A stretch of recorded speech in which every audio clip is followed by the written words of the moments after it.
Greetings, everybody. My name is Coin, and welcome on in to yet another session of Elden Ring Reforged, Deathless, all content, fire spells only, the routing, which means we're doing the practice playthrough. Welcome on in. I hope we're all doing well in body and mind, and I hope all of us enjoy our stay here today. Today's going to be a doozy, though I have to warn you. Today, and quite possibly tomorrow and the next few days will be a doozy.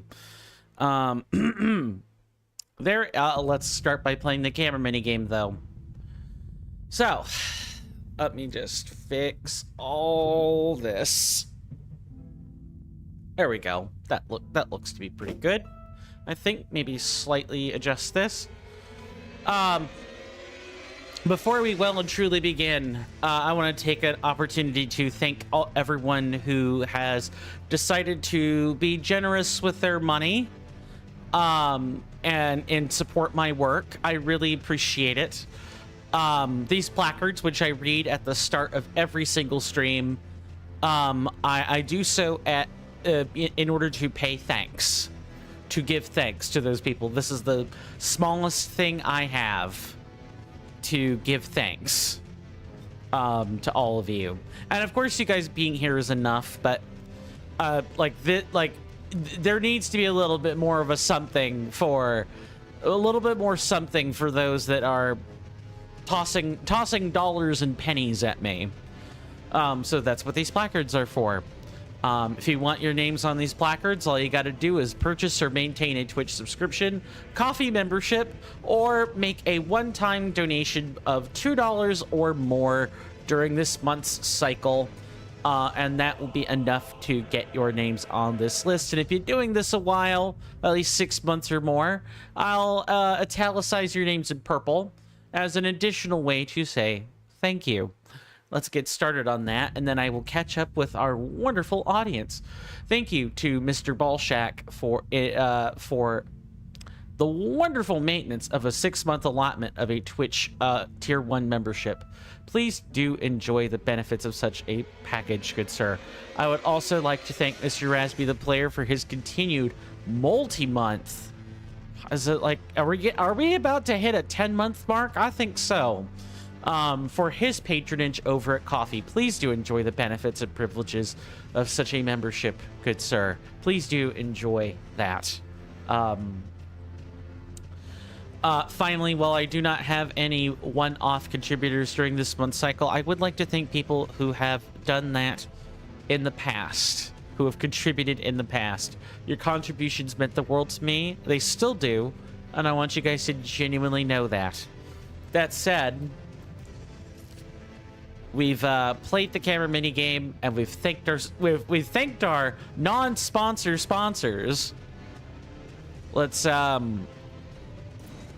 get to work. I presume I continued on the right one. Sure did. Mr. Jason says, there's a game called Fields of Mystria. I've heard it making the rounds, and it seems to be inspired by Stardew Valley. Yes, I've heard that is very much the case from the Steam page. There's an NPC in it named March. I'm glad there isn't an NPC named April, because the player doesn't date March. April May ... April May. Hardy har har.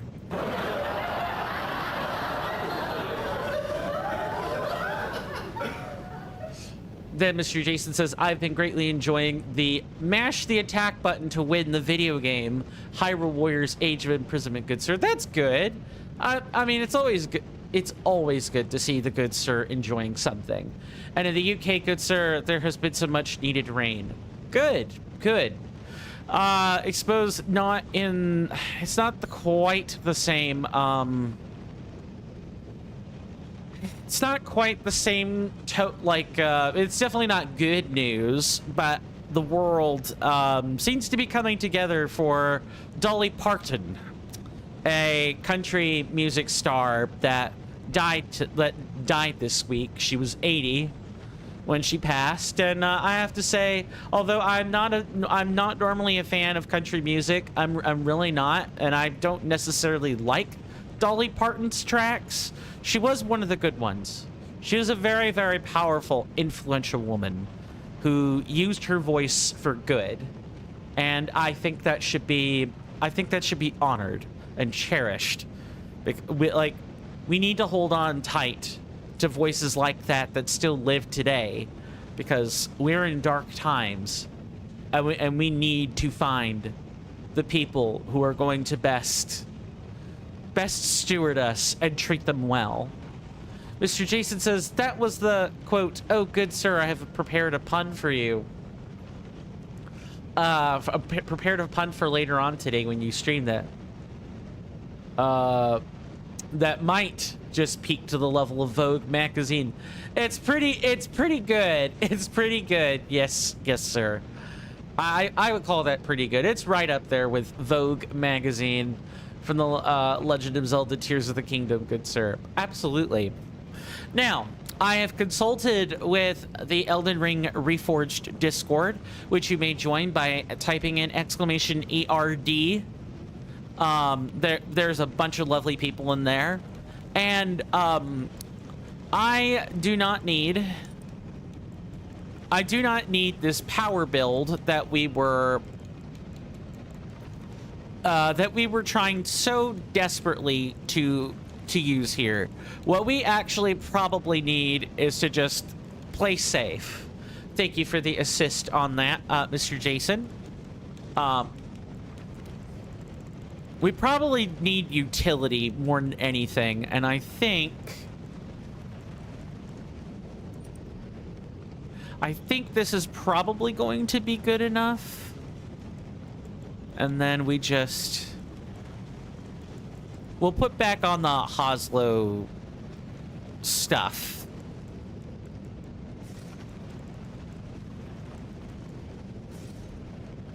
Because that gave us a semi-decent defense against lightning.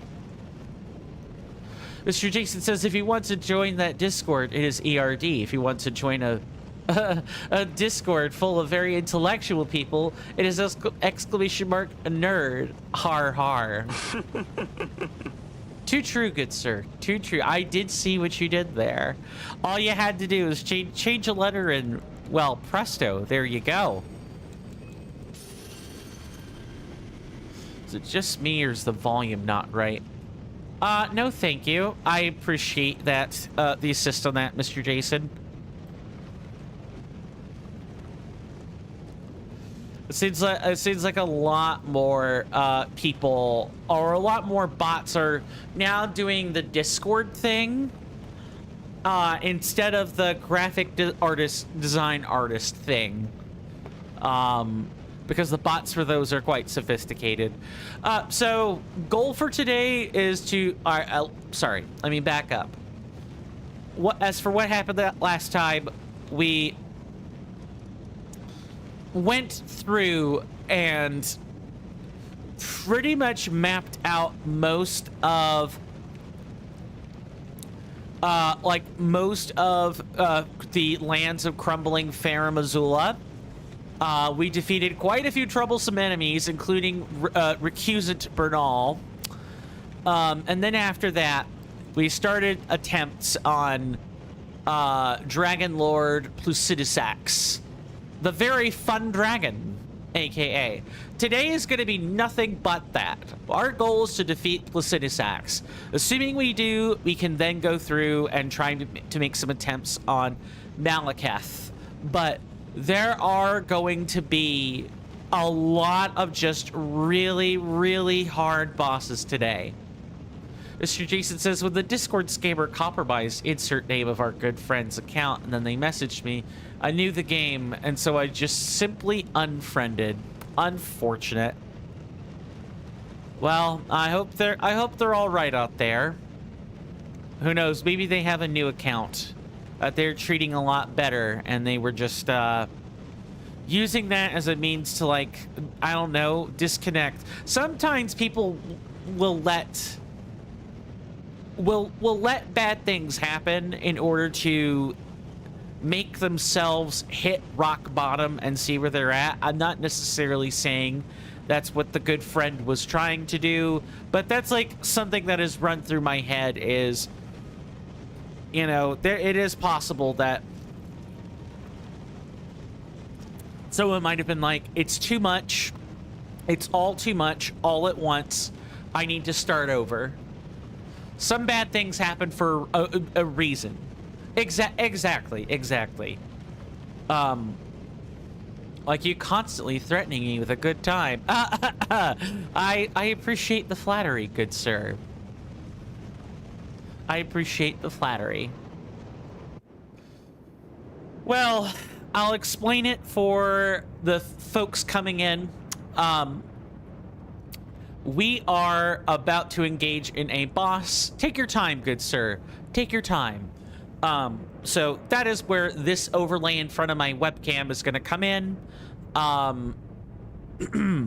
If you see this and it says the words locked in on it, which may change depending on the game we're playing, that means I am not exactly up for chatting. I'll greet people coming in. I'll say hello to first-time chatters. I will, you know, bid adieu to people saying farewell or goodbye, and you know, I'll try to entertain raiders and other streamers coming in. Otherwise, Elden Ring is hard. Okay, Elden Ring is very, very hard, and it requires a lot of concentration. You guys will see what I mean when we start fighting. You guys will see exactly what I mean. I have gotten our carefully prepared spells. It is time to do the thing, and I will see everyone on the other side. Enjoy the spectacle. Enjoy the silence.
Off to a great start.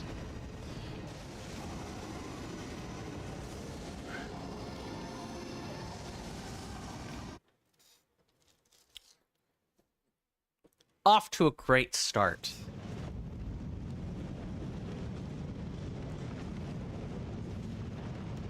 Nothing to do but try again.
I got caught with my pants down. I'm not surprised I died there.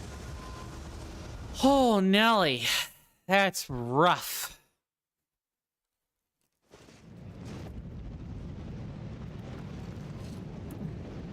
I'm not really sure what to do with that. I feel like I actually probably need...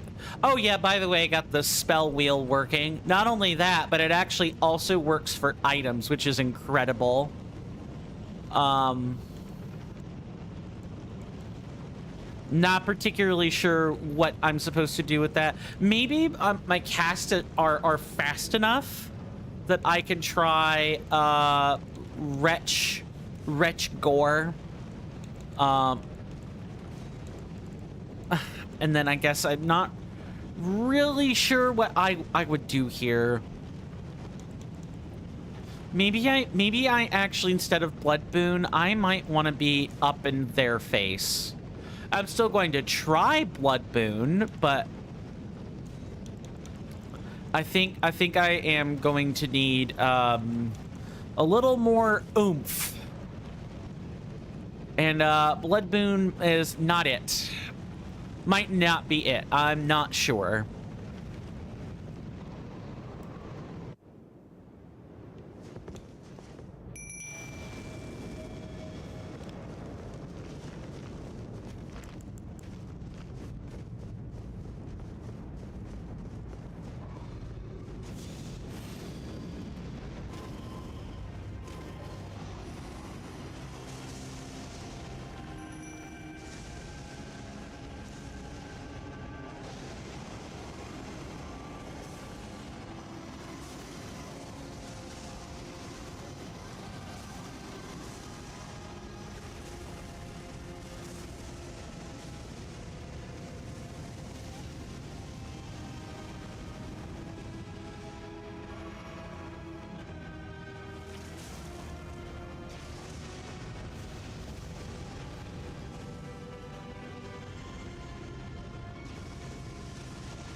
The attempt is not going to go real well.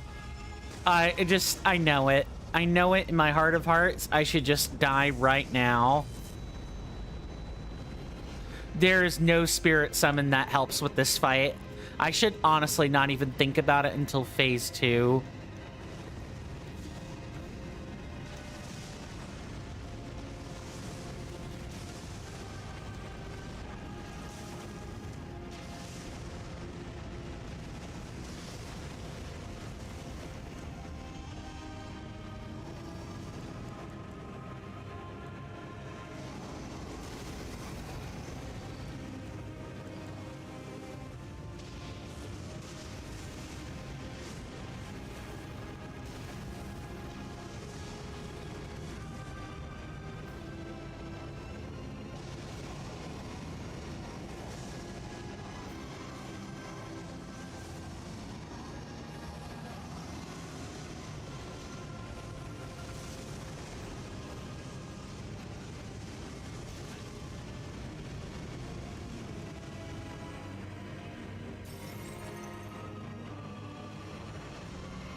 I'm definitely dead here. Yep, because of the thing. I don't know what to do about that. That crash is going to be...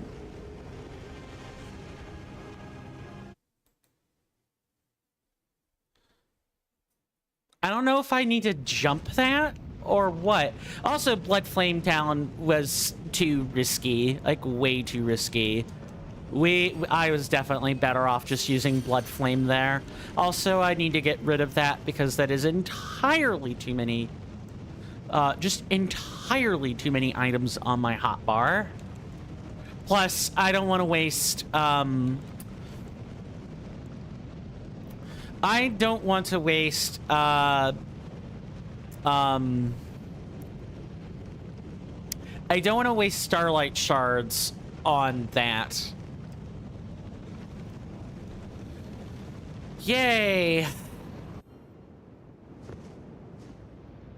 Time to try this again.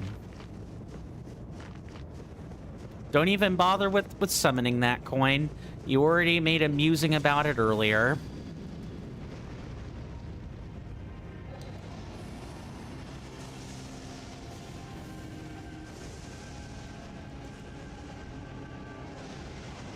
That's too far away. I need to be, like, here.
Yep, I forgot she does this just silly reign of terror where I am not allowed to attack her at all.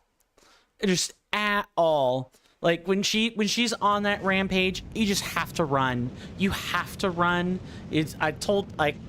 I basically said to the lovely audience, you just have to treat it like an endurance match, because it is.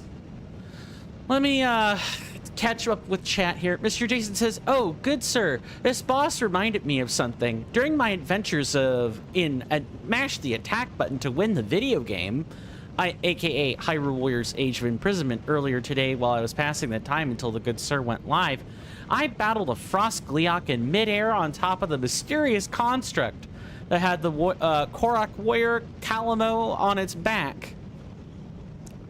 And the Lynels, even in a game that I had dropped literally on the day that it released due to my PKSD episode, still cannot seem to catch a break because I battled almost a year later against my first ever Lynel in that game today, and I still expertly did a perfect dodge into a flurry rush on every swing that it did. So Mr. Jason, truly, Mr. Jason has mastered Lynels. Mastered Lynels, let me say it. Yes, good sir. That does sound like a bona fide Lynel master to me. Well, I'll master my own version of a Lynel, aka this awful dragon, in the next couple of attempts. It's pain. It's pain. It's pain. It's pure abject misery fighting against Placidusax. Mr. Jason says, and also, good sir. Yes, good sir.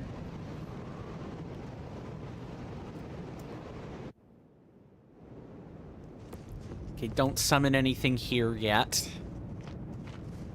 I'll wait before I'll wait for that sentence to finish before I march forward and I become unavailable again.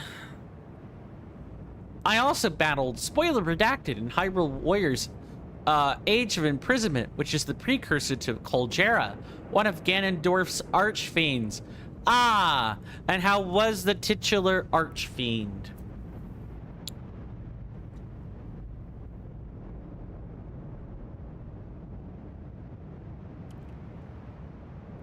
I trust that it wasn't too hard.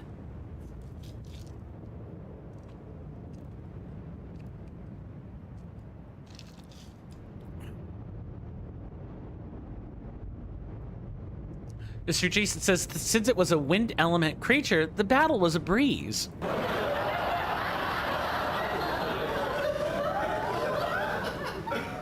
Very well. I'm glad that it wasn't too terrible. It's probably one of the beginning fights, too, if I had to guess. Can I tell the good sir of its name? Yeah, I don't know when I'll next be able to get that sort of game. Go ahead.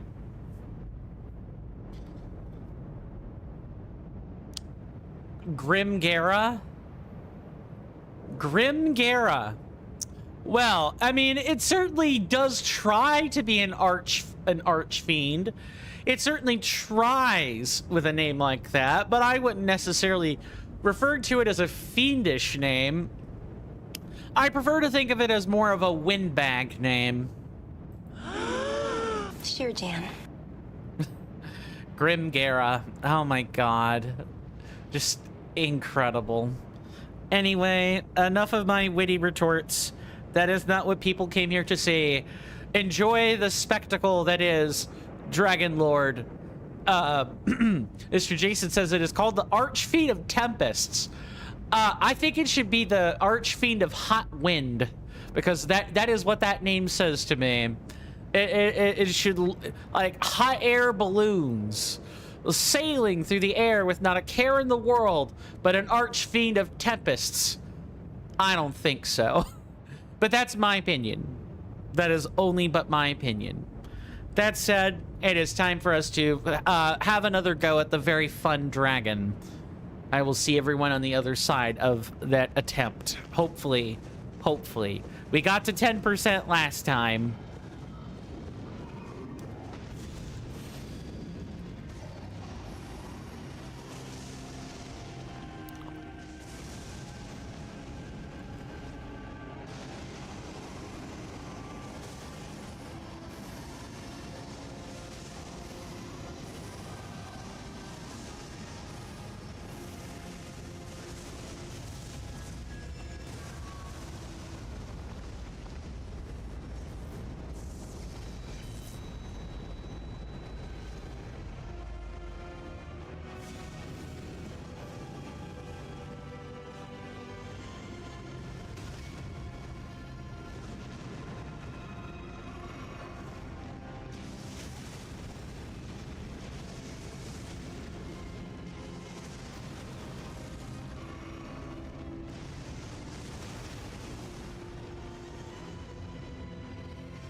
Yeah, there's no running. Even though closer would be safer, there's just no shot. There's no shot that that's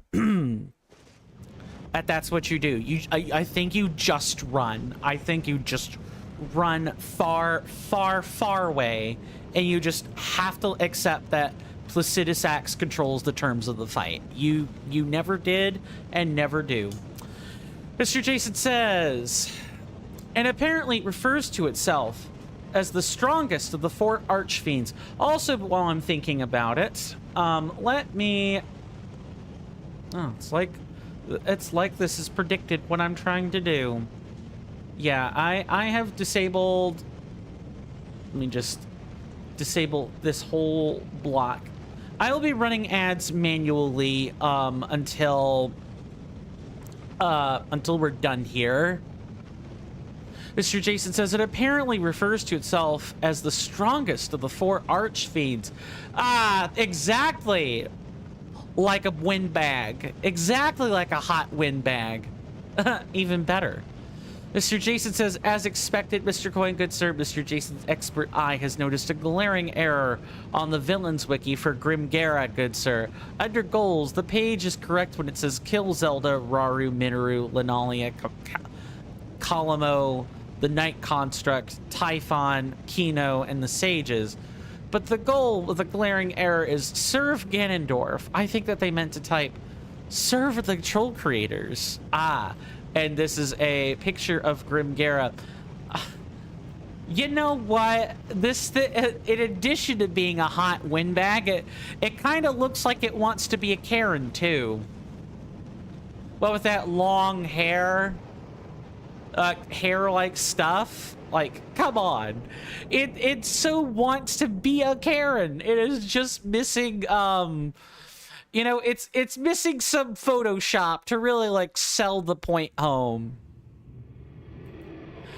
That the enemy looks like it's there specifically to say, how dare you, you know, defile the grounds of our master. I'd like to speak to your manager.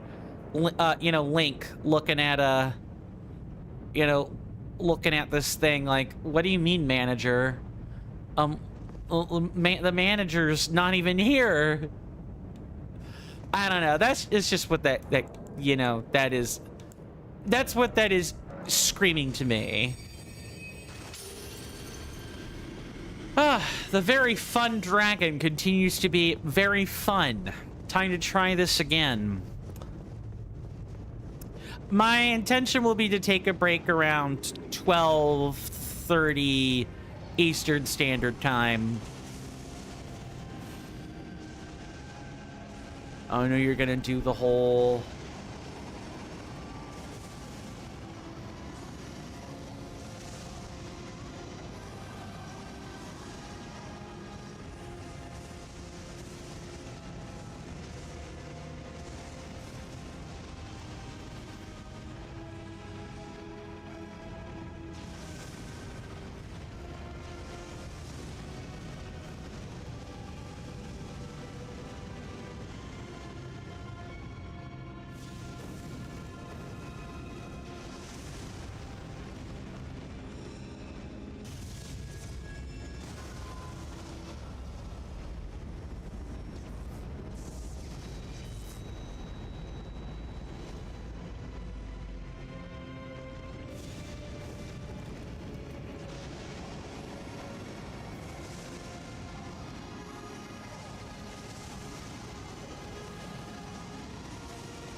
No, there's no advert. That thing is a lie.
I'll read that when I can.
All right, here comes the big tantrum.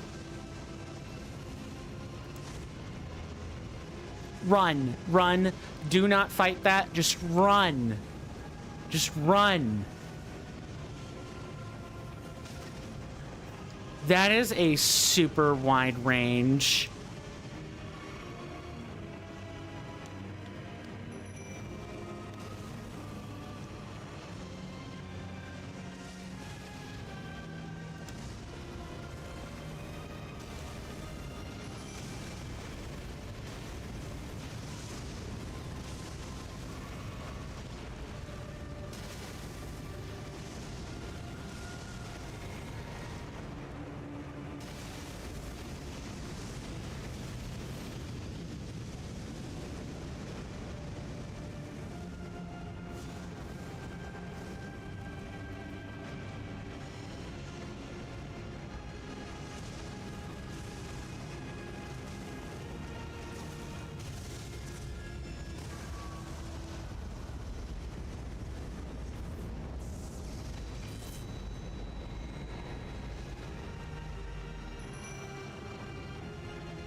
Gotcha.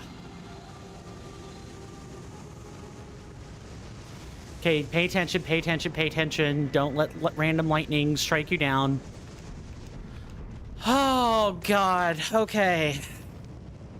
I had to catch her before she did her, like, repeat tantrum. All right, let me catch up with my wonderful and loving audience, and then we will take our much richly deserved break after, reverting this burned flesh of ours. Mr. Jason says, the very fun coin stamp streams are always very fun, good sir. No matter what you do. I'm thankful for that backup, good sir. Mr. Jason says, surprisingly though, good sir, this game is more difficult, even on easy, than Hyrule Warriors Age of Calamity. I would expect that. It's the next iteration after all. The next areas that I can go to in the game have recommended levels of 19 and 20, and with some characters, I am only just at those levels. Makes sense. Can be kind of a grindy game, I've heard. Mr. Jason says, the next Archfiend appears in the main story mission called Lanayru Defiled.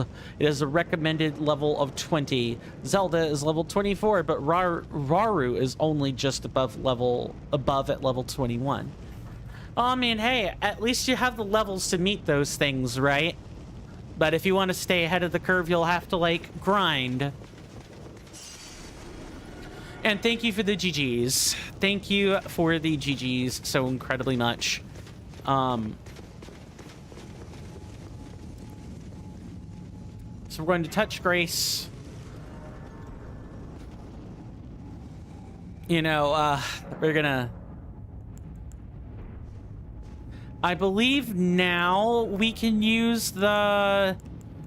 now we can use the needle. Let's see.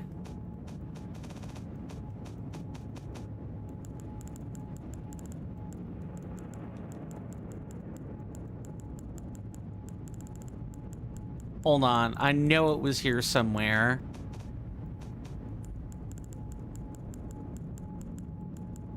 Here it is. Mr. Jason says, battle boss, beat boss, touch grass. I mean, touch grace. Exactly. Exactly, good sir. We beat the boss and we touch. Now we go outside. Thanks so much for joining the stream, everyone. It looks like this could be a quick one. Nah, that's funny, but... Sure, Jan. Come on. We're obviously not done yet. Now, we're going to use Miquella's Needle to tame the Flame of Frenzy, and thus return back to the ending we were supposed to have some time ago.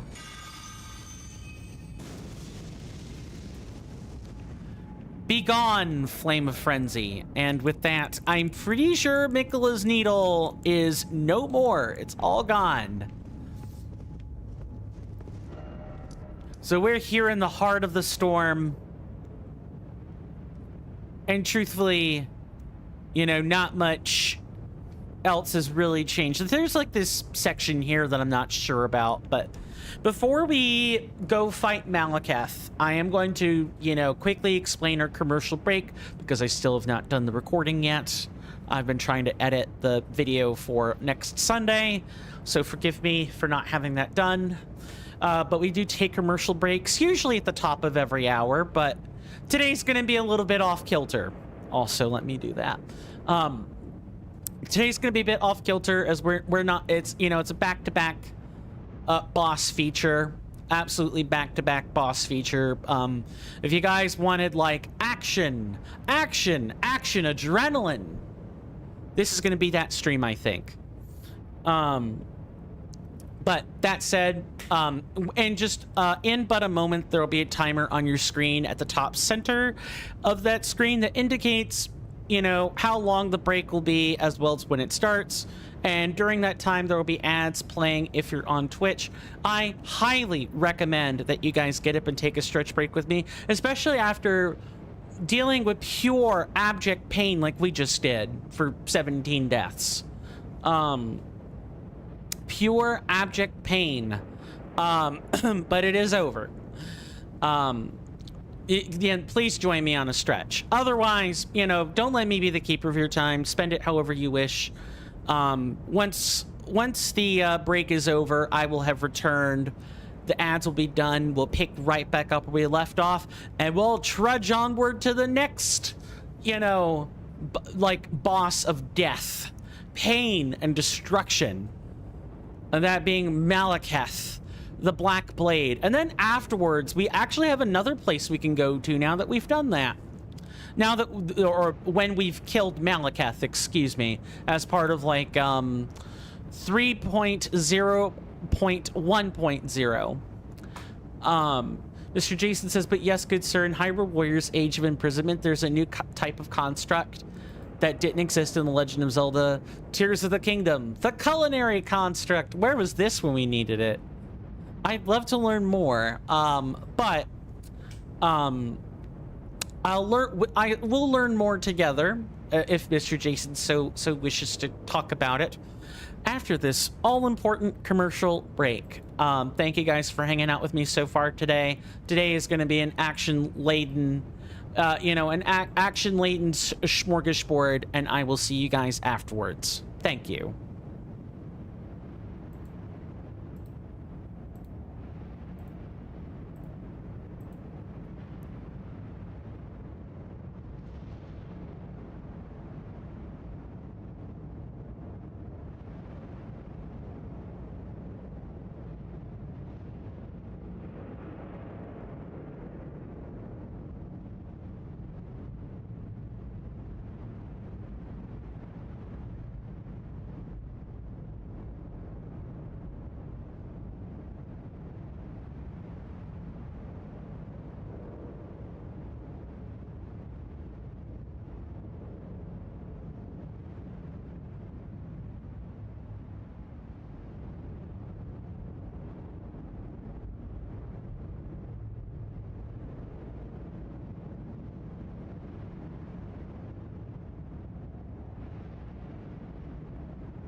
Sorry about that, folks. I am back.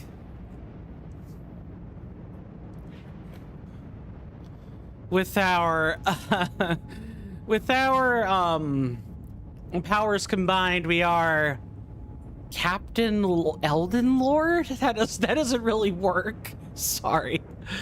Mr. Jason says, welcome back, good sir. Thank you, thank you. I much appreciate that, and welcome back to yourself.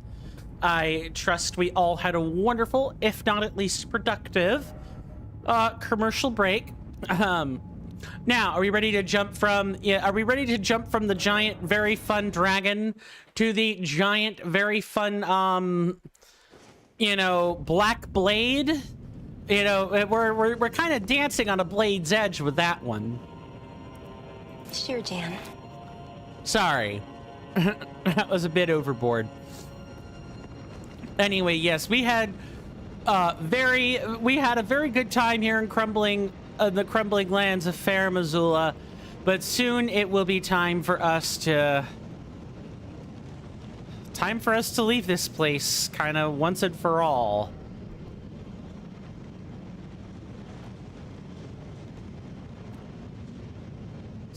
No, that can't really be it, can it?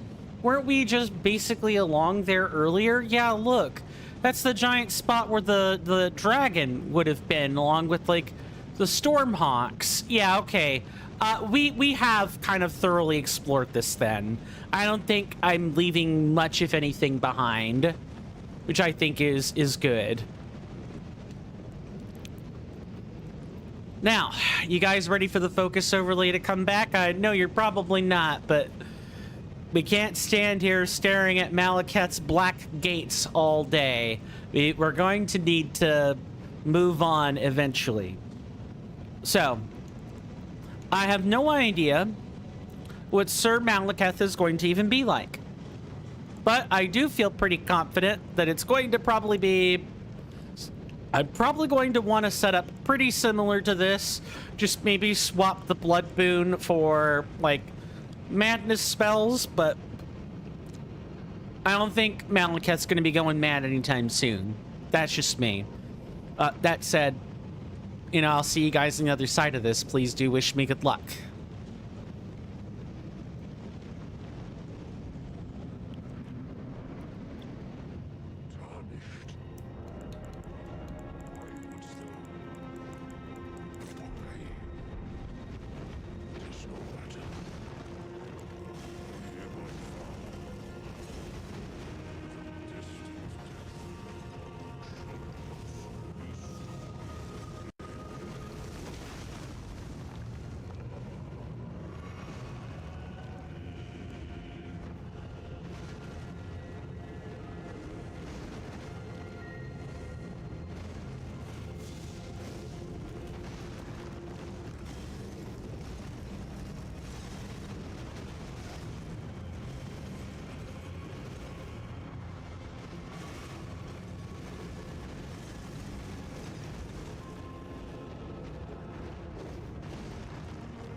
down my blade once more.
All right, let's see what our lovely Codex has to say about this one.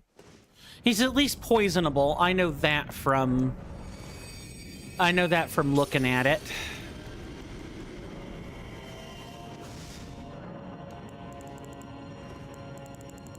So this ought to be under...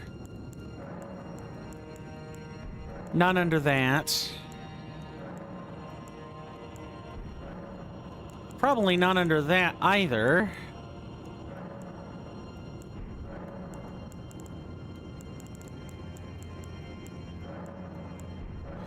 I should sort this alphabetically.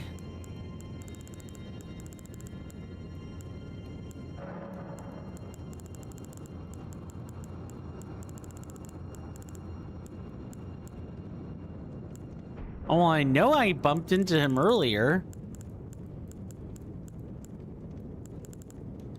It's not the beast clergyman, right?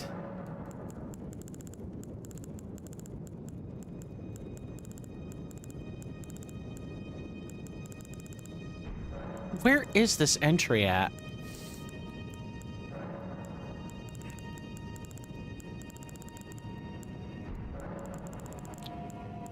It should be, like, just here.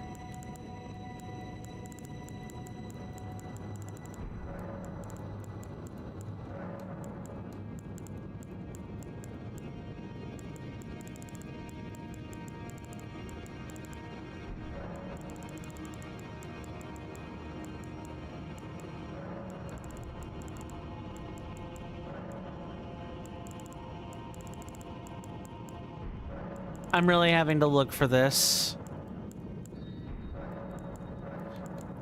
It should be either like the Beast Clergyman or the Malekith, the Black Blade.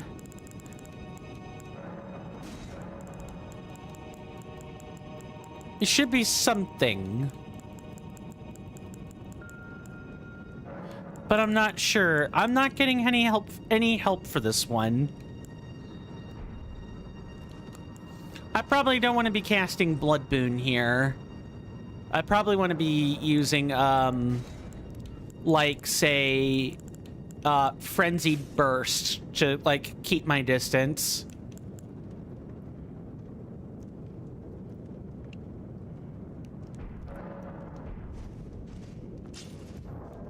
And then in terms of that, I'm willing to try, well, I don't know about that. I mean, I wonder about Latenna here. I'm almost afraid she's gonna, like, get popped immediately. I'm trying to workshop this boss. I mean, not that we could do anything other than fire damage, of course, but... I wish there was some way to, like, confirm what this entry is. But I don't know. I will see you guys on the other side of this.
Cat.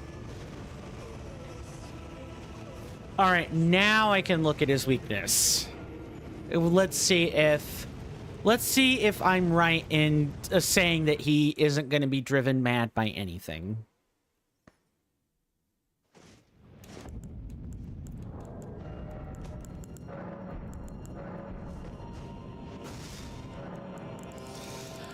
Okay, so he feels like an internal lineage or like a hidden mysteries kind of guy, but maybe that's not right.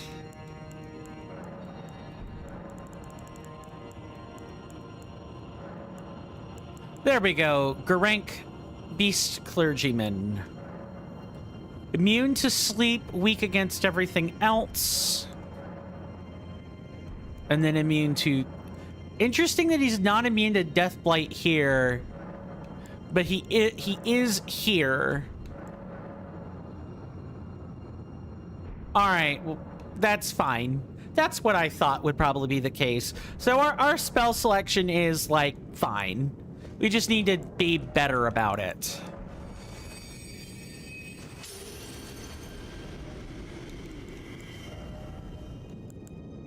Like way better about it, I guess is what I should probably say. And yeah, I feel pretty confident in not summoning, like a Spirit Ash until phase 2. I feel pretty confident about that. I intend to take a break, or try to go for a break at about 1:30, since we took ours a little closer to when we would normally take it. But with that, let's try again. See you guys on the other side.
Oh, I died due to burn.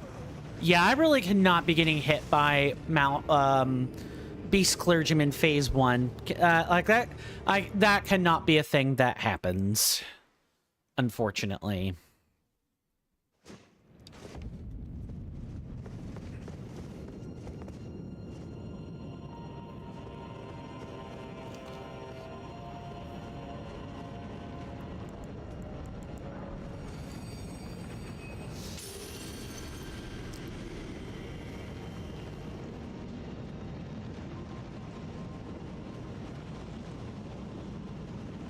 I'm looking forward to being able to review this journey when it's actually finished. We're not done yet, not by a long shot, but I do look forward to being able to chronicle the journey and say, like, no matter where our status is on completing the challenge run, that this is what we've accomplished, and this is how I feel after having accomplished it, or what have you. Although I say I meant we. This is, you know, this is our challenge run, not just my challenge run. You guys voted for me to be able to do this, and I'm thankful for it. Truly. Now, time to truly try again. See everybody then.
Gotcha.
The rune of death is unbound.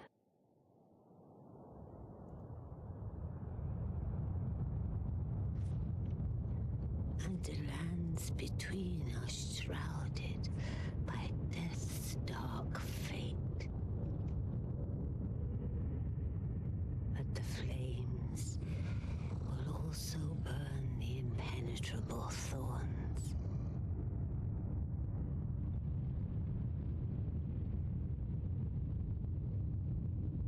Farewell it is then.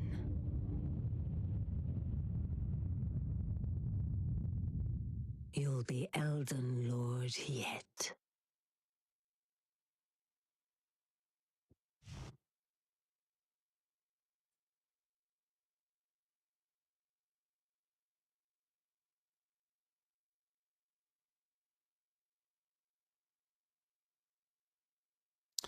Well, that was a whole experience. Mr. Jason says, "Good sir, I have just faced and consequently defeated Muktarok's predecessor, Grim Turok."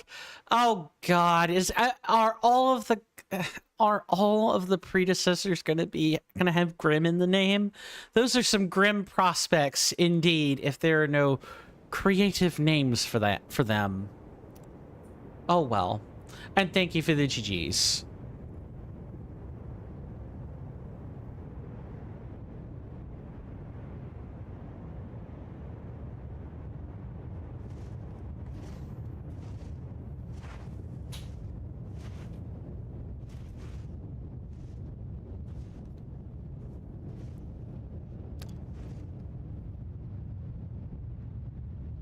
Well,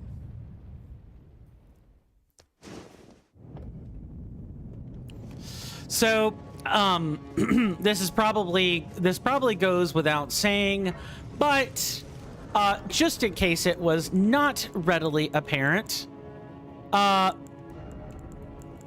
we cannot go back to the Lane Dell that once was. That is gone. We cannot return there ever again.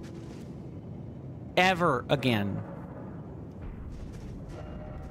So what are we to do now? Well, the only thing we can do, make sure we've talked to the necessary people that we've talked to, and then we've got to begin the trip into like the bonus area, because we're not done with the lands between quite yet. We're getting there. But we're not done quite yet. Oh, I forgot to swap the gauntlets back. Let's do this. And of course, it'll be time for us to, quote, reroute our spells once again. And how glorious it is that we can actually return to our exploring loadout once again. It's nice to be able to do that. Did not really do that before. Let's see. Let's do Flame grant me strength, Blessing of the Erd Tree, and Golden Vow. Sure, I think those are fine.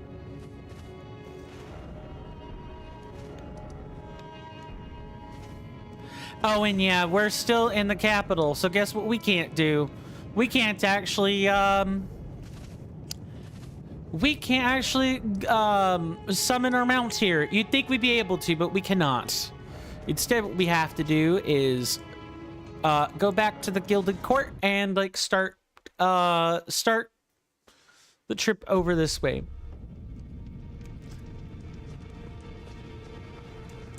Mr. Jason says, Grimgara, Grimturok. Wow. Ganondorf's naming process is pretty grim. Too true.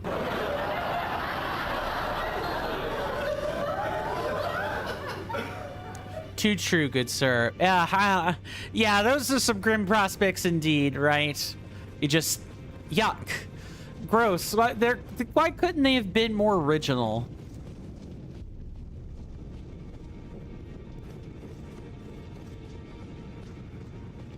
Yeah, so now, as you can see, the round table hold is just, like, burning. It's burning down. Who are you? Oh. I must be a blacksmith. Now, could you tell me what happened? Why is the round table? Why does that girl weep for me? Have I forgotten something of dire importance? I think so, good sir. I think you have forgotten who you were. Take a look around. The round table hold is burned, razed to the ground. Don't worry. I don't blame you. I'll continue spirit tuning just the same as before, which is why I need your help persuading Master Hugh to leave. His roots are so knotted in this place. He won't last much longer if he stays here. His shackles are broken. He's a free man now. It's high time he put the round table behind him. So it wasn't just me this happened to. To think he'd forget who you were as well. I knew he'd burn himself out. Old Hugh. I think we could talk him into leaving the round table hold now. But maybe it's better that we don't. It's only proper that we respect his choice to stay. I'll remain with Hugh. He made me who I am today. I'd like to return the kindness in whatever small way I can. So I missed the dialogue. That is something I will have to, like, rectify in the actual real run, is that there's supposed to be this whole thing about Hugh, Master Hugh not like, he has not yet completed his weapon. He has not yet completed something for you to be able to fell a god, quote, end quote. And Roderica is supposed to be like, he needs to leave before he burns himself. We kind of got the truncated version of that conversation, which means before we dealt with Malekith, I should have actually stopped to talk to Roderica, and that would have made this whole process go a little bit smoother. Please, become Elden Lord. Hugh was always saying that you were a lord to him.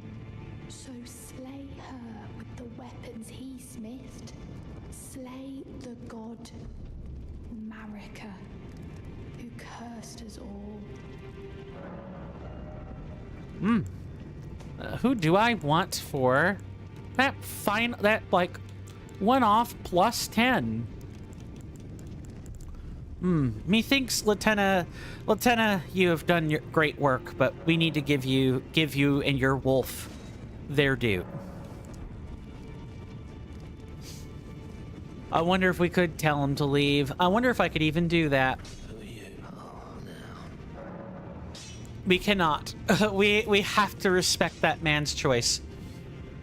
Mr. Jason says, Rauru said no one in Hyrule is truly safe. In Mr. Jason's mind, I was like, well, actually, Ganondorf is a joke of a threat. Just wait until we get a Legend of Zelda Dungeon Maker game. Then and only then will you know true fear. Mr. Jason then goes on to say, since there are clearly 4 archfiends in total, as Ganondorf said, lava, grime, tempests, sand, rise, my loyal archfiends. Let Hyrule suffer beneath your boundless might. I officially rate them all 0.25 as powerful as a troll creator, good sir. So that between them, they only make up 1%. Wait though. I thought dear old Ganondorf would be like, isn't he like 0.99? So how can he summon parts of, or how can he summon things or create things that are greater in power than himself? How does that work? Uh-oh. Yeah, we definitely should have done this because Gideon is nowhere to be found. You're supposed to be able to talk to him. And, you're definitely supposed to be able to talk to him and get a reward for dealing with Malakath. Maybe I'm misunderstanding then. Mr. Jason says, because the troll creators deem it so, good sir. I hear you. Don't ask too many questions, I think, is what that all kind of parses out to, because some of it is just plain arbitrary.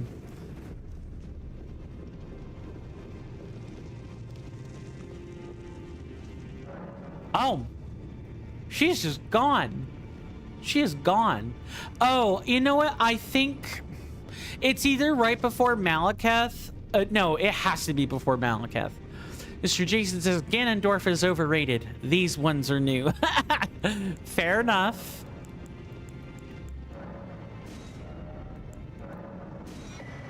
Fair enough. Oh, I would probably call him overrated, yes. Let's see. Holy damage and destined death. I might as well get this. And then I might as well get this.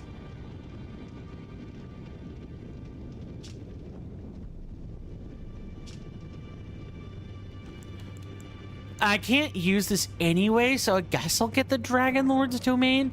I don't even know when I would use that, though. Mr. Jason says, us troll level creators are fed up of seeing Ganondorf. I see. Oh, I wonder if Placidusax was maybe like...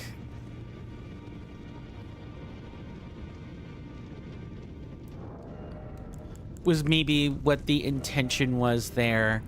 I'm 100% not sure. But Mr. Jason says, Mr. Jason is always happy to see the good sir. Very well. Thank you, as always. I wonder if we might catch him in a different spot.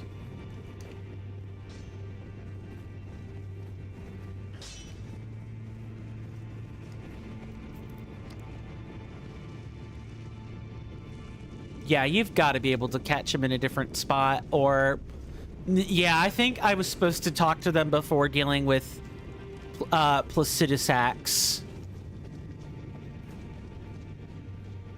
Because there's supposed to be more dialogue about that. Oh, well. The only thing left to do now is... start paying attention to this right here. Yes, Mr. Jason?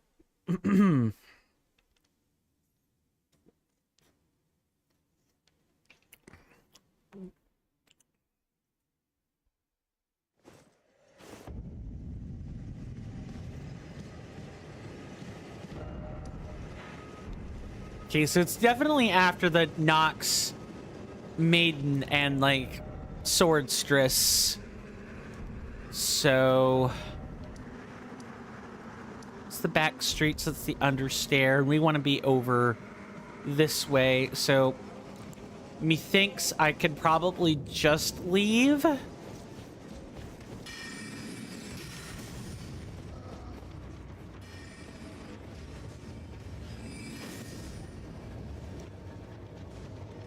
Okay, move this way.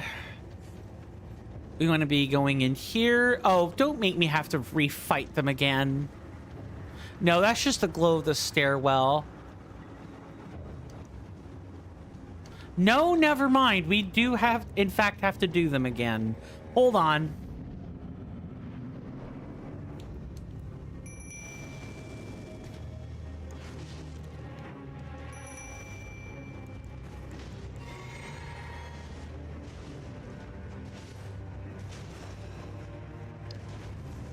This shouldn't take too long.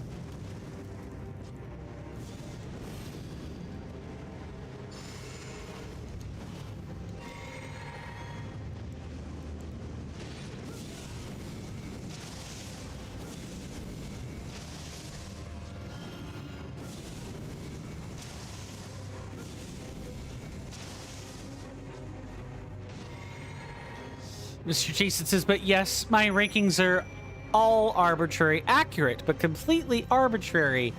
I see. Hey, as long as we all know it's arbitrary, then, well, the reasoning doesn't matter all that much now, does it? It's interesting to hear, of course, but... Mr. Jason says...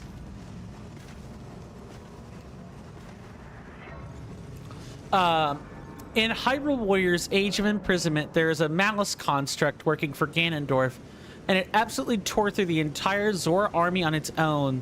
So Mr. Jason is giving that a rating of 2% as powerful as a troll creator. Yeah. I mean... yeah, like, best not to think about it too hard. Or, I would be forced to say, well, maybe Ganondorf should be about... hell... Wait, proud, tarnished warrior. Before you kill me, let me speak. I Shh. can aid you. Please, just hear me out. Thank you for listening. I am Asimi. My true form is that of a silver tear. I am a simple being who can assume the shapes of other living things. But now, I've gained knowledge. I speak and ponder and live in fear of death. Oh, mighty, tarnished warrior. I beg of you, let me keep the life I've been granted. In exchange, I offer you power. Oh, thank you. Now, set your lips upon me and breathe in deep. I will live inside of you and grant you strength untold. What? Oh, boy. Hold up, hold up, hold up. This is the... This is this moment here.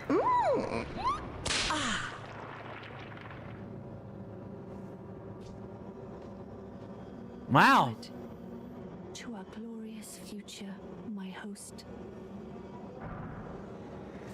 Asimi Silver Tear.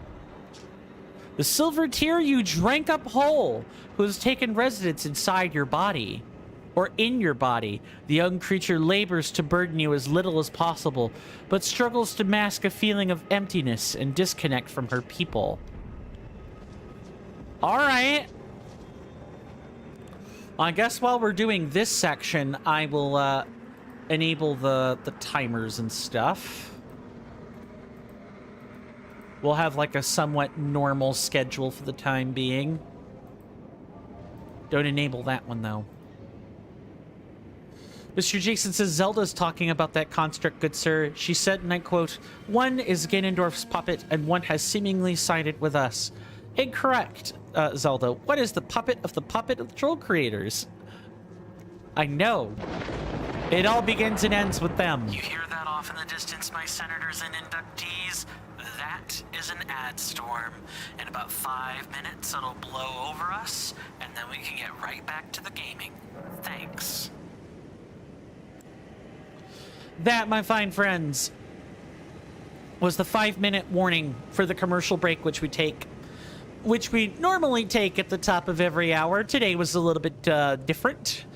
But that said, in about the next 4.5 minutes, there'll be a timer at the top center of your screen that indicates how long the break lasts and when it starts. And during that time, ads are going to be playing if you guys are on over at Twitch. So if you're anything like me, and, you know, I don't like ads, you won't like them either. I recommend getting up and taking a stretch during that time so that, you know, you don't have to look at them stinky ads, because I sure as heck don't. But once, you know, don't let me keep your time. Spend it how you wish. Once those minutes are up, I will have returned. The ads will have stopped.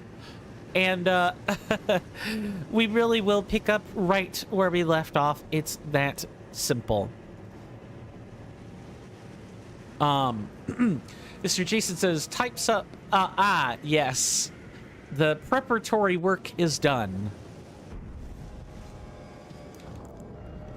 So now what I'm wanting to do is... It's a presence that has taken hold inside of me, but I have zero clue what to do with it. I have absolutely zero clue. Do we gotta take them over to, like...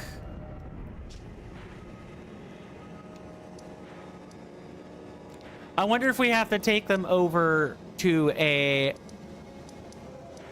Like the...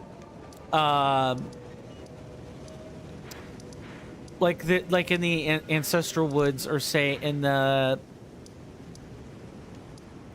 Not the riverbank. I'm trying to think of where that might be. Mr. Jason says, another thing that is truly simple, following the coin stamp channel. It is a single click and you unlock all of the most amazing content. Yes, you get free emotes for it. You get free emotes for it. What more could you ask for? Also, you know, all of the benefits are baked into the Discord server.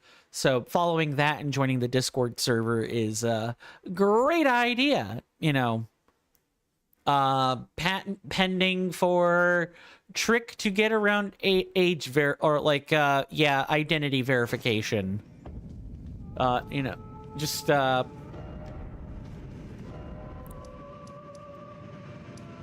okay, there's supposed to be a site of grace here.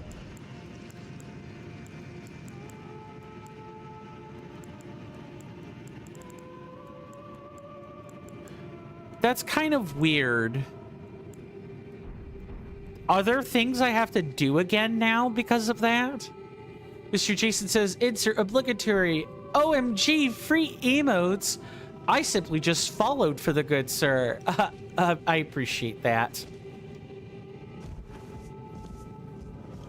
Yeah, methinks... I thought so. Lord Horst, may I ask something of you? A chalice is close by. The cradle of my kind.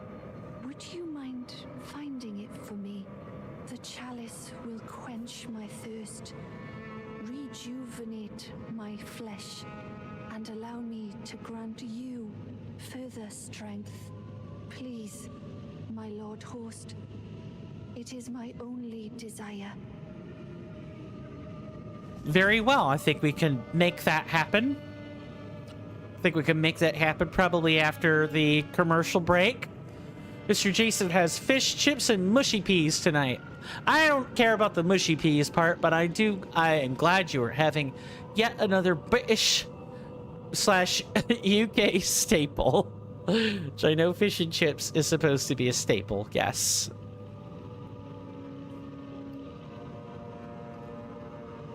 Wow. They are out in full force today. See you guys after the break.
Sorry about that, folks. I am back.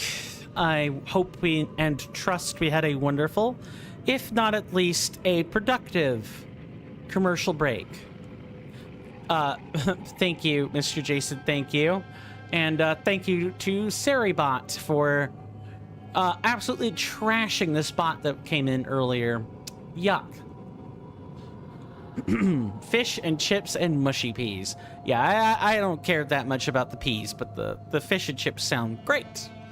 I have no idea what I'm having for dinner today at all. I overheard my folks talking about it, but I'm not particularly sure there's been a plan formulated yet.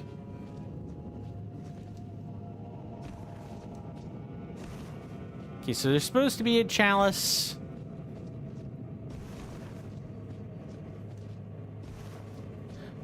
Did areas just get reset or something, or what? We might as well look.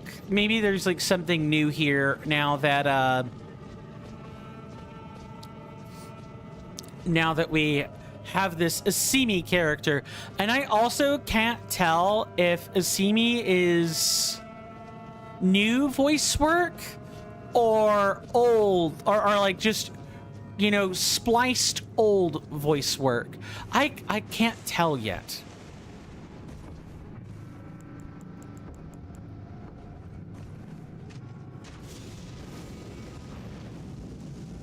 Yeah, you're not going to be able to go very far, pal. Mr. Jason says Raru's never catching up to Zelda. Zelda is level 25 and Raru is still lagging behind at level 23. Well, I mean, how are they to play? I'm the Zelda in that type of title. I'm used to the one from Age of Calamity where she like has her slate and she's tossing everything like the kitchen sink at her opponents. I have no clue what this Zelda is capable of. Mr. Jason says they're all fairly easy to play, good sir. Press Y, but a lot of times.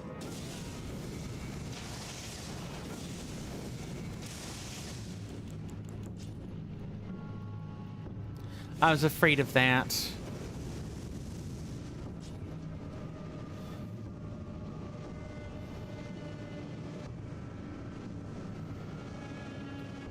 Yeah, even though you're pacing about, Madam Silvertear, I promise it's not going to help you.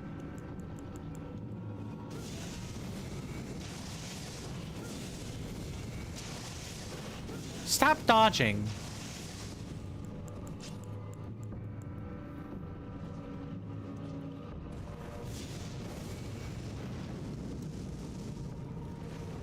Thank you. Goodness. What's up, good sir?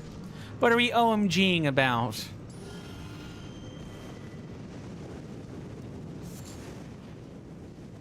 Oh no. Oh, how the heck am I supposed to deal with that? Is this a skippable rune piece? It sure feels like it. But it isn't. It'll just jump over and there it is. All right, I'll take it. That jump's a little sketch. You just had a bit of a shock. You looked at the quest rewards and it says 2 times Korok seeds, but then I looked further down and I saw the 3 Korok seeds that I knew I found in the mission. Nice. Good, that's good. Yeah, I can imagine feeling like you missed one would truly be quite the experience. Not a great one, unfortunately.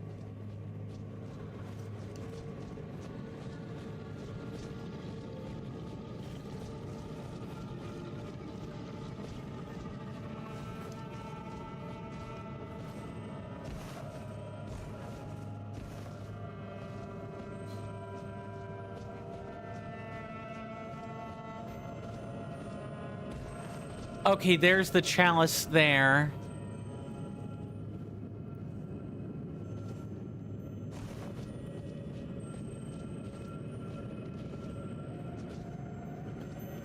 I don't trust this for like 5 seconds.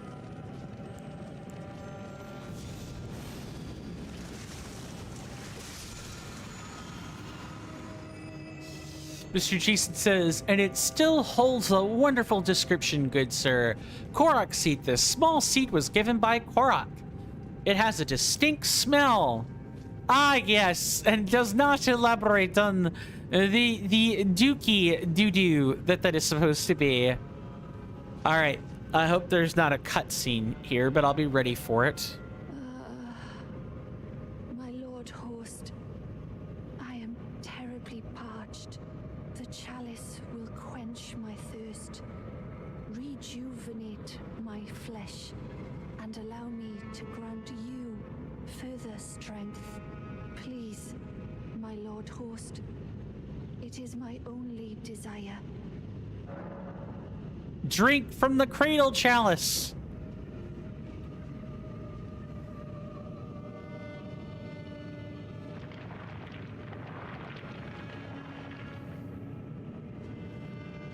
Bless this brook of sustenance, my Lord Horst. A seamy silver chrysalid. The silver tear you are hosting in your body, nourished by a silver chalice, seems cautiously optimistic and eager to evolve into something greater, no doubt inspired by the journey you have shared. Asimi is sure to be your steadfast ally for life. What kind of, like, I'm not particularly sure that I'm going to be getting some grand old benefits for this. I think we're setting ourselves up to die, personally.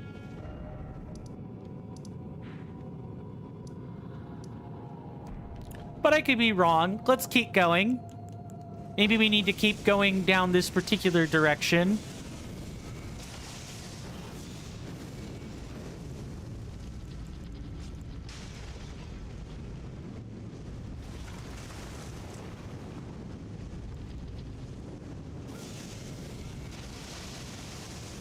Yeah, don't even think about it.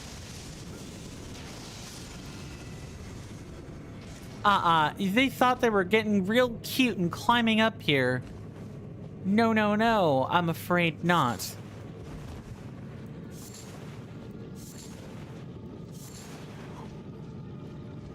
I will kind of say that this feels a little bit cryptic to me. I kind of just knew to do that.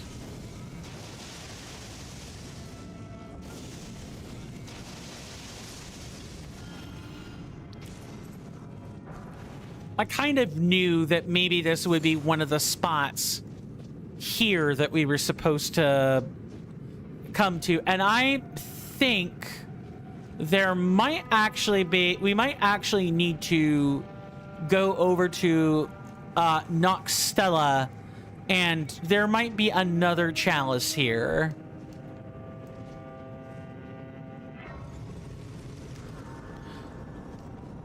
Let's see if I'm right.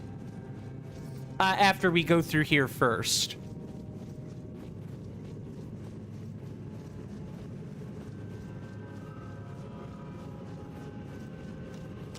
Mr. Jason says, I have 21 out of 101 Korok seeds now in Hyrule Warrior's Age of Imprisonment. Good sir. Nice. Nice. Oh, I guess also maybe we should figure out what these, like, portals are supposed to be. So this would be the Finger Slayer, which we got earlier. Don't need that.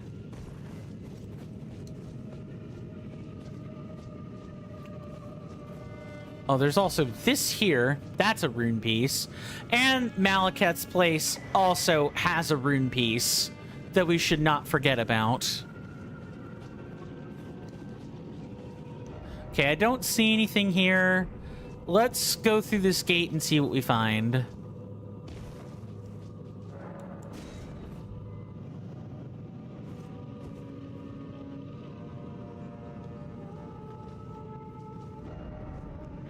Oh, this literally just puts us back here.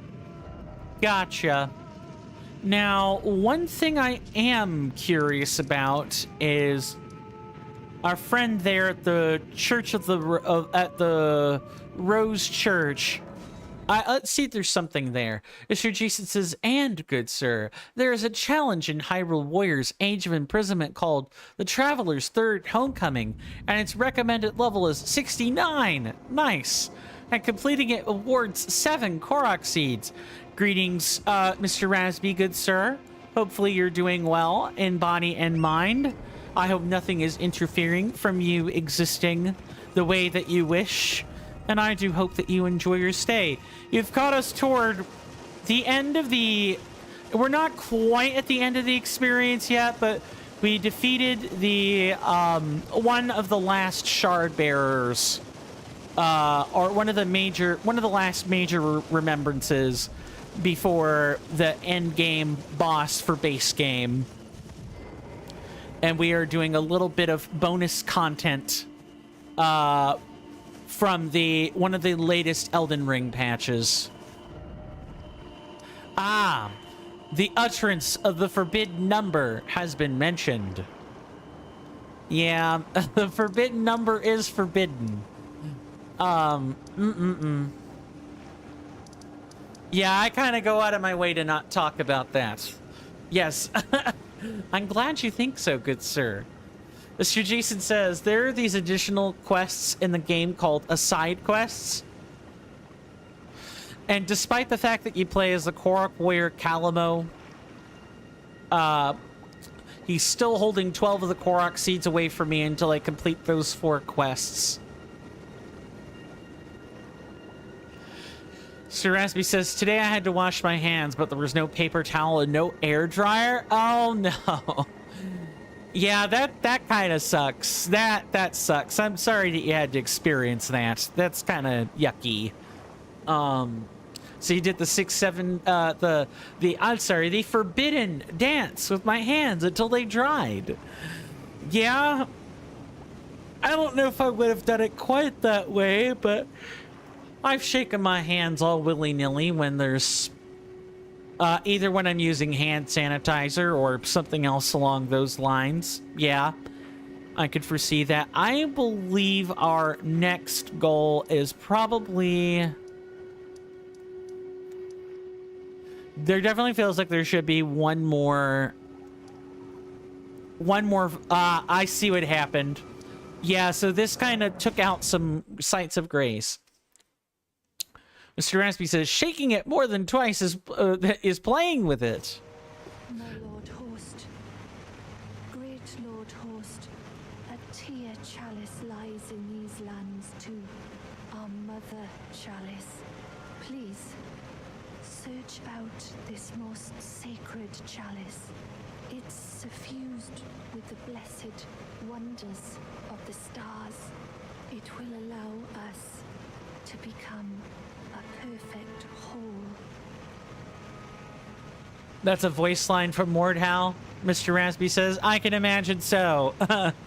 I'm sure that's probably in reference to, like, something specific, but when taken woefully out of context, well, what you see there is what you get. Oh yeah, I also forgot. We have been drinking liquefied silver. Mr. Rasby says, oh no, it was an insult. So maybe not that far away, perhaps.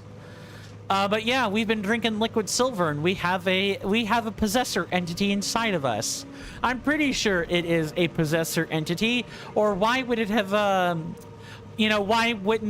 why would it be called a chrysalid?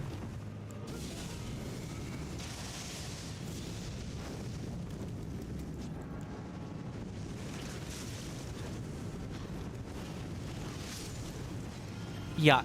Gross.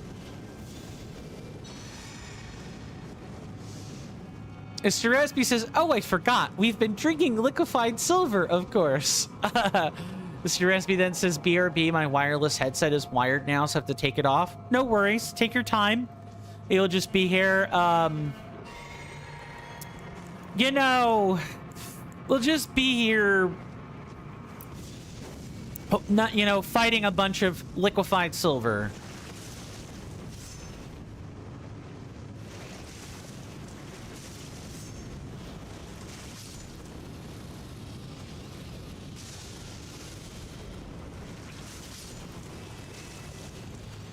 Eventually, we'll be away for a longer time. We'll be back, and have not ram an extra B for me.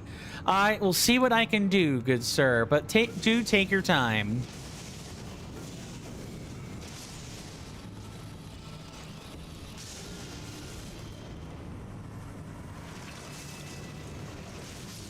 I didn't think we would be back here again. Oh my god.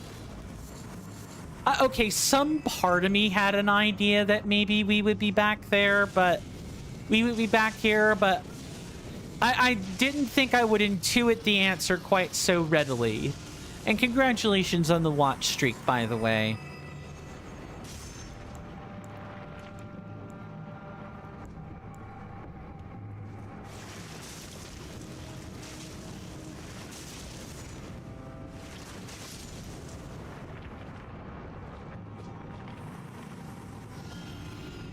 Mr. Jason says, in Hyrule Warriors Age of Imprisonment, there's a mission called Reflecting on Gerudo Discipline, and its recommended level is level 8, good sir.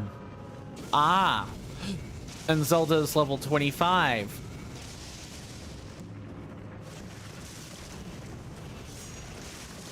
There we go, got that under control.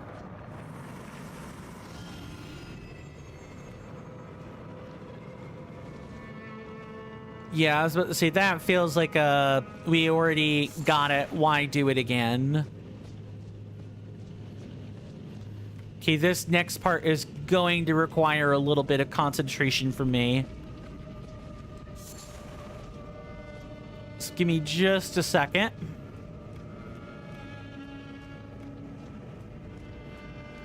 Yeah, because I don't think our silver chalice is here.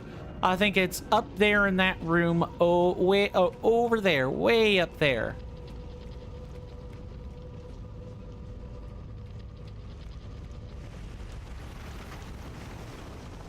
All right. Let's just try not to die.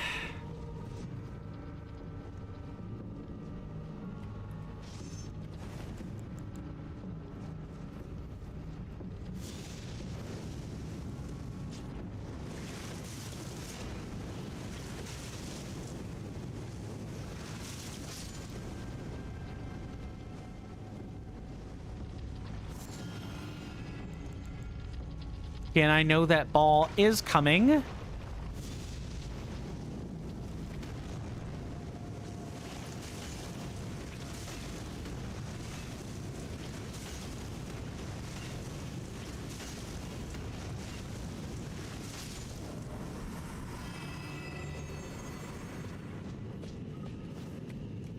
Yeah,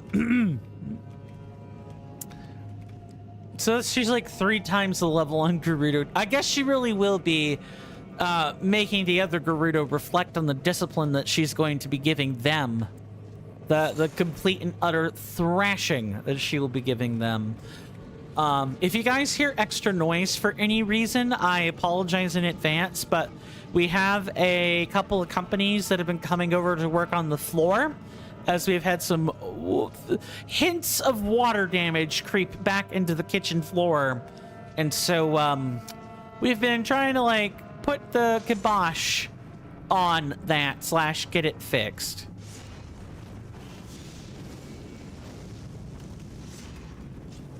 So again, my apologies in advance if that is if that causes a disruption in immersion or something along those lines. Nice.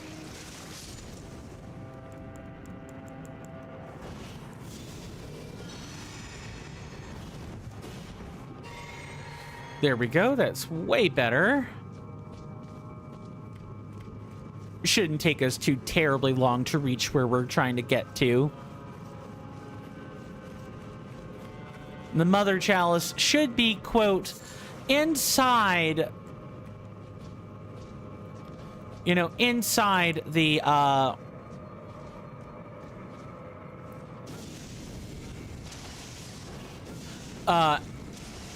inside, like, the giant, like, holy structure.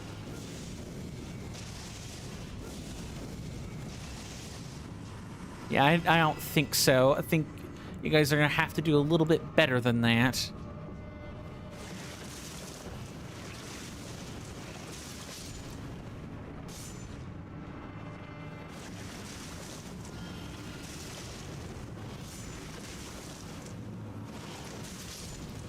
Mr. Jason says, oh boy. Nope, not yet. Mr. Jason says, thanks for informing us of the additional noises today, good sir. But it is always good to have company round. Too true, good sir.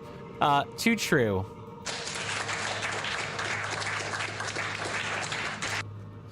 Well, I mean, hey, we want the floor to be fixed, and that means, yeah, we've got to have company over. Pretty sure the company coming over to work is either bilingual or does not speak English, and I can't quite discern which one that is. Does it matter? Not really, as long as the job is done properly. But we've had an endemic lately where people that have been, like, trying to hire, say, like, people who have immigrated here from Mexico or elsewhere, where Spanish is, like, the predominant language, they'll, like, not bother to vet, or they're clearly paying them under the table.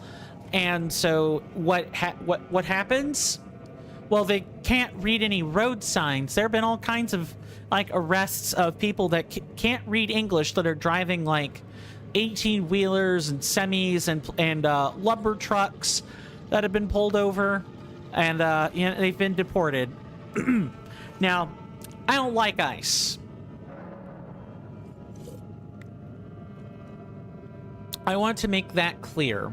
However, people not reading the de facto language that the signs come in is a problem. That is a safety hazard. 110% safety hazard.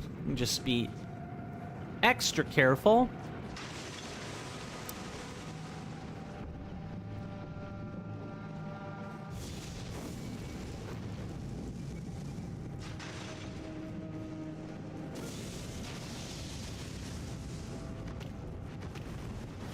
Stop getting in my Yep. I'm gonna put this here, but I'm almost sure the split is, like, supposed to be called something else. Mr. Jason says, one of my friends used to be a construction worker, good sir. He got fired because it was alleged that he was stealing signs from the site. I didn't believe them at first, and I defended him. But I went to his house the other week and all the signs were there.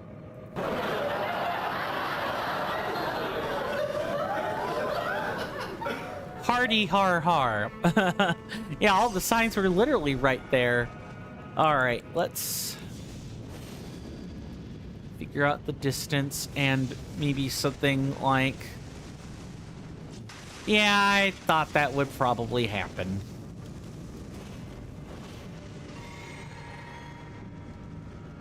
I did not mean to do that.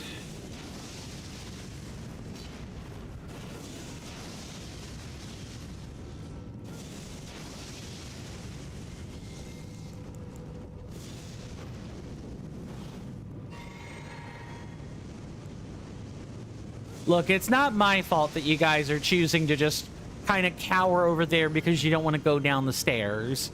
There's clear pathing. It's not my fault you're not taking it.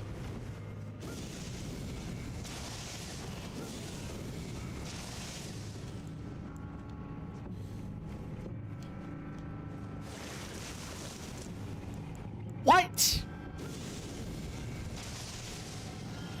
I'll take it. Bye. Girl, bye. See you next Tuesday.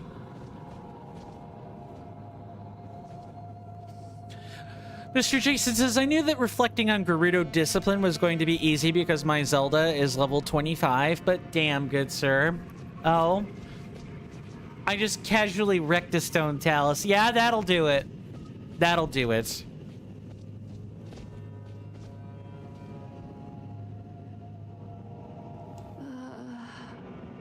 My Lord Horst, I am terribly Reforged. The chalice will quench my thirst, rejuvenate my flesh, and allow me to grant you further strength. Please, my Lord Horst, it is my only desire.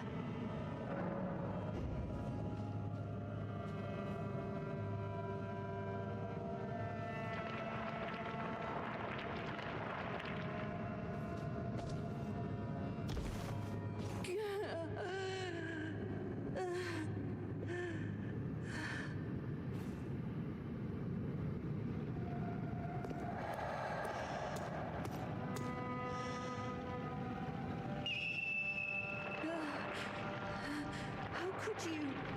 Please. I only want to live.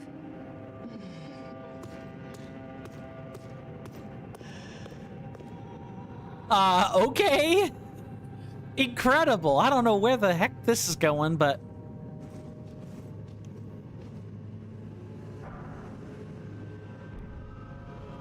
Oh, they're literally... Wait, are we doing the Mikola segment? The coughed up remains of a cocoon, now empty. Empty cocoon of a silver tear that once grew in your body. Through the mother chalice, the Simi became whole. It was promptly absconded with. Her arrival must have been hotly anticipated. A wistful sensation draws you toward the eternal city of Nokron by the shore. Wait, what?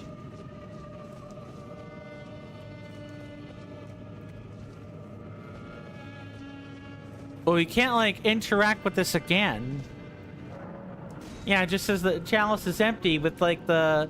You can tell there's, like, a little cocoon hut, like, remnant in there.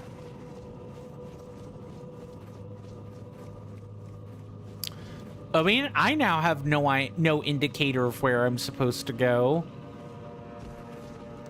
Other than the item, and I don't know what to make of that. I guess let's try going that general direction then? Where would I even go? Maybe this Nokron? Mr. Jason says, by the way, good sir, I do not know exactly when, but at some point today, I intend to send you some wonderful clips of Mr. Jason masterfully dodging a Lionel. I look forward to them, good sir. I look forward to them.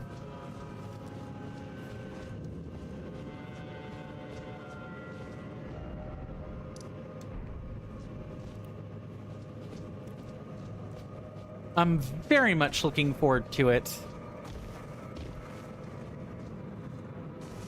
I'm sure those will be some great clips.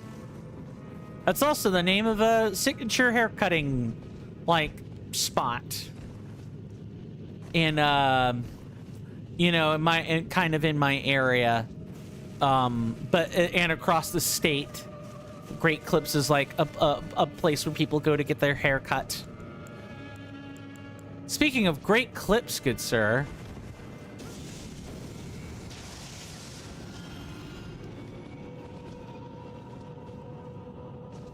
Need to be very careful. I think as long as I keep moving, I'll be okay. We'll see.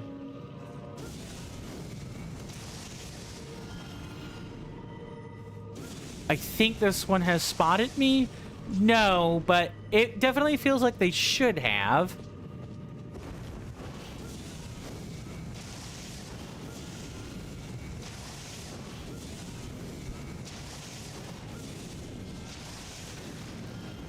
Oof.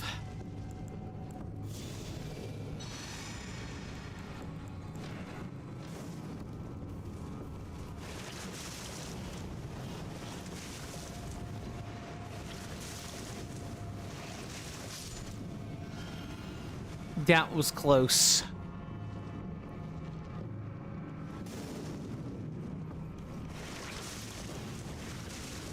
Ah, you're not shooting me again.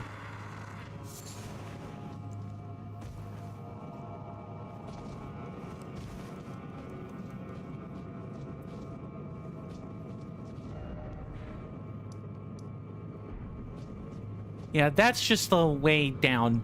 Mr. Jason says, sometimes at the top of a Twitch chat, it says, clip insert streamer's best moments. If it said that here, I would have an issue because currently Twitch doesn't let you clip the entire stream, good sir. I appreciate that, good sir.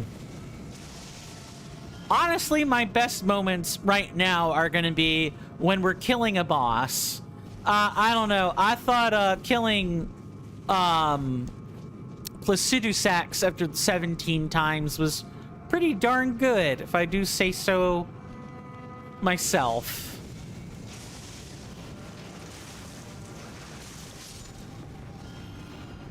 Or killing Malekith after 3 times. Although I should say, whereas Placidusax is like an endurance test, Malekith is more of a DPS check. Do you have enough damage to do what you gotta do? If you don't, you're gonna end up not having too terribly a great time, because you're constantly going to be worrying about, you know, you're gonna be worried about dying. You're gonna be worried about dragging the fight out.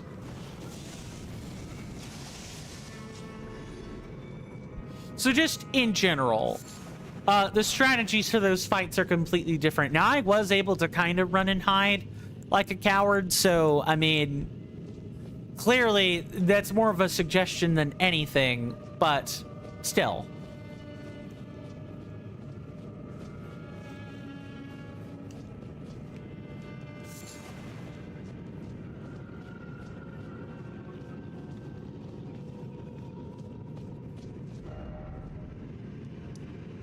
Knight's Sacred Ground. Yeah, I'm not sure what to make of that.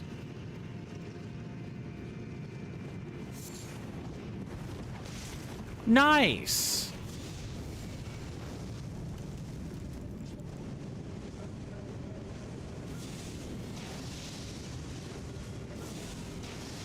Yeah, don't even think of using your whip here, lady.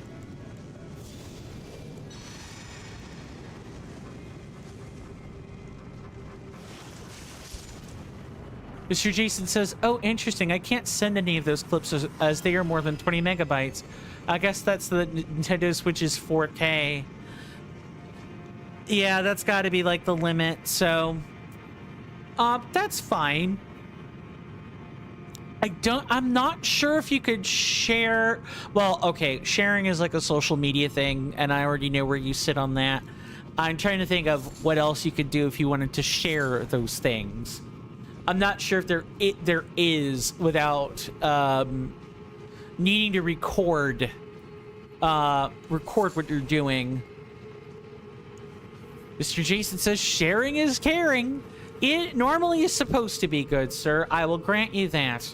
It is kind of supposed to be.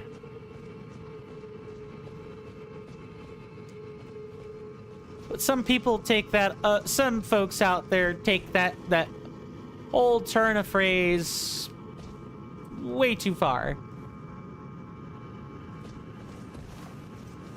I'm just kind of retreading old ground with where we've been and seeing if maybe something shows up as we're moving to these places. But I don't actually think so. We're getting ever closer to Cheshley streams, good sir. Yeah, we've been looking forward to those with bated breath.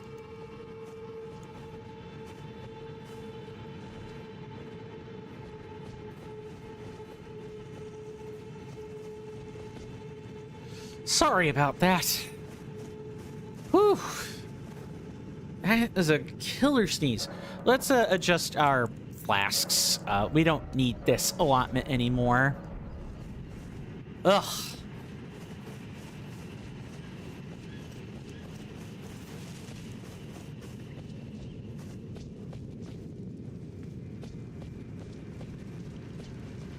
Okay, so where else? Maybe over here? This spot might be one place. Yeah. I think that might be a spot. Mr. Jason says, like your streams or or anyone in the TCC, I'm always excited to see who goes live each day.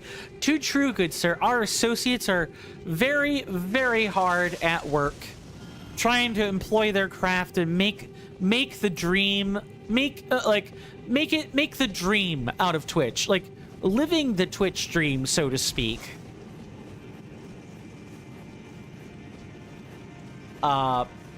Something that's like very hard to do in today's age. Not only on Twitch, I'm sure, but also other places too. You know, I could think of a few. YouTube, Kick, Trovo, the whole lot of them, really.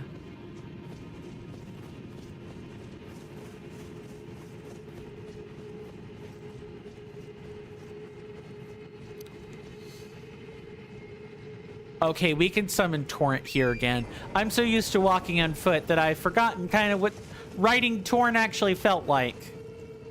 Yay! We get to move fast, which is not something we normally get to do.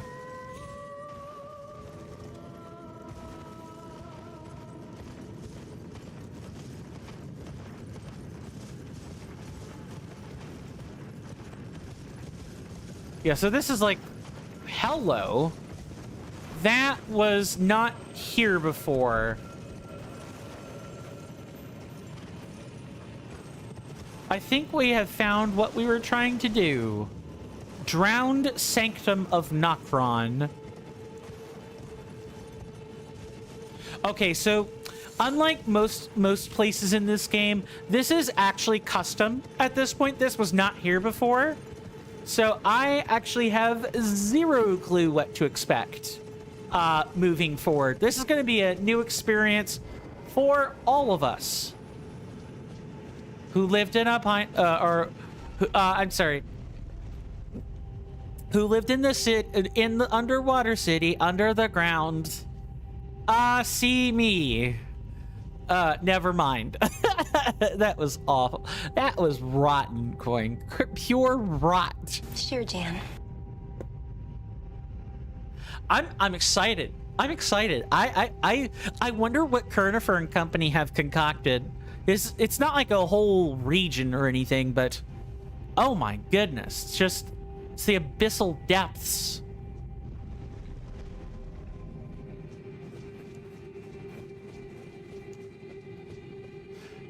Take a look at this. Oh my god. Guys, visual time.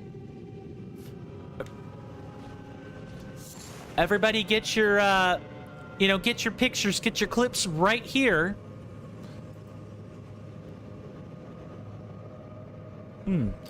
I think that's worth a print screen.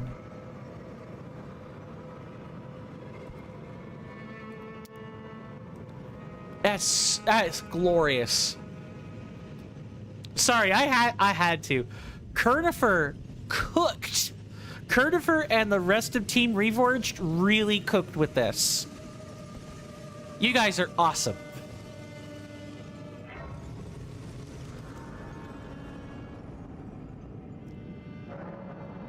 The Argent Terrace. Does that mean there's going to be a new map? Like an actual, like, stele? I am so enthralled. I thought this was going to be the boss gauntlet, but this is going to be its own thing. You know, my senators and inductees. I don't know which way to go. Okay, never mind. My thoughts and prayers have been answered with a resounding void. Is what that is. And praetors. Yes, let's not forget our all-important praetors, who moderate the community every single day that I ask them to. And whenever they can show up. It's incredible. Well, I guess we're on our way to, like, find out what's happened to our flesh and blood.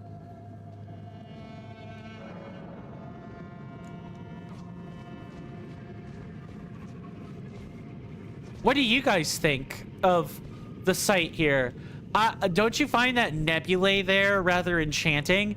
Or at least something that kind of looks like a nebula anyway. I can't quite say it is because you can see the underground, but I think this is gorgeous. This is all custom, by the way. All of this is custom. There are not too many custom areas in Reforged, but this one takes the cake. This one's been...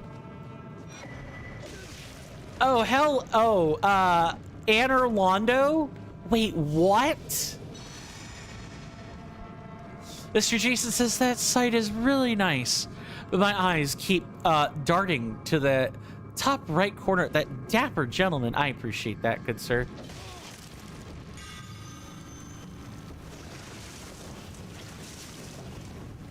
A wailing shade.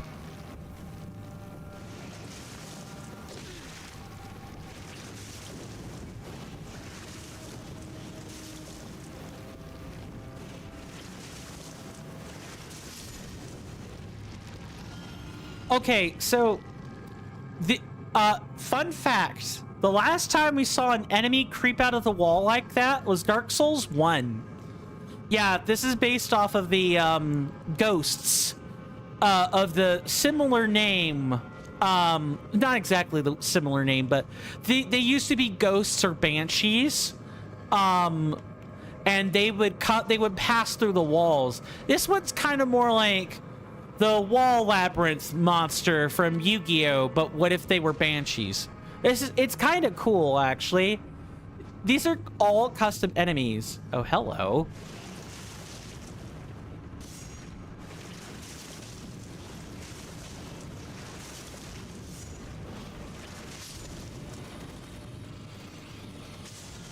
If you wanted your golden centipedes and other stuff, this is kind of where you can get it. I'm sorry, I am completely enchanted by this. It's under the under. Sorry, I know that's a nonsense statement, but like, it's incredible. Mr. Jason says, by the way, good sir. We just came from there and we want to go this way. By the way, good sir, I was in an Animal Crossing New Horizons stream just before you went live, and I got into a conversation about Mr. Jason's island, and the streamer said, I would love to tour your island. So I said, okay, sure. I will fetch my dream address for you. I just need to dust it off, since I haven't used it since February. They laughed. I'm not sure what the joke here is. Well, maybe that's not a joke. I'm glad they laughed, though. That it's not Groundhog Day, right? That's not the reference we're thinking of here.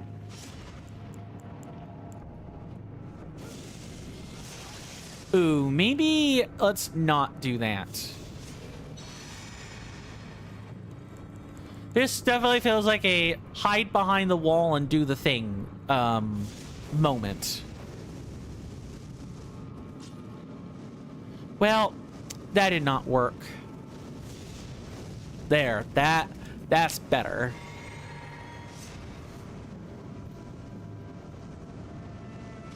Mr. Jason says dusting it off as it's something that hasn't been used in a while. Okay, that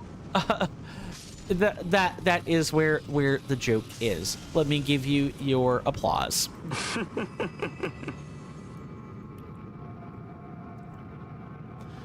Yeah, I guess you had to pull it out of the cloud, huh, good sir? Yeah, you had to go into the archives and grab that file, right? Clearly, there's a reason that it was called the dream address. Sure, Jan. Yeah, that one's kind of crusty. It's not bad. Well, okay, it's bad. It's crusty bad, or wouldn't have bothered calling it crusty. Don't get crusty jokes at the. Definitely don't get crusty jokes at you know, at your local streamer's place. Oh, well, that happened, I guess.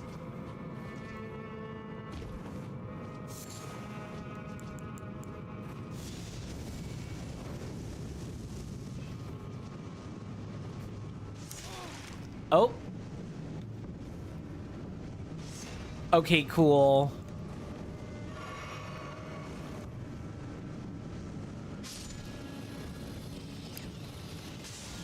Okay, like I said, I am going in it, you know, in the dark. I'm shooting in the dark here. I legit have no idea what I'm doing. I know my navigational skills haven't suddenly been rendered mush or anything, but this is definitely not what I'm used to. That much I will say.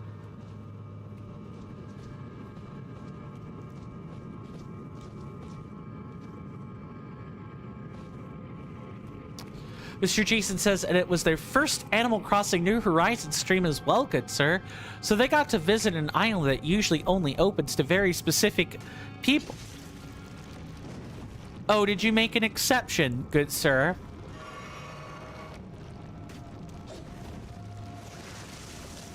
Oh, no, you don't.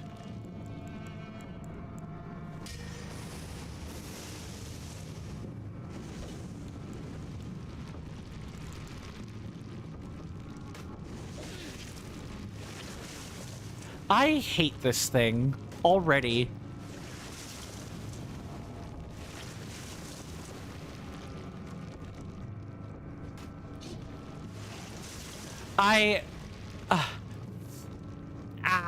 Dagnabbit. This is very annoying.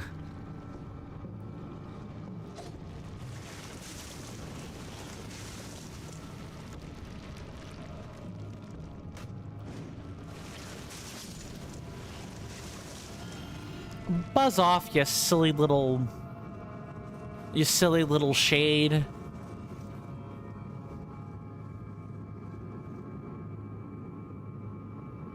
Wait. Is there a way? Is that a way forward? I legit don't know. We're going into like multiple branching paths here. Mr. Jason says, "BRB, good sir, and you might be gone for now and the entire break. I'll keep the stream open. Thank you for your lurk, good sir. Please take your time. I will, you know, be here until I'm not." Murky dwellings of peculiar grace afforded by underground dwellers, used to gain an abundance of runes. The denizens of the underground cities were severed from the power of golden runes when they were cast beneath the earth. Still, a cold vision of grace remains in their eyes, blackened by years of exile.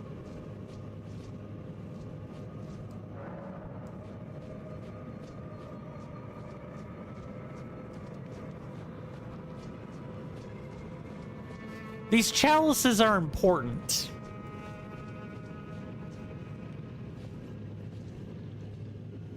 These chalices are important. Can we jump on this? We can. Not only that, but I think we're kind of expected to spot that too.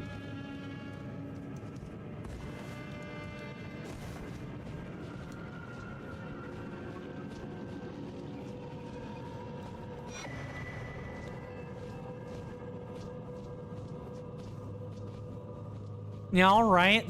There was nothing else to do here.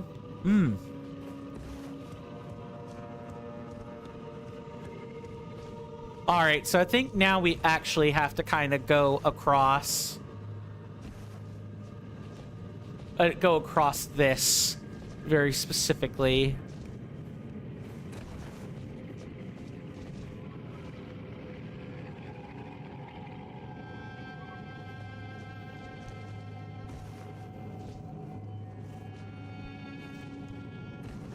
Okay, so far so good.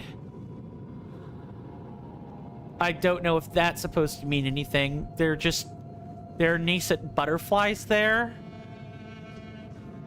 I'm not sure it can get back. I'll try. We can. All right, let's see if there is something here. Or if this is just free nascent butterflies. Free nascent butterflies. Not at all worth it. But that's fine. At least it wasn't. At least it's not death, right? At least it's not death incarnate.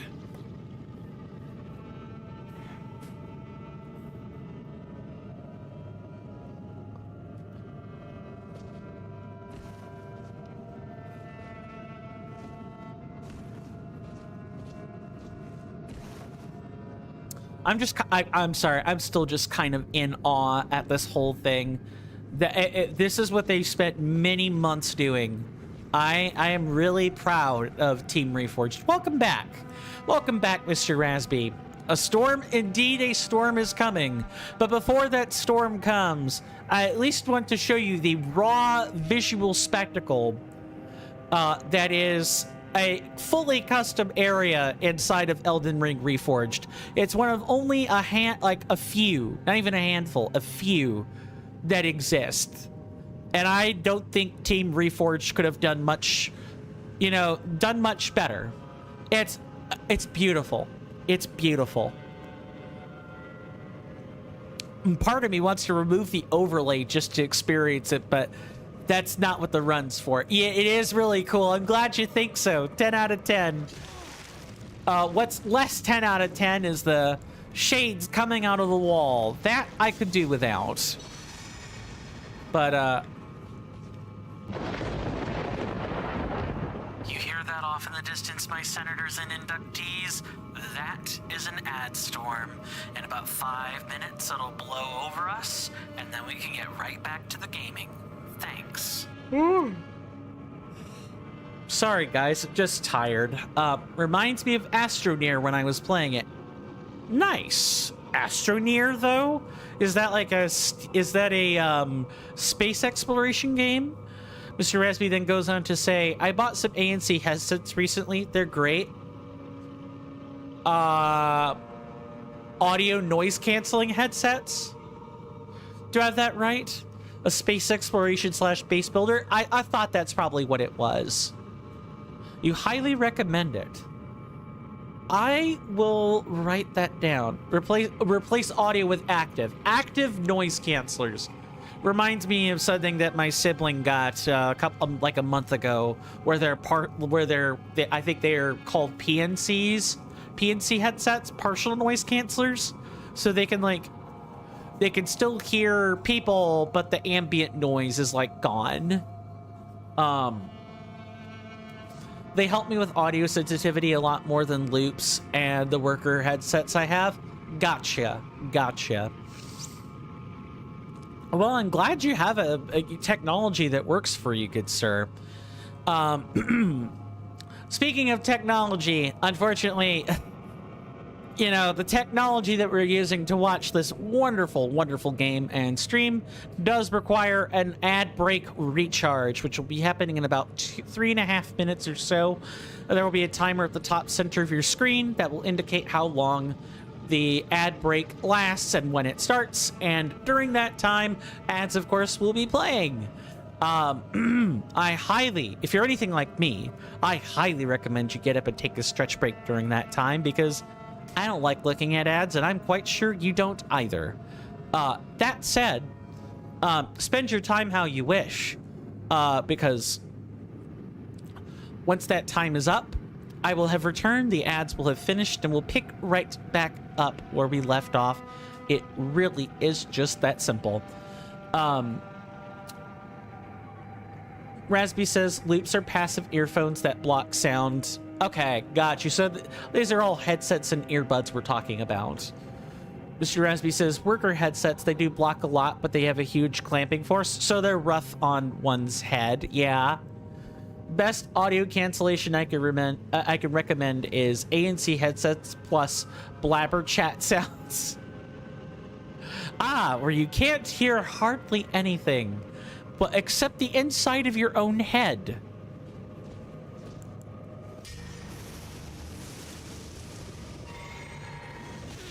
I dislike you so much, you ghost shade.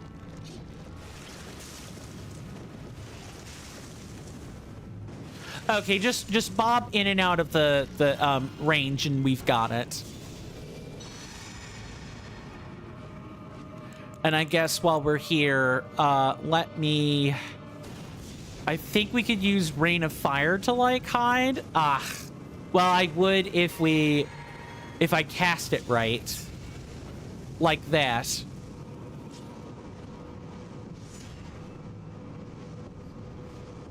I love this spell.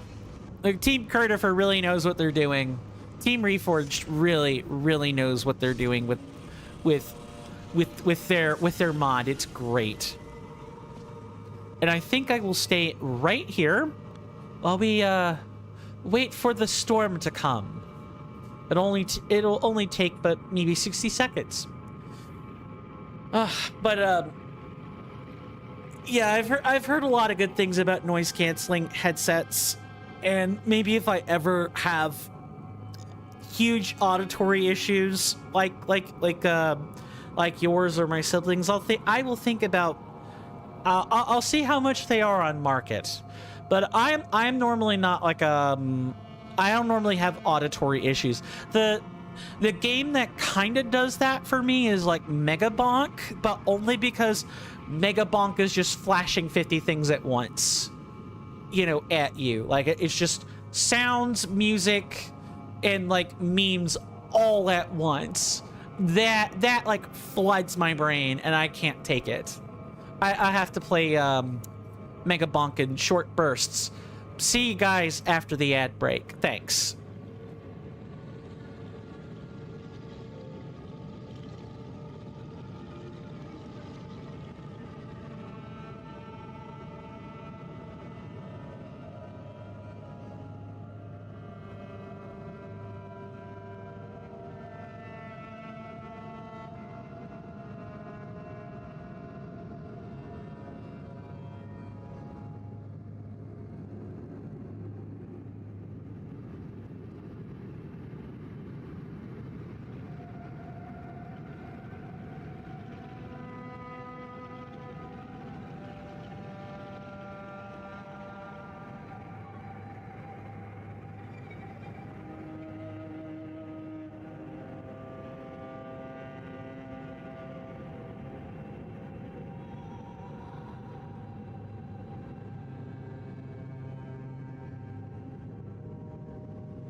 Sorry about that, folks. I am back. I trust we all had a wonderful, if not at least productive commercial break.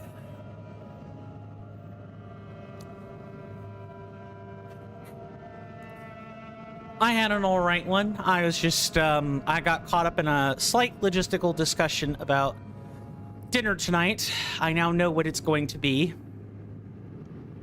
Mr. Esby says, I had my headsets muted, but I lip sync read. Sorry about that, everyone. I am back. How off was I? Not, actually, you were not off at all. I think I might have said one more sentence, you know, in between that, but honestly, that's a pretty spot-on lip read, if I do say so myself. That's a skill I wish I had. But I was just telling. I think the other sentence was, I trust we all had a wonderful and productive commercial break, or if not at least productive. There we go. That was the full sentence. But where was I? Mr. Rasby says, indeed, it's almost like you say sorry about that. I am back almost every time. That's the secret prediction. Did you actually lip sync read, or did you just guess? Be honest, please. I need to know for my own sanity whether or not that was lip sync or that was just luck, like you know, a fortuitous prediction. While we're cooking that conversation, of course, I told my folks, you know, they were thinking about having subs from Subway, and I'm like, that's fine, but, you know, Subway is someone else who gets their food from Taylor Farms, and Taylor Farms is the company that successfully lobbied to have looser food inspections. So the cyclosporiasis outbreak here in the US is partially because of them.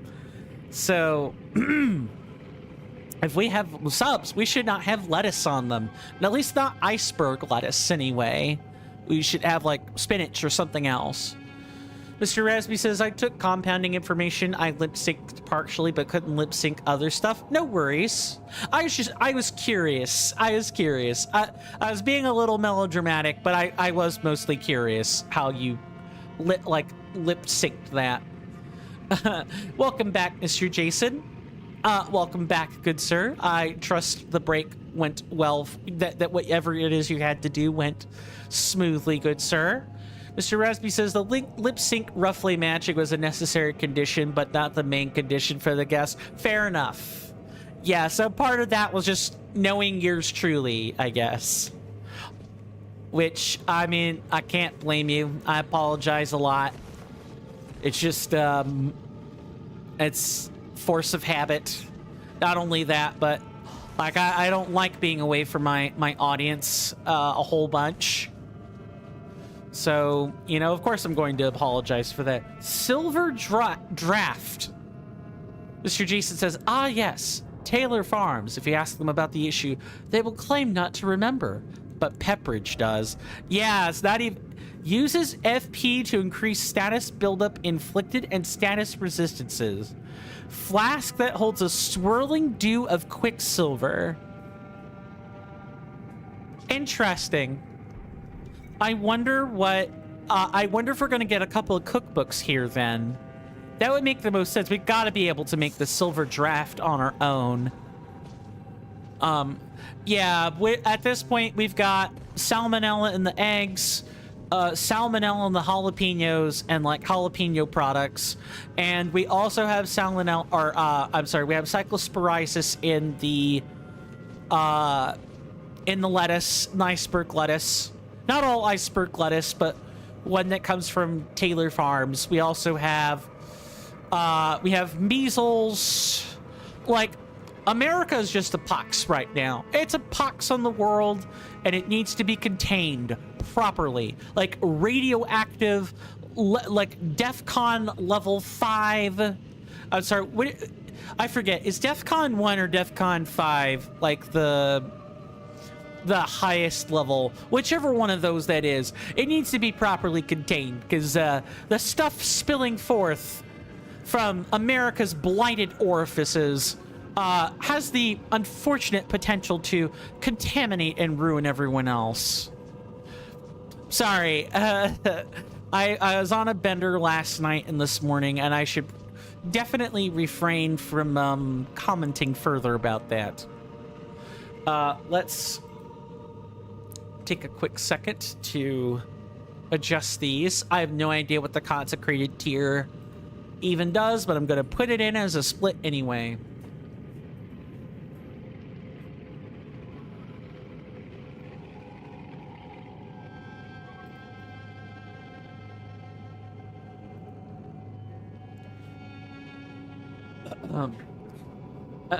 Mr. Resby says, insert, all right, Grandpa, let's go get you your pills, meme. Oh, maybe that was a little bit rude. But you didn't actually, like, you said it with some dry sarcasm, right? So I know you're not being completely serious. Mr. Jason says, oh my God, Mr. Coin, I just remembered what I was going to say earlier. What were you going to say, good sir? Mr. Rasby says, never ask a man a wage, a woman her age, or coin about the state of America. I know. I feel as though hate is oozing out of every pore of my body. It's been something I've been really having to grapple with lately. I go through stages where, you know, for about 3 to 6 months I'm fine, and then I learn about something else that's just awful and really makes me question humanity and what happens. I get mad again.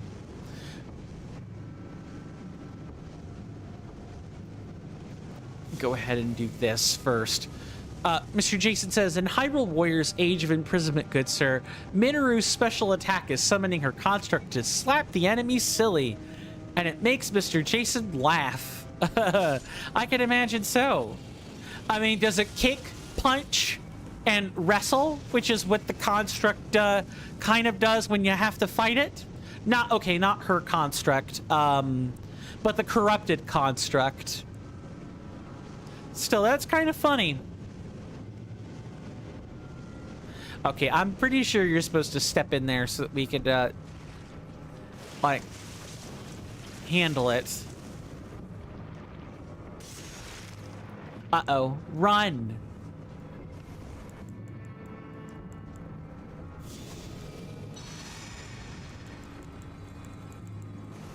I need to be extra careful right now. What are you gonna try to jump that gap, Mr. Tier? Or what?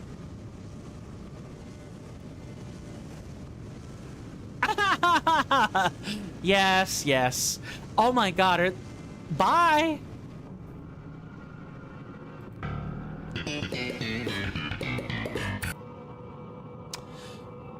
Mr. Resby says, yeah, the plot twist is that if America was in a great place, you'd feel kind of similar. Hating the state of America can only be projection. There's something that's unrelated to America that's involved. I don't think so.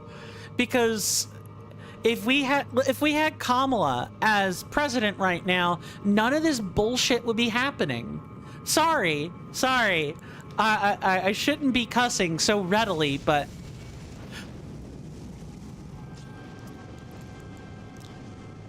there is no shot that we would have all this hubbub about the forbidden files, that we would have poxes and plagues upon our country.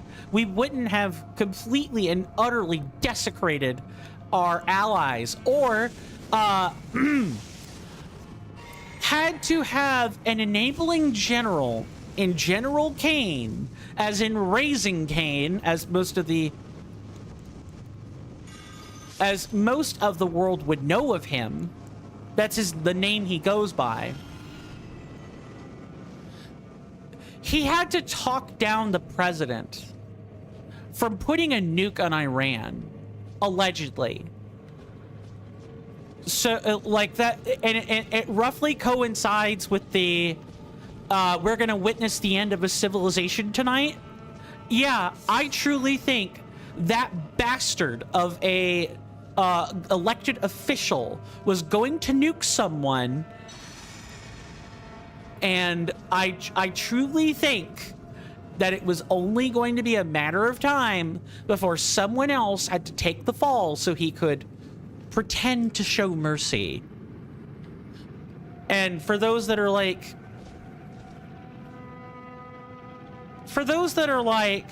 well, he hasn't done it, right?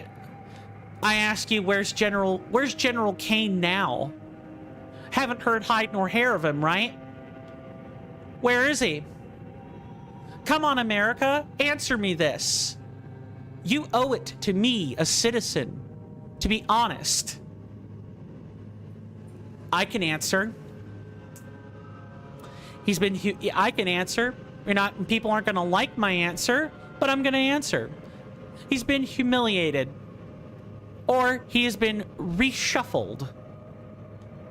I'm sure he's still at his post, but he's no longer presiding over anywhere near the inner circle. There's a reason why there's deadpan silence coming from that general and others who have tried to tell Trump no. Oh my God. Sorry, I get sent. Like, every little ounce of news about that man just sends me. Mr. Jason says, by the way, good sir, as much as I'm honored to be... What the heck? To be a moderator for all the channels that I'm a moderator for, good sir, I have to admit that I'm incredibly honored to be your moderator, good sir. With the good sir Mr. Rasby's questions when I first joined, I'm officially Mr. Rasby approved. And that means the world to me. I'm glad you think so, good sir. If I could return America back to the natives from which the natives have been, conquered, abused, and nearly assimilated to extinction, I would do it. I would do it at the snap of a finger, because I think that was one of the world's gravest sins outside of the Holocaust. That obviously was way worse. That was way worse. There's nothing that tops that. But the trail of tears and the abuses that the natives have suffered at our hands is almost as bad. Almost as bad.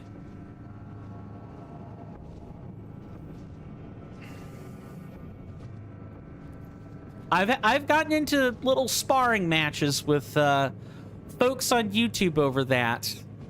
I guess maybe I should ask the quintessential question. Does that make me a traitor to my country?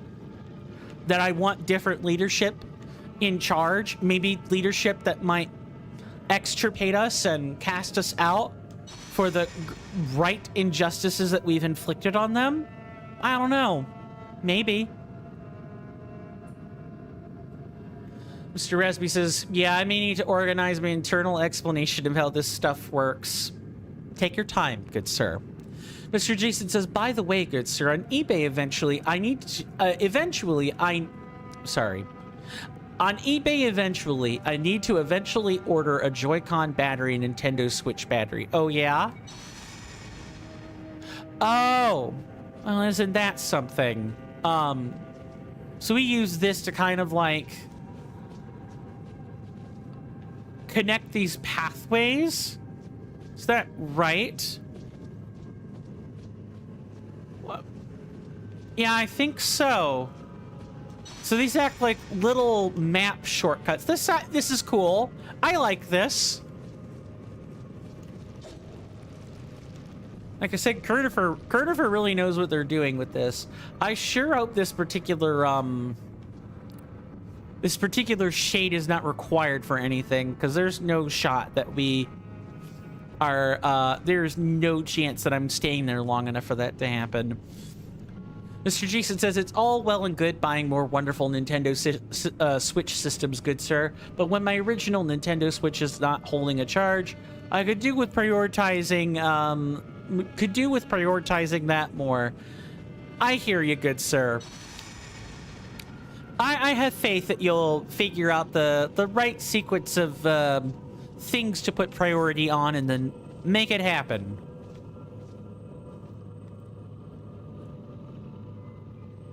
Okay, so we need to, like, move down there. Okay. So we come up here and then quickly dart down there, or we're stuck here.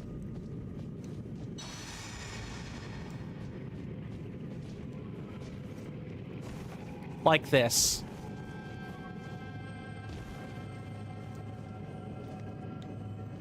What?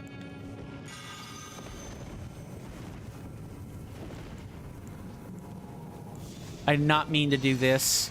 That might actually get me grabbed. Yep, dead.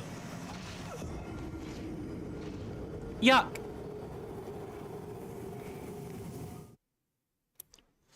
Mr. Resby says, the reason I pointed out is because under my understanding, hate is the act of projecting a part of oneself they don't accept onto something else. Like, hating someone sensitive is synonymous to rejecting their sensitive part, but I'm always finding it hard to differentiate it between it always being projected, always being projection, or if there being cases where one can dislike something a lot as a response to how it engages with their values instead. Well, I would probably tell you it's the latter part of that then, because... And I'll mark a death there. Not there. It has to be this split until I know more. So before, you know, the most I could say is like, oh yeah, America puts dictators in power because, you know, those dictators offer us things, is probably what I would say. More than anything else. This version of America attacks every single value I possess somehow. All of our officials don't care for us. They maybe don't wish us to suffer publicly, but I know some of them will do so privately. I know the wickedness that our officials act with. We had our own version of Marie Antoinette earlier. There's a sitting U.S. senator, I'm pretty sure, or might be a House rep. I forget which part. But his name is Dan Crenshaw. And he literally told people to go and eat ramen, like in response to the state of the American economy, which... Granted, yeah, poor people have to eat ramen. Congratulations. That is not what we want to hear our elected officials telling us. Sorry. We want to hear how they're going to fix the mess they've put us into. And, you know, how we maybe put ourselves into by voting for expediency over values. Now, I couldn't get to vote that day, but that doesn't change the fact that this is still my government, and I still have to accept every part of what it is, of what it's doing. I have to accept that, because failure to do so, it's just delusion. It's delusion, and I refuse to act that way. Whether it be electing a former cocaine snorting off the toilet seat, like brain parasite eaten official that's in charge of our health, to having a potential alcoholic, an alleged wife beater in charge of our military, to you know, having someone whose gayness seems like window set dressing in the form of, you know, the treasurer, Scott Bessent. I truly do feel like that man was put there as a token, and if Trump could get rid of him and replace him with someone else who is just as perfidious, he would do it in 5 seconds. This is the same man that when confronted by meteorological experts who showed him how his predictions on a hurricane warning were off. He literally took a Sharpie and drew the route of the hurricane to include Alabama anyway, just so he could include it in the warning. This is the same man who has done and said so much evil and cruel things. If all the memoirs and all the former aides can be believed. If all of the aides and former memoirs are to be believed, and I'm sure some of it is exaggeration, and maybe some of it is perfidiousness in and of itself, but how do I word this?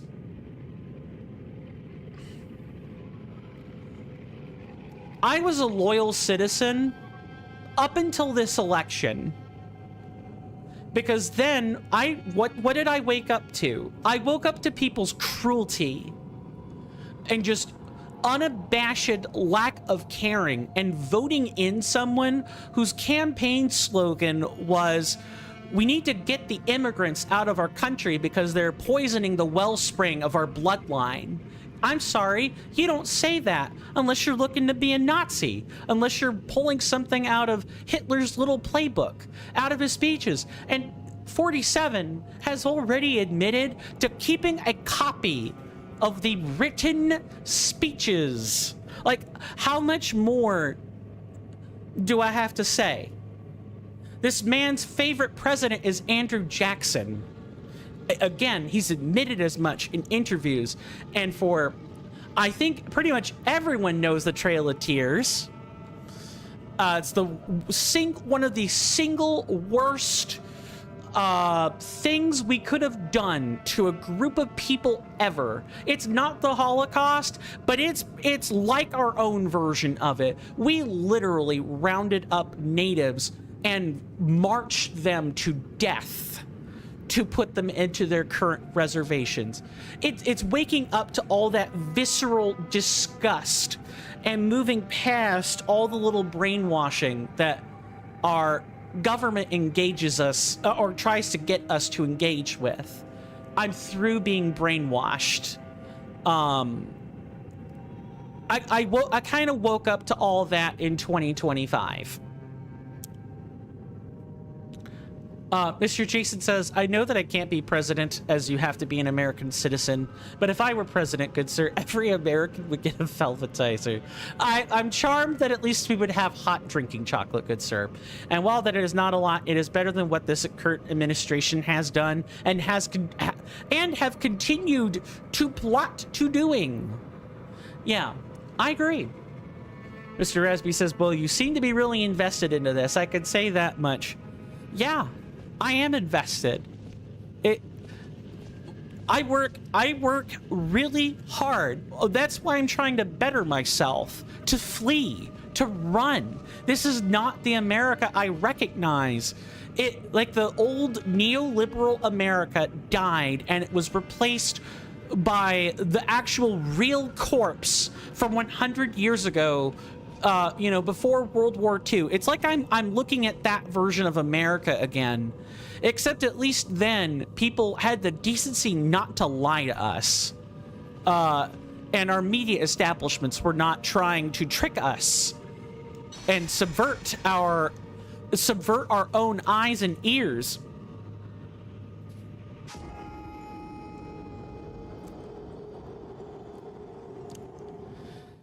I have no one to blame but myself for that one. I just jumped into the void. The wickedness. I'll put it this way. Let me put it this way.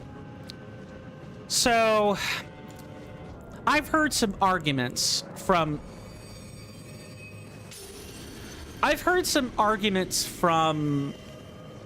people that I know on the conservative aisle, and they're more than happy to point out Biden's or Obama's or Carter's errors in their presidency. We've had a history of warmongers, by the way. I just want people to know that. all of our presidents have, ever since like the 1800s, like past the 1830s, have gotten involved in either attacking China or some country in Africa or some country in Asia or South America. We have a long history of this. Mr. Raspy says, I feel like I made a misplay by mentioning this topic. It seems kind of sensitive. It's something I grapple with every day, but you couldn't have known. It can't be a misplay because there was no way for you to know just how long I've thought about this and how much of that, just those emotions just bubbled forth out of the surface. That is what I hold back every day. That is what I hold back when I go back out in public. And welcome on user 11. Good to see you. Hopefully you're doing well in body and mind, and I do hope you enjoy your stay, good sir. Truly. How have things been since yesterday, good sir? Don't mind us. We are exploring a custom area in Elden Ring Reforged that was released as of the latest patch. It's been really, really cool to kind of just walk through it and experience all the hard work, all the hard work that Team Reforged has put out to get this in such a state. I'm glad to hear that, user 11. Let me wait here for that. Oh my god, I'm gonna get stabbed if I'm not careful.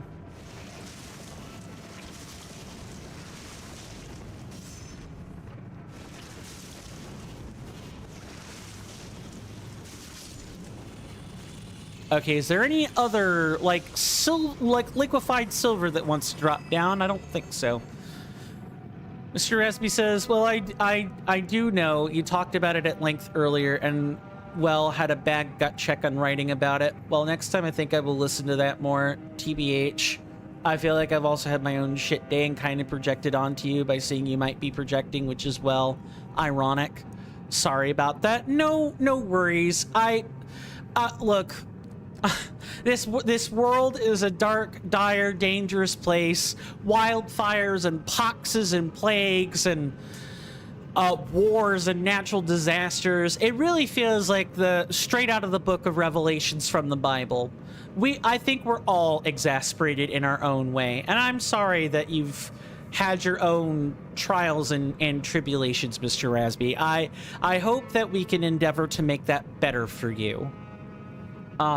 User 11 says, how have you been, Mr. Coin? Outside of a rather...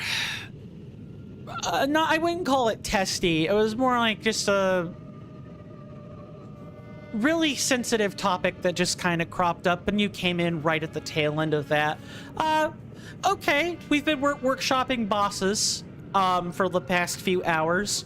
We defeated Placidusax, Malekith, and we're now in the last thing we need to do before we start dealing with the bosses of the end of the base game. Like, before we deal with DLC, we're going to handle the base game first. Let me just coat myself in silver. Mr. Jason says the best place to do that is in a cinema or theaters, and then you can project all that you need. You right? Absolutely.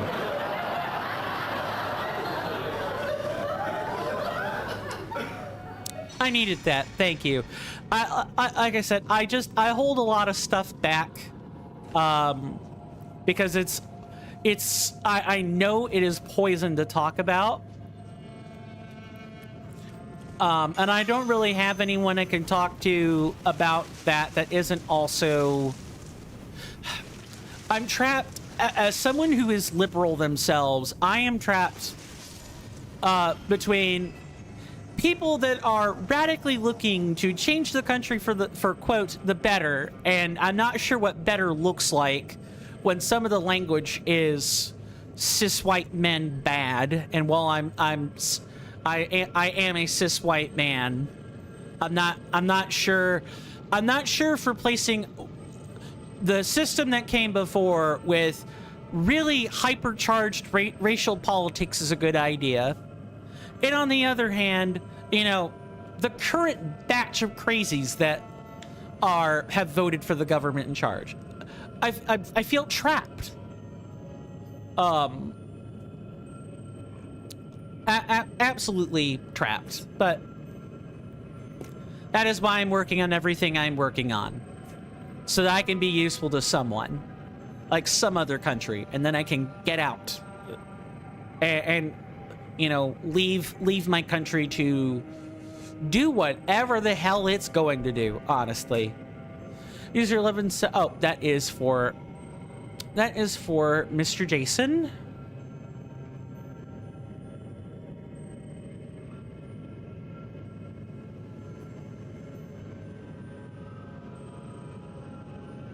Okay, so this kind of exchange is between two people.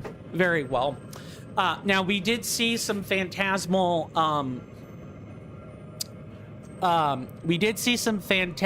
like corpses walking around, and they can pass through the wall kind of just straight up. And because they can do that, they should just be able to do it. Yeah, see, just like that.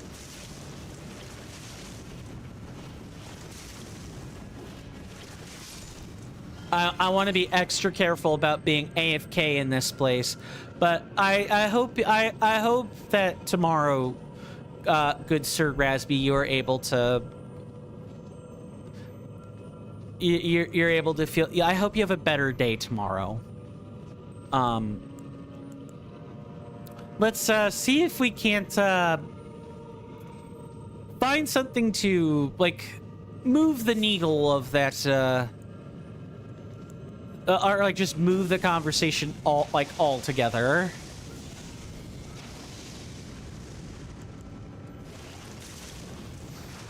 I can't wait for whatever boss is gonna come next. I'm very excited. I have not been in this place before.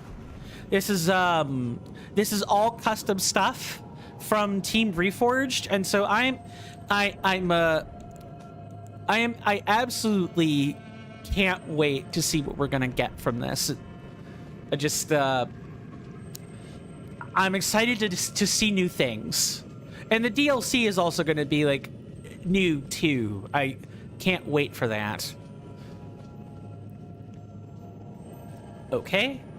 And, what did we get here anyway? Twisted cord. Strands of quicksilver twirled into an evocative double helix. Empowers nearby spirit ashes. Seems to attract idle spirits, quickening them with the promise of nesting within a newly born. A new life without a soul is but an empty cup to be filled. Interesting. Mr. Jason says, oh, Mr. Coin, good sir, in the Hyrule Warrior's Age of Imprisonment, the Korok Warrior Kalamo's special attack is just that it throws a wasp nest near the enemy and let the wasps deal with them. That's hilarious. That's hilarious. And bees are some of the most powerful entities alive in the Legend of Zelda universe. Bees can chase you for miles and miles and miles on end. Hello.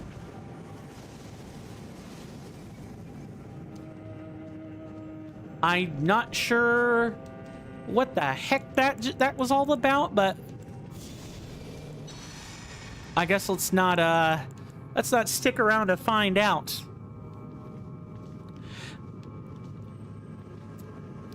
I guess you could say that Kalamo literally kicks the hornet's nest at them. Sure, Jan.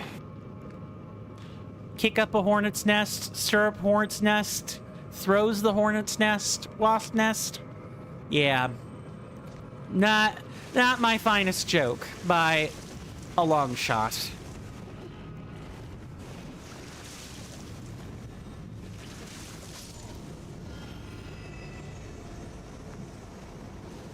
Okay, get back into cover.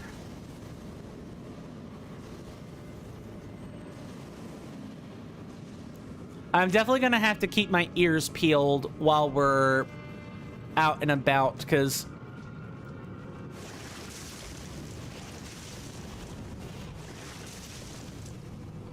there is gonna be like,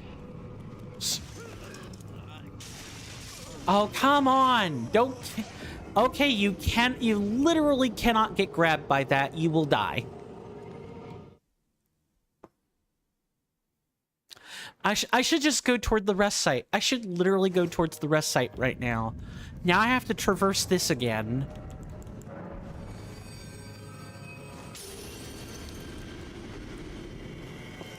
Mr. Jason says, by the way, good sir, one of Zelda's attacks looked like it got hold of an enemy and tossed it on the ground behind her. So she really did throw shade today. Hardy har har.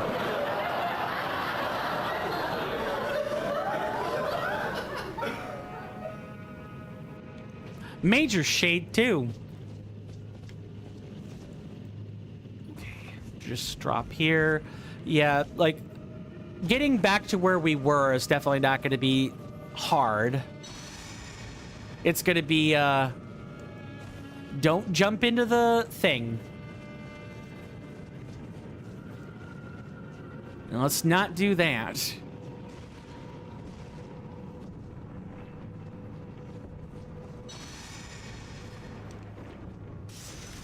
Really? Run, move quickly.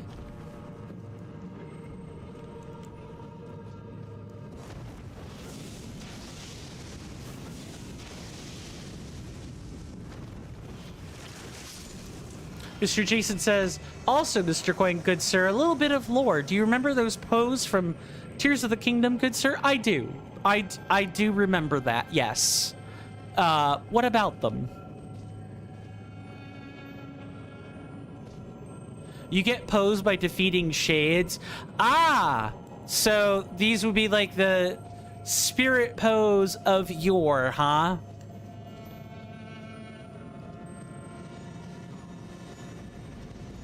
Okay, move into cover. Definitely don't stay there.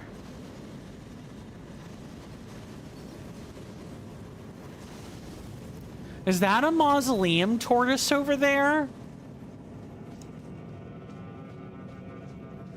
I think so.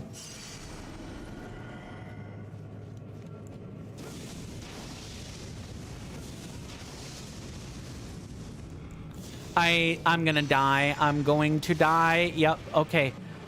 That's fine. I will take exhaustion. I will take exhaustion over dying, guaranteed.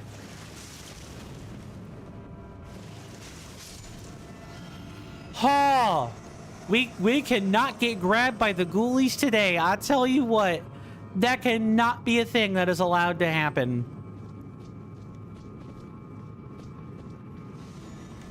Okay, run. Back into cover.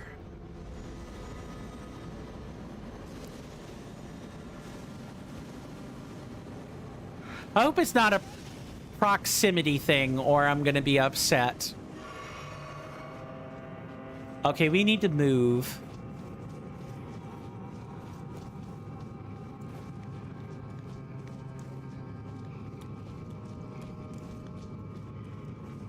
Oh, this is not good. We're just like waking up a bunch of corpses. I do not like this.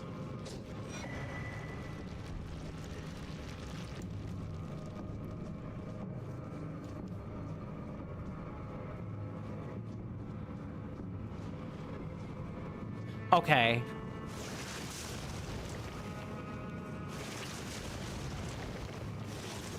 Yeah, so this is a giant mausoleum tortoise.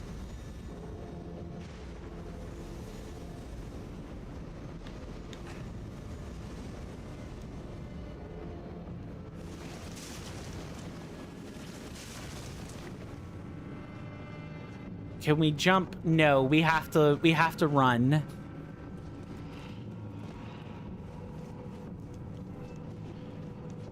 Sorry, this is definitely going to require my concentration for like a hot second. Because we are running into every enemy under the sun.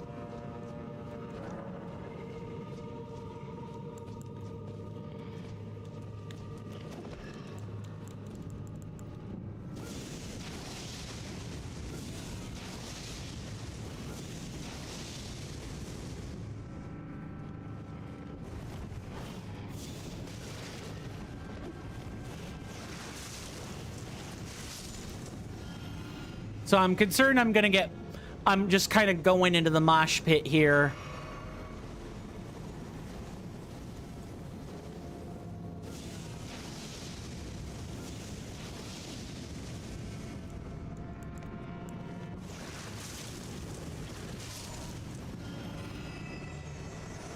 Mr. Jason says, and Calamo, good sir, throws the wasp nest and then faces away from the enemy. As in he's looking to run after he's done, right?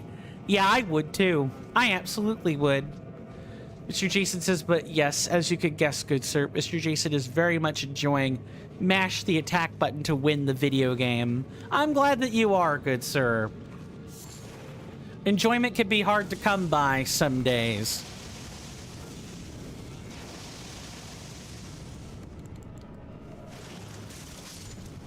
And you got to take what you can get, you know, within reason. And okay, move.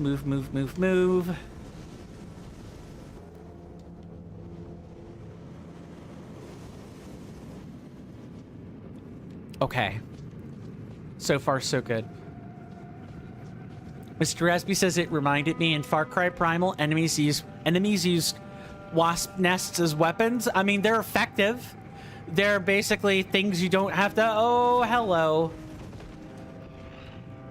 I mean, you don't have to gatekeep them. You don't have to train them. As long as you keep a good enough distance, you can basically throw them. Mr. Raspy says, and then they reminded me caltrops are actually used IRL. Yeah, I mean, why wouldn't they be? And I was wondering, how effective are they in actual scenarios? And it's like... literally nothing one could do about it. Oh boy. Run. Back in here.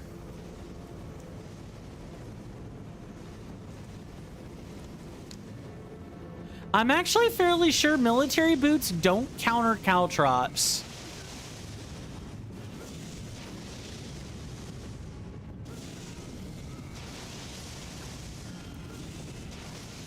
Oh no, bad. Yep, very bad. Man, they're right. I have to remember these things pass through walls. And so they can, they are very unearthly, literally unearthly determined to get me.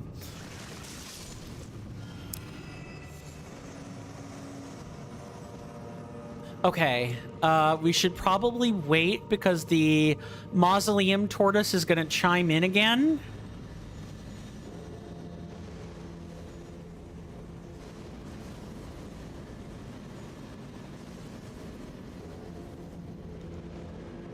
Right, don't move yet. Don't move yet.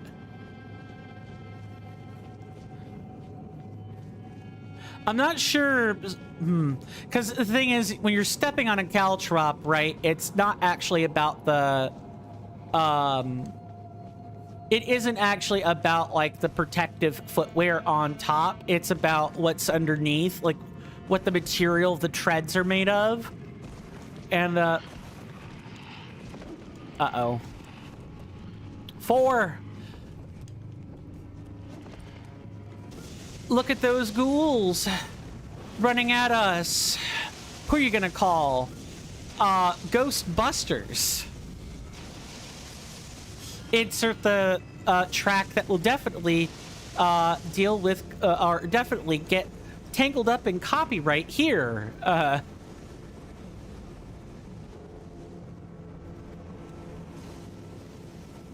This is not good. Oh, well, oh, all right. They were apparently pointed somewhere else. That's fine.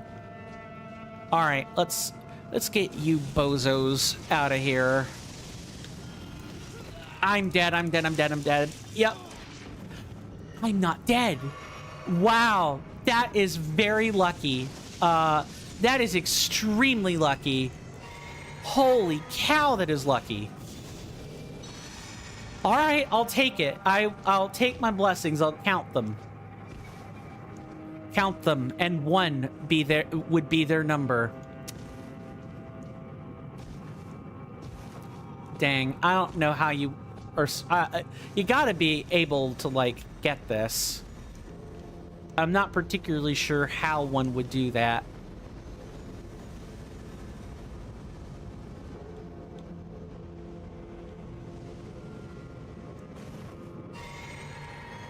Now, can we find our way around to get the rest of these? I know one thing. I would never want to actually be asked to step on a caltrop and find out, because I know some of those things are barbed. Like, caltrop technology has advanced in the time, you know, in the time since the medieval era. A lot of caltrops come barbed, or can be tipped with not even like, quote, poison or like acids, but can just be like tipped in like bioweapon type stuff. I highly doubt people are tipping, oh boy. I highly doubt people are actually tipping their caltrops and say salmonella, but that would be a thing I would think to do, is like just why, like, yeah, the caltrop is a hazard, but why not actually put something a little bit more, a little bit deadlier in there? I encourage people not to try that at home.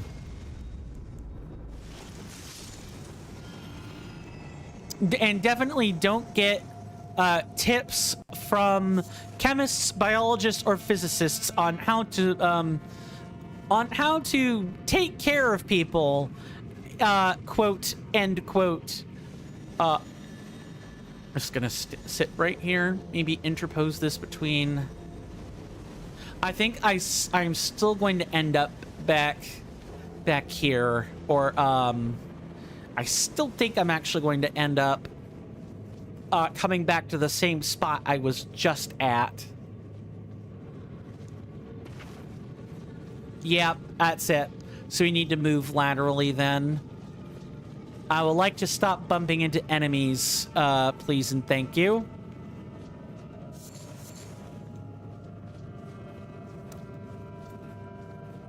I also wasn't expecting to have the trepidation inside mazes. I wasn't expecting that to be a thing either. Okay. We got two right here.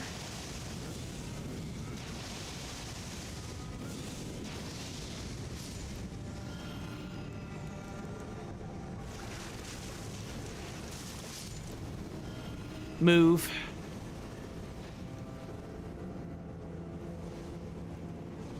Just stay in here where there's cover, like roof cover.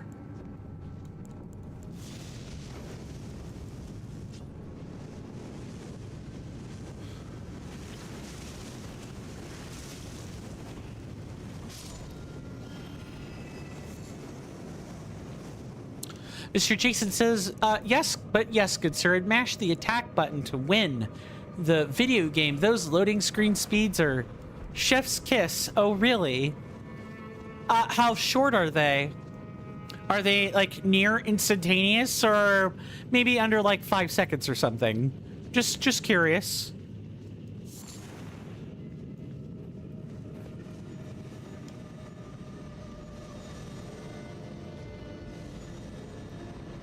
I'm trying to, like, pay attention so I don't, like, die at the same time. About 5 seconds?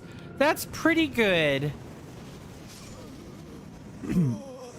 I should have just not stayed in that position.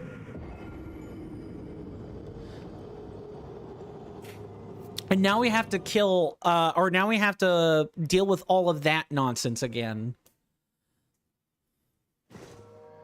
Well, that's kind of the whole point, right? Is that, you know, I don't know what I'm doing.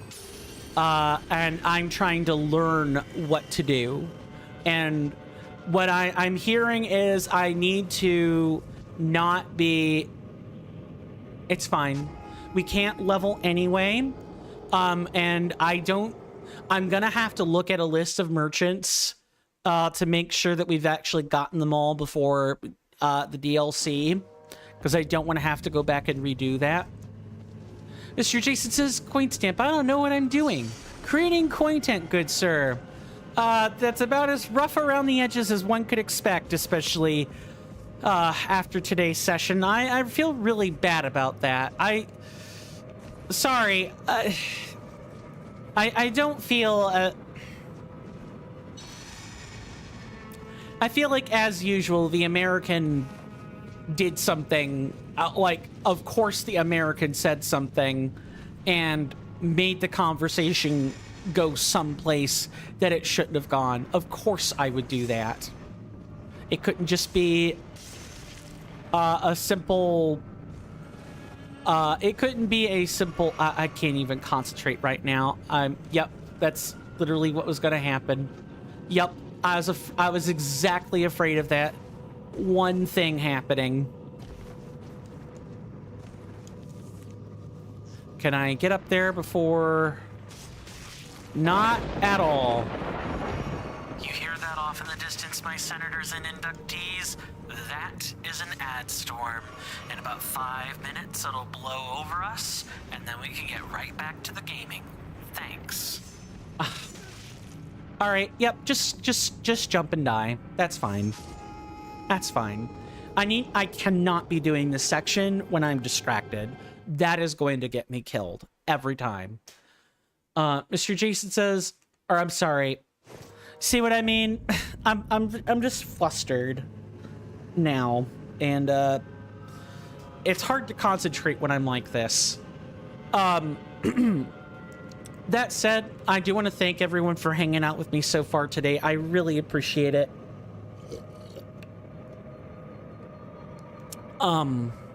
We do take commercial breaks at the top of the hour. And in about 4.5 or 4 minutes time, rather, there'll be a timer at the top center of the screen that indicates how long the break lasts and what time the break starts.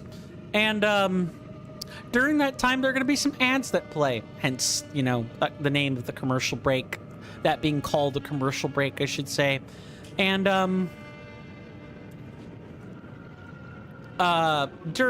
sorry, I'm really just, my brain wants to be stuck trying to, like, deal with that whole conversation, because I shouldn't have ever let it get to that point. But I digress. You know, if you're anything like me and you don't like ads, because I don't like them, I highly encourage you to come along with me and take a stretch break together. That way we all can, not look at ads together. But, don't let me be the keeper of your time. Spend it however you wish. Because once that time is up, I will have returned to my seat. The commercial break will be over. And we'll pick up where we left off. It's really just that simple.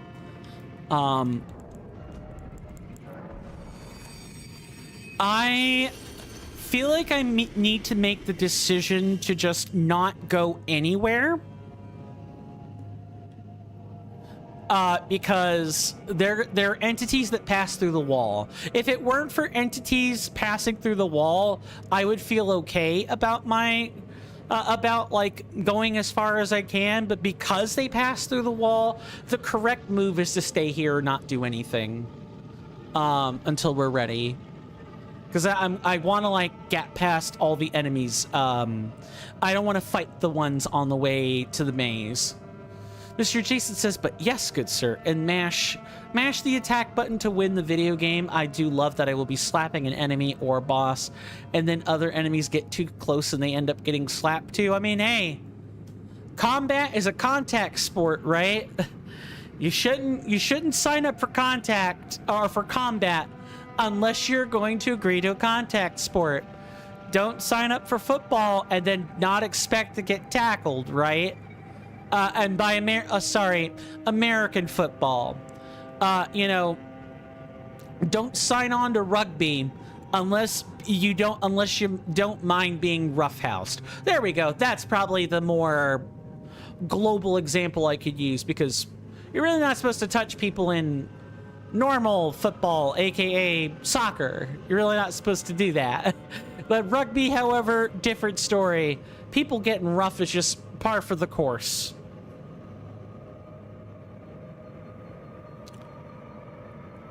Ugh.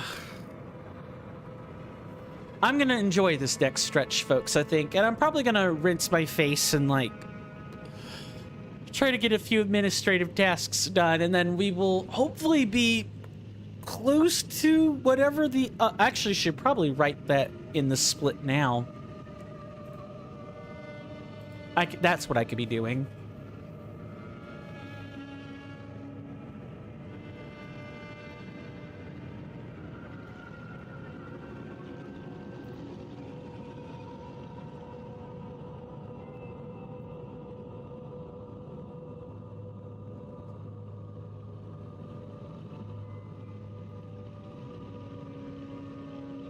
No, I'm pretty sure. Yeah, I'll see you guys after the break. Thanks.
Sorry about that, folks. I am back.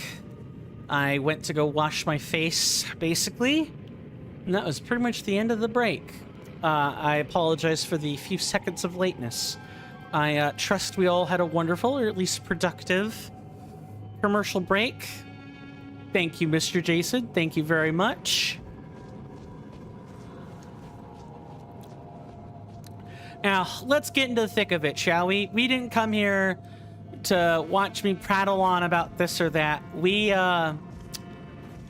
came along for the ride to, like, get the content done, which is exactly what I intend to do. I'm hoping this isn't going to take up a completely terrible chunk of my time. The coin tent, exactly. The coin tent.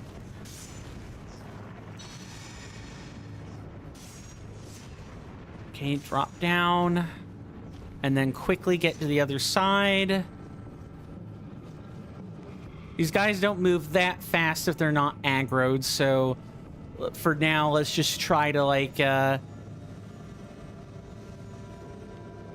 careful, careful. Yeah, get under the building, get under the building, get under the building.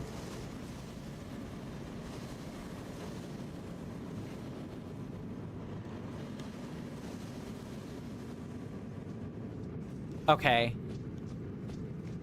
With about 11 billion different directions to go. Mr. Raspy says, shower thoughts. The phrase shits and giggles could have just as easily been coins and stamps. Indeed, it could have. And in fact, it was, you know, shit. There's a reason it shits and giggles, right? No one be thinking about coins and stamps and quiet. That way, I'm dead. Don't even bother fighting that. I'm dead. I really am just not gonna get past this today, am I? Well, I did not die to shots for the mausoleum tortoise, so I do have to mark the death. Also, we need to stop using rune arcs, so I'm gonna run out of them. Mr. Raspy says, oh, good sir, here's a picture of the Grimtarok. Oh, which, is it gonna be another Karen? Let's find out. No. It is not. What is this derpy little thing? Is it, like, supposed to be an arachnid? Archfiend of grime. Ah, I see you two are also a purveyor of Alexandri. That is usually the YouTuber I talk about when I'm looking at Let's Plays, when I'm not talking about Chugga Conroy. I forgot to share one with you. Mr. Raspy says, I've shown you my Grimtarok. Please respond. You know what they say. Silence is also an answer, right? That's what they say in modern dating parlance these days. Silence is an answer. If people do not respond, do not try to force a response. You will end up regretting it pretty severely. Okay, drop down again. All right.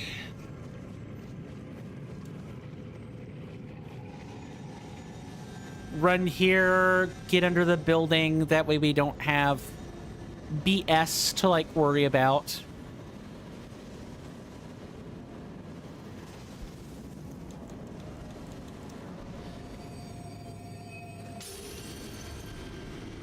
I might need to lock the heck in while we're in here.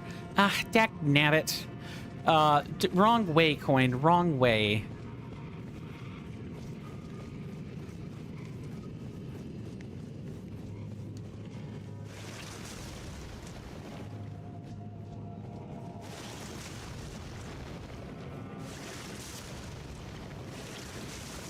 All right, so that's one leg basically done. Might need to return back. Yeah. I know what I need to do. Let's return back to, like, this area. He says and then goes a completely different wrong direction.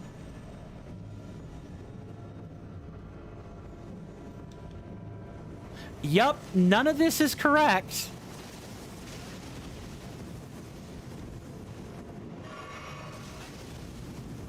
Just drink. It's all right.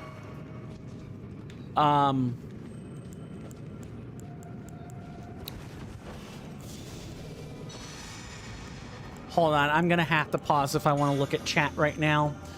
Dack nabbit. Mr. SB says, ah yes, American signaling. Dack nabbit, gosh darn it.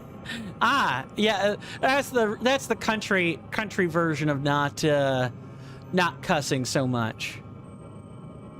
Mr. Rasby says, Mr. Jason says, I just thought of something. I did not show the good sir, Mr. Rasby, Grimgara. Here you are, good sir. Yes, it is in fact not a great fairy. I described this as a they look like a Karen. Look at the long hair, the red hair, the four eyes, the wide mouth. That's the face of a Karen right there. You know, just put in something that's like, let me speak to your manager, Zelda. Zelda, I am the manager. Shh, you need nothing. Or insert some other cockamamie thing here.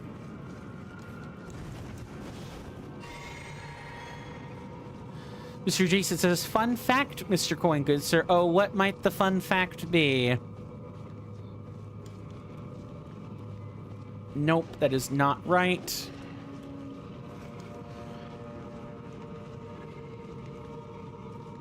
Oh, we're just back there. Get under the tortoise, get under the tortoise, get under the tortoise. Move, move, move.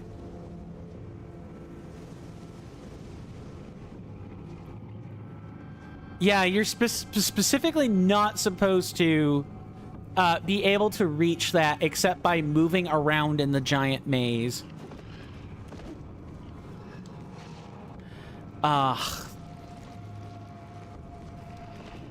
Okay, it's this way. Hold on. If I'm gonna look at that. Mr. Jason says, that's a side view. Grimgara has 6 eyes. Ah.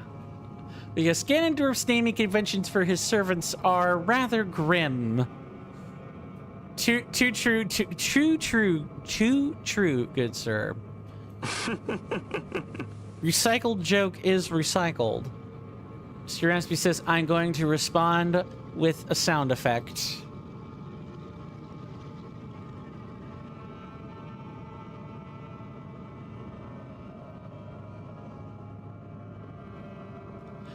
Yeah, that about sums it up. Narration is accurate. It is more hideous than the clump of bones and sinew there. Yeah, there's no way for me to do that unless I I open up the preview on the stream.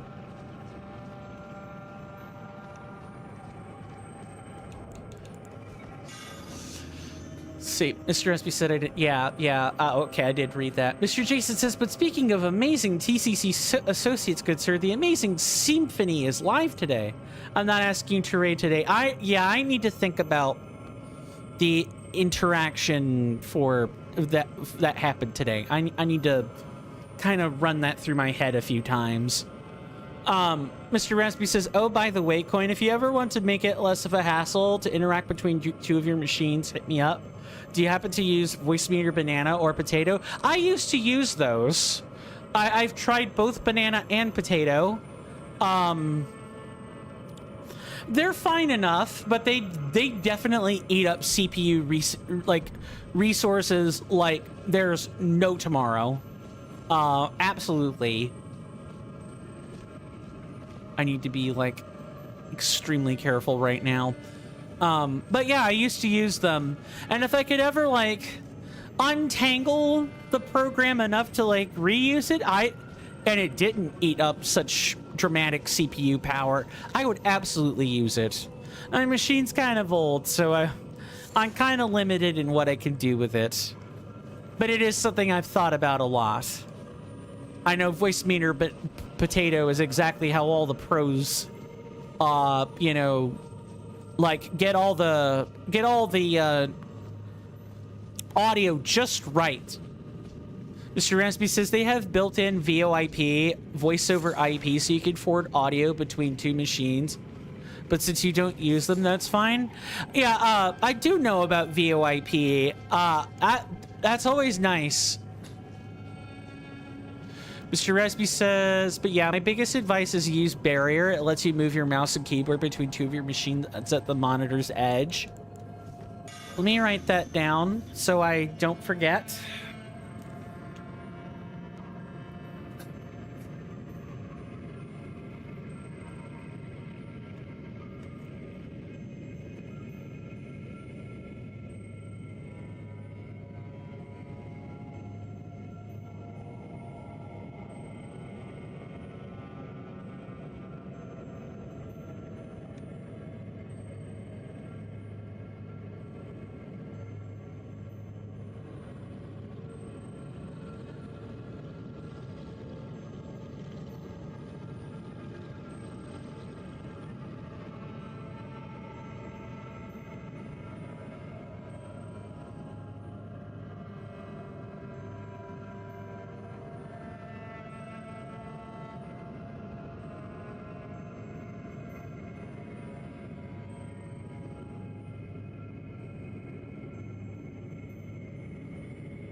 Sorry about that. I wrote that down. Which will be... I will have to take a look at that after the stream today, because anything I could do to simplify or adjust workflow would be incredibly beneficial in the long term.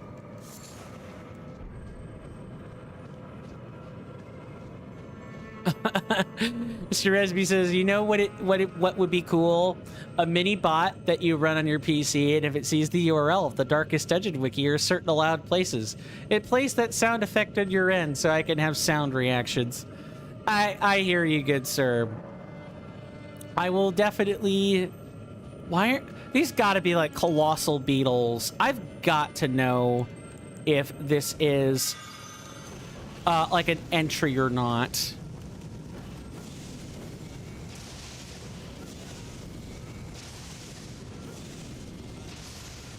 Yeah, okay. Yep, that was an entry.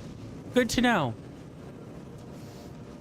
Mr. Resby says, oh yeah, there's a lot you could do. I know because at work I use a hybrid desktop laptop. I have SSH server on both so I can write commands on the other machine. Mr. Jason says, that seems like a sound idea to me. Mr. Coin?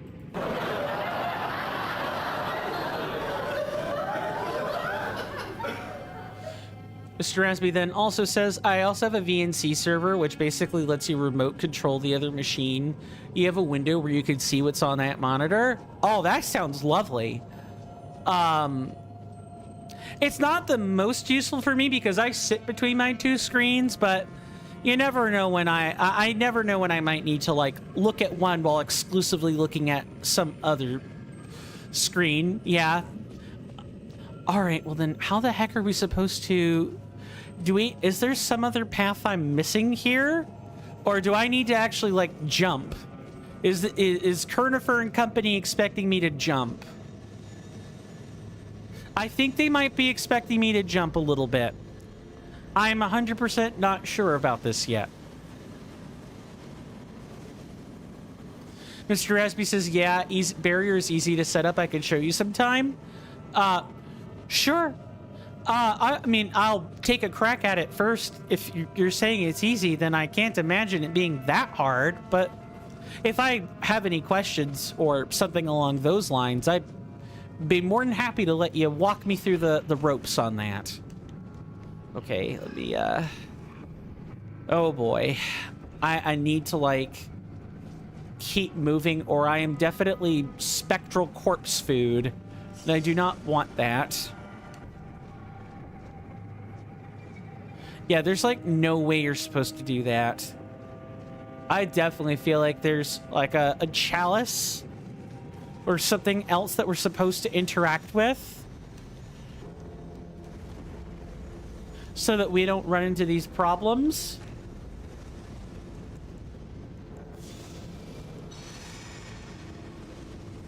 Okay, okay. Yup, I'm dead. I'm dead again. Yep, yep, yep, yep.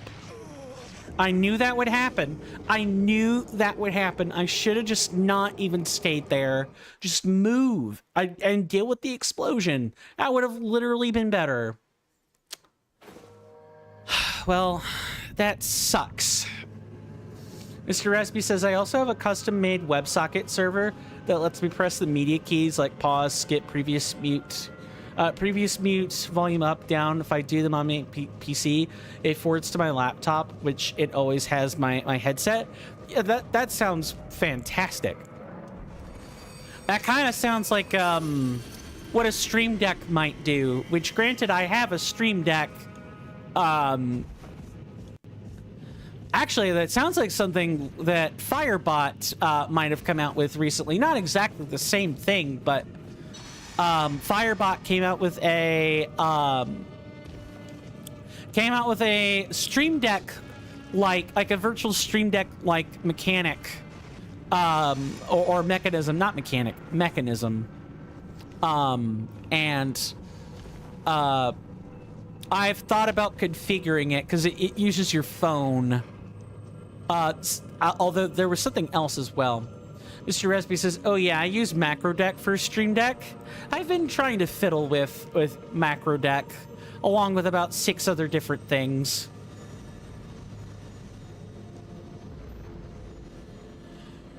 Man. Sorry, guys. I'm not bored. I'm just tired.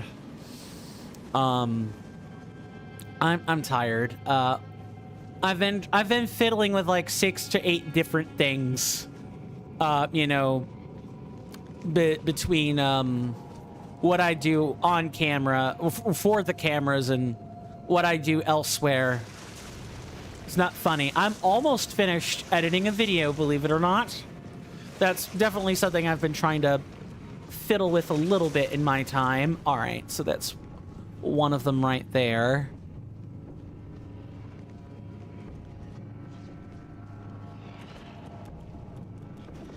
Okay, so there's no way you're supposed to run. There's absolutely no way you're supposed to be able to run. Oh boy. Run in here. We wait.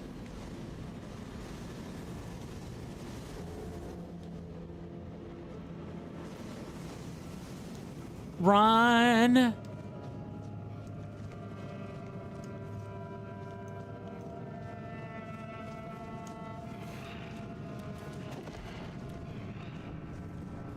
Man, getting grabbed. I didn't think I'd be playing like the 3D version of getting grabbed by the ghoulies. Although I think Grabbed by the Ghoulies was like is a 3D game already. Mr. Raspy says, but yeah, having 2 devices at the job is amazing. If I restart my PC or something crashes, or if there's a power outage, I always have Spotify, Teams, and Slack on the laptop 24/7. That will probably be more useful for like. I'm trying to think. For me, maybe game dev would be a place where I might want remote access of my screen like that. Okay, don't even think about the consecrated tier right now. I need to worry about, I need to think, this is a box canyon. I'm gonna die in here. Oh, you have got to be kidding me.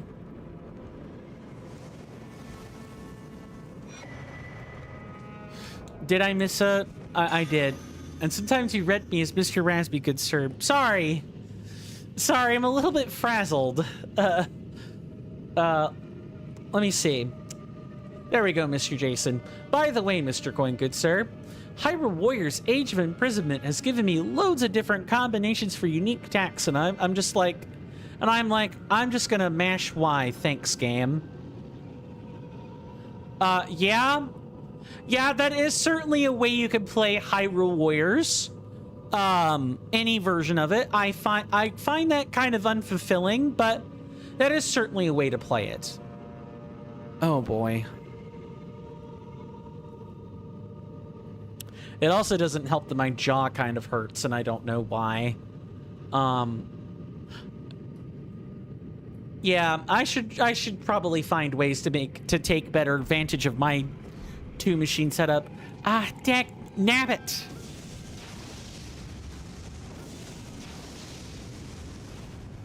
And I'm trapped in here. I'm dead. I'm dead. It's what I get for being in a place. It's what I get for being in the corner. That was gonna happen to me. I should not have stayed there. That was my fault. I tried to hide and I got punished for that. I need to just shut up and move. I might have to lock in for this because I'm dying a lot. Like an incredible lot to this. I don't know. And it is frustrating. These deaths are frustrating. I don't mind dying to, you know, Placidusax like 16 times. I mind a lot more having to do this run back over and over and over again.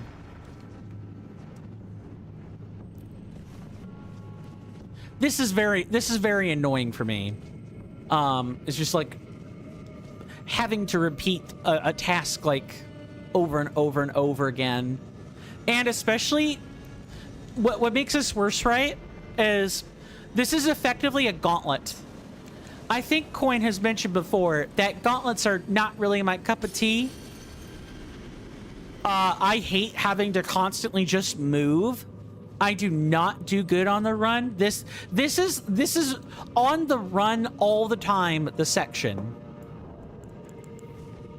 Mr. Raspy says, all right, effing finally. I spent the last many hours making my Raspberry Pi 4 be an artisanal Bluetooth dongle for my ANC headset, so I don't need to use them wired or having to use my old headsets.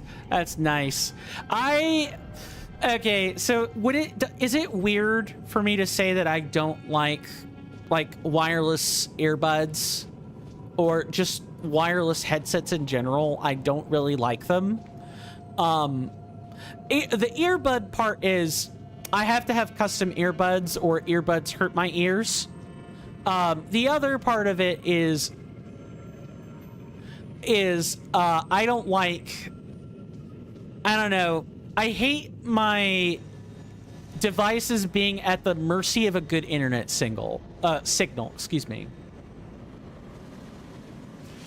Mr. Jason says, Mr. Coin, is it weird for flowers to talk? Why? What did the talking flower say? Did the talking flower ask if it was weird if it talked? Mr. Ransby says, I bought a specialized dongle for that. It was supposed to arrive yesterday, but it may take much longer. Well, I hope it arrives soon, although it's nice that you've got something, you know, rigged in your favor for the time being. At least that's something. Okay, I went the wrong way. Mr. Raspy says, I used wireless headsets for some years and wireless keyboard and mouse, although mouse is wired for various reasons. It's actually really great. Maybe it's the, maybe if I had, like, my own, maybe if I had, like, my own internet where I could verify that, you know, I'm paying primo for nearly uninterrupted signal, and or I just simply lived in not the southeast corner of the US, I would feel fine. But our internet in general is kind of like, our internet infrastructure is kind of bad. I'm dead again. Yep, let that happen. Oh wait, I'm not dead. I'm not dead. I'm not dead. What am I doing? What am I doing? I will answer chat when I reasonably can. Oh my god. I just barely have a sliver of health.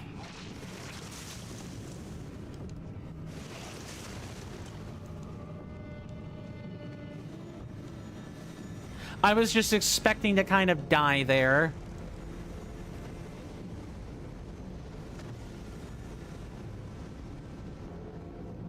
Move, move, move, move, move.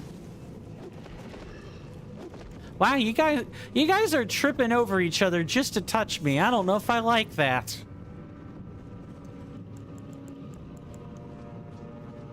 And I know there are more corpses here. Mr. Ransby says, wireless headsets and peripherals don't jump to some point and back there local. It is irrespective of the infrastructure. Oh, I'm still not dead. What may matter is the interference, the amount of walls, the amount of windows, and super reflective surfaces in their specific point of space. Gotcha. I think I was bringing up internet speed and infrastructure for a completely different reason, is my answer to that. I am probably dead here, but I will try not to die. Okay, yep. So this is the internal right here. We need to just keep moving. I am trying to read messages to the best of my ability, but I'm not, like, quote, reading them out loud at the moment. I'm moreover simply responding to them, because that is about the bandwidth I have right now. Mental bandwidth, that is, between just everything going on right this second.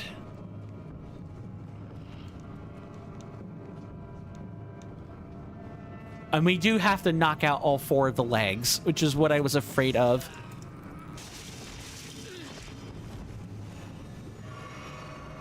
Run, run, run, run, run, run, run. Get back under some cover.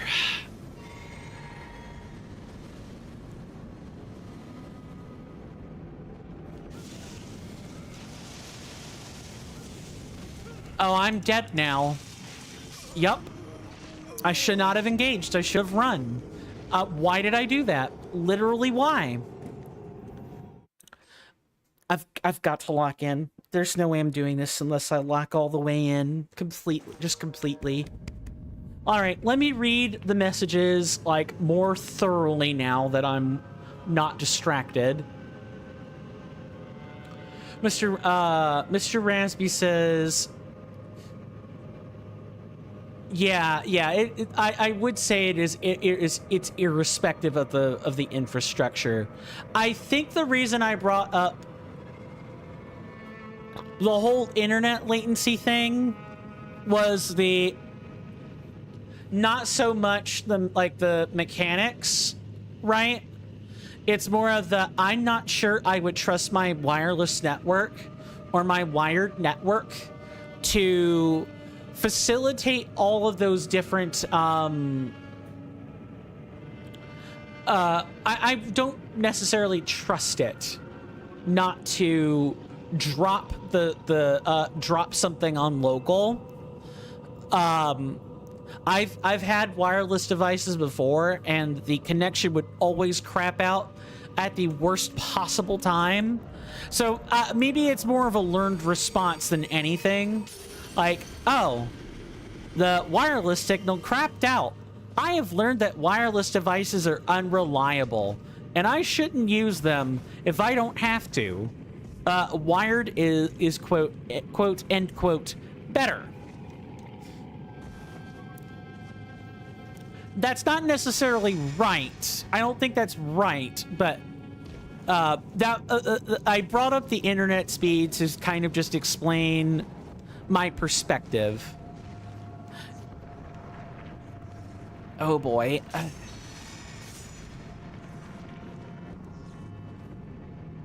Okay, move. Get through before this seals back up.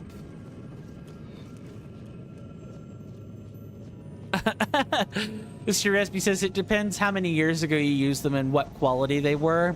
I don't remember, if I'm being quite honest with you, good sir.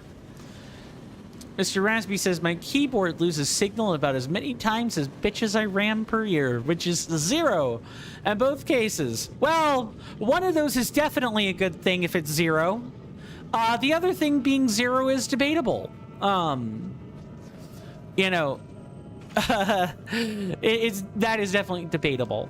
Mr. Ransby says, but wireless in early days did indeed suck. Maybe it's better now, and You know, I'm just an old fogey. I'm an old codger who can't let go of his own personal experiences long enough to try the new things out or set them up. Maybe that's what it is. Maybe I'm holding on to all of my old experiences with wireless tech. I'm not dead here. I'm not dead here. But I do have, like, pretty close to 1 health.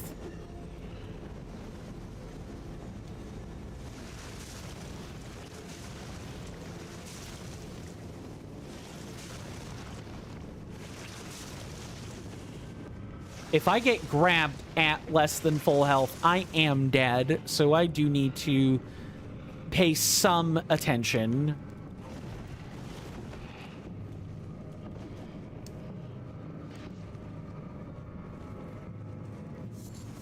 What's up, Mr. Jason? What are we wowing about?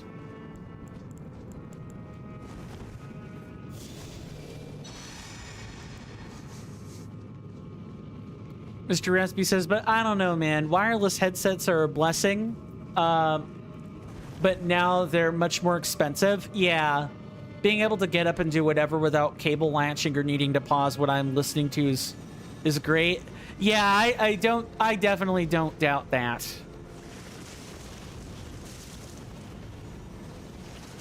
Well, look, if you're going to be here in my space, I am, in fact, just going to spit up blood at you and restore my resources that way. And then get out.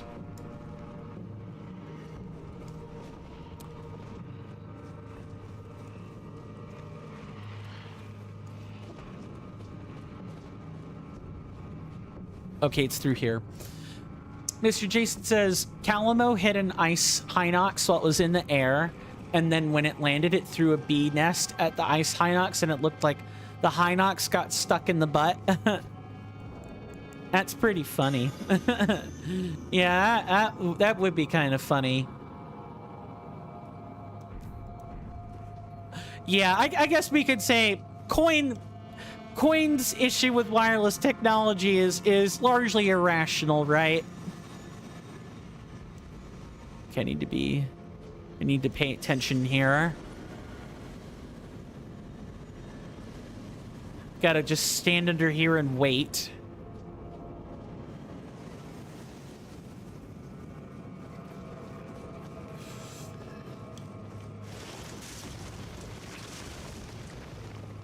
Okay, that's 2. There's 8 per leg, I think. Yeah, there's 8, which is what I thought.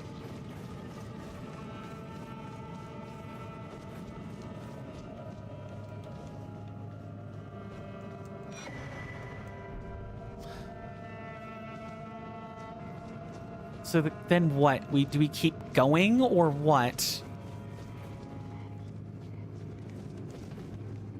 So we've got like the first side. Oh, is this one of those I need to like deal with? Yeah, I need to deal with the consecrated tier now. Ah, deck nabbit. Move.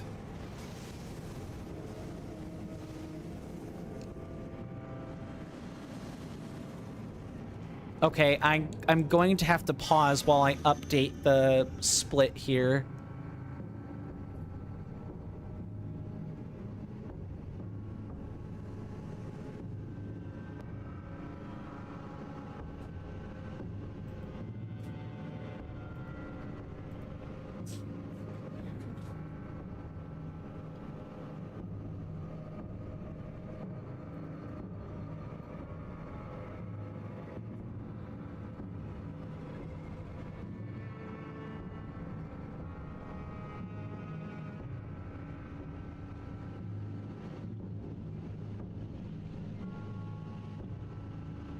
There. Now it's the same number of deaths. Gosh darn it. Yes, exactly. Oh, okay. Move. They are literally right on top of me, just about. And we're gonna have to, like, kill a whole bunch of them right here. I should interpose I am dead because this is a large one.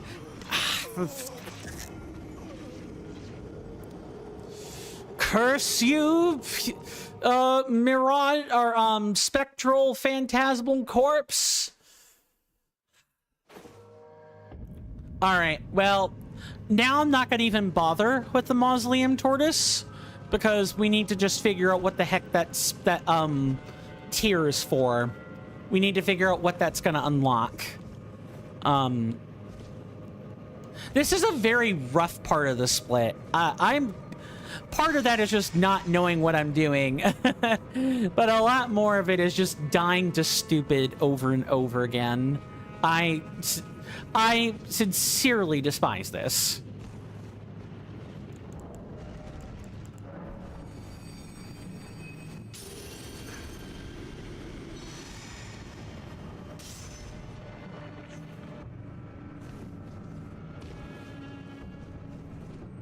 Okay, don't bother with the mausoleum tortoise. Just deal with it while we deal with the overhead while we're blasting. So we started blasting. This is what I'm hearing. Stay right here.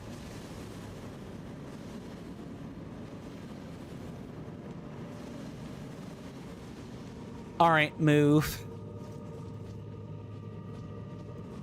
I hope this is as much a learning experience for you guys as it is for me.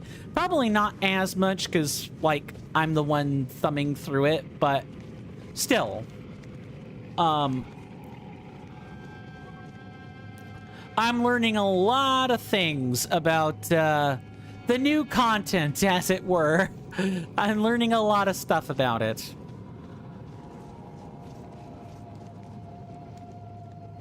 Oh, nope, I went the wrong way. Of course I would.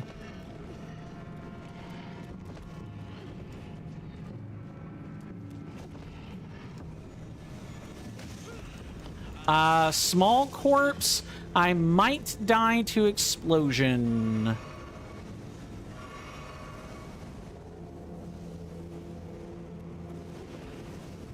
Run. So what, we would come out here, go this way, and then beyond that would be this area. Yeah, this area. Like, we move through here. There should be the tall, white oak trees. We ignore them, and then we come here and start killing a bunch of phantasmals. That's what we're doing. Killing some phantasmals.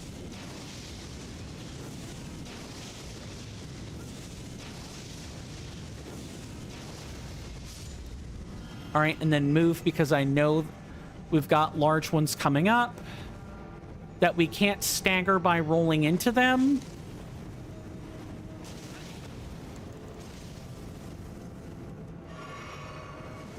Drink. I'm gonna die if I don't do it. Just drink. It's okay. It's all right. Just use Rain of Fire on this large one here.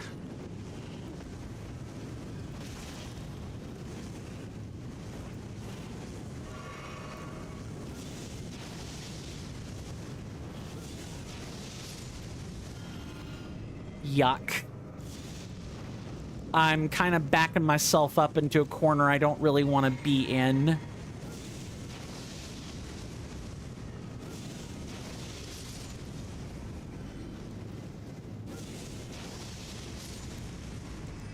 All right, good, awesome.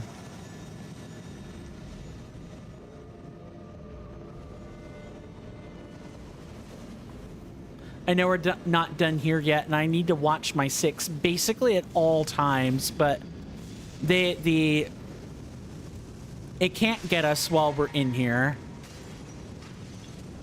Oh, that's why we don't attack the consecrated tier, because all of the mirage corpses come out of the woodwork.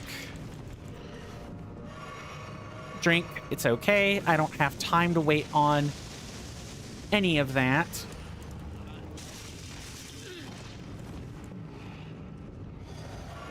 I will die this time if I am not if I'm not extra careful about this.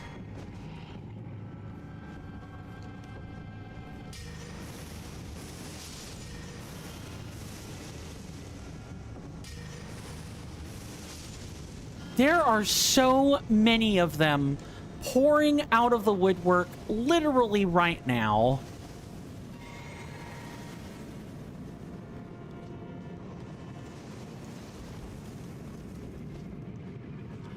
Oh, all right. It's not over yet.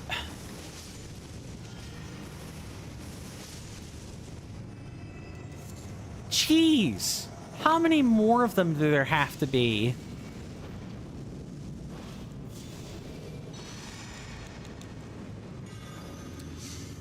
Mr. Jason says, wow, good sir, I just masterfully perfect dodged an ice Lionel.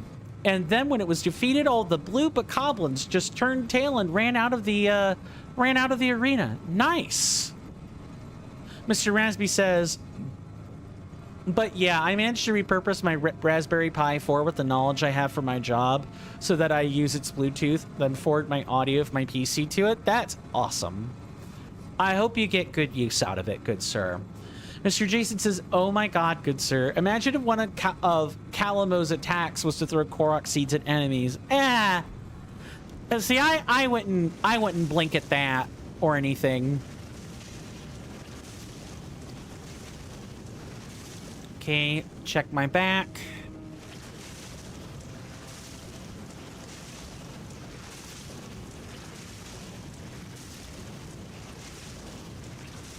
Okay. There. Stay in here.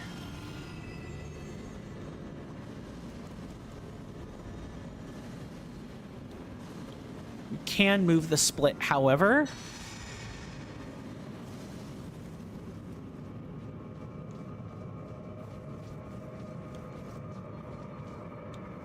Okay, so, like, what's the point of this, then? So why would we even seal that off? Wait, what? What's the point of that? Sorry, I'm definitely asking questions. I'm asking a lot of rhetorical questions today. I do not expect there to be any answers for them.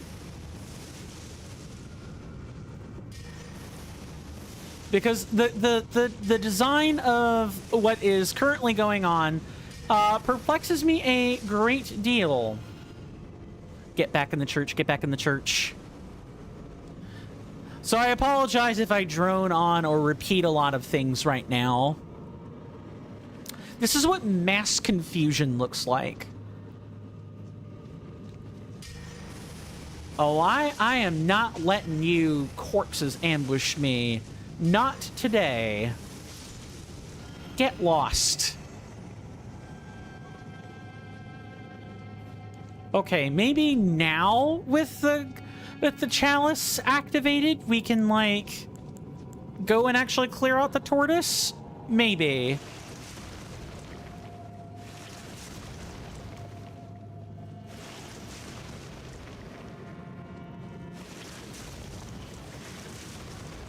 Okay, so that's that section.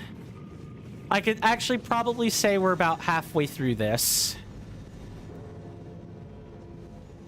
How do you guys think you would fare in such a gauntlet like this? Like, assume you have the combat skills and reflexes to do it. How do you think you guys would fare? I know of at least one good sir that might yeet the controller in pure frustration, but I'm at least curious to see where everyone thinks they might fall.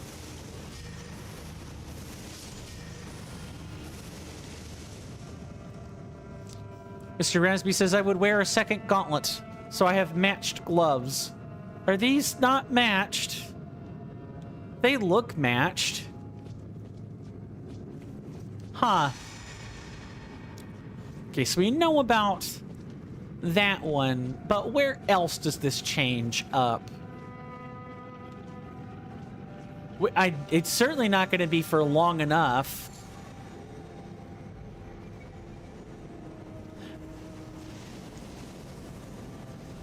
Oh boy. But yeah, I guess question, does gauntlet also mean glove? I assumed so. I assume that's what you meant.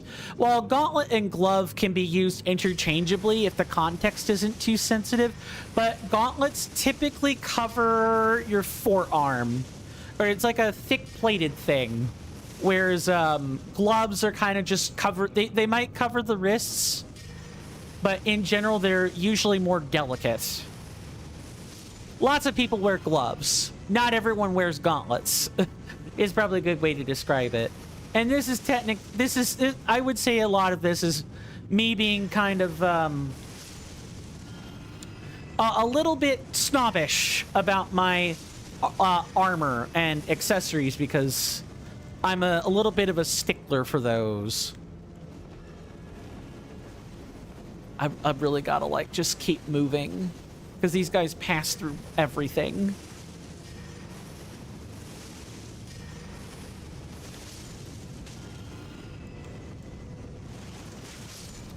Oh, and there's another one coming out of the woodwork. I guess we're in the business of killing again. What can I say?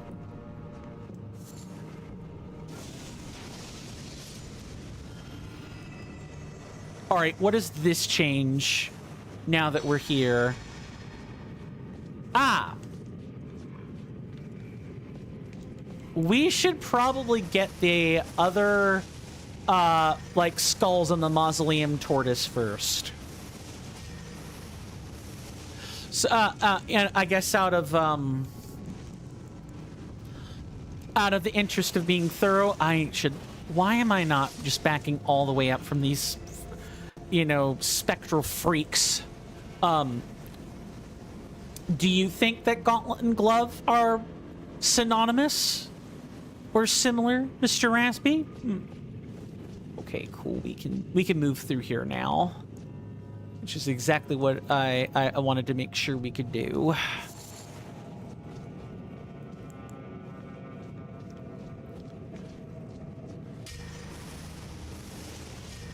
Mr. Raspy says, I thought they were, but now I know.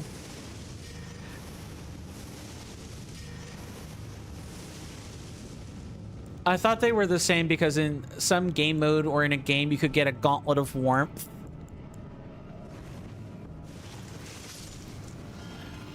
That gave you grenades periodically. And it was a glove, clearly. I should say that some people do play around with that. They play around with that idea. But they are generally kind of supposed to... They both do the same thing of, like, covering one's hands, but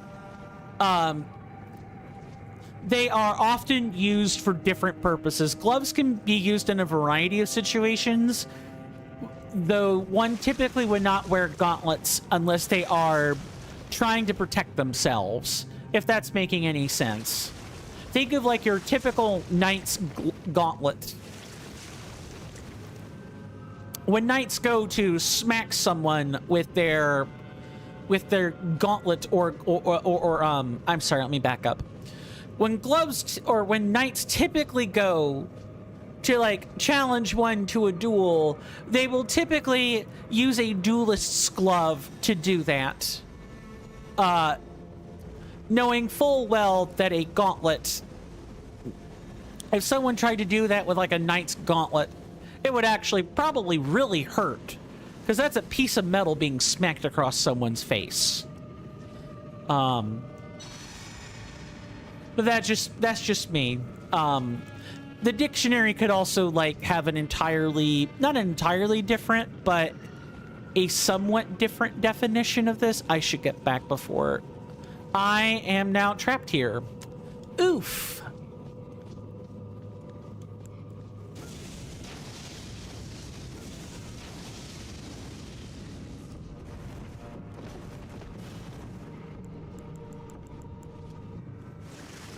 Get out of here, you... Shiransby says, yes, that would be truly suboptimal. So that... not a large corpse. I am dead if I take any kind of attack right now. I am, oh my god. Oh boy. Trapped behind enemy lines is what I got to say. Trapped behind enemy lines. Also, we didn't get this one anyway, so we gotta like, we can't leave here anyway. Oh boy. This is not good. I really should not be walking around in the same place all the time. That's also gonna get me killed.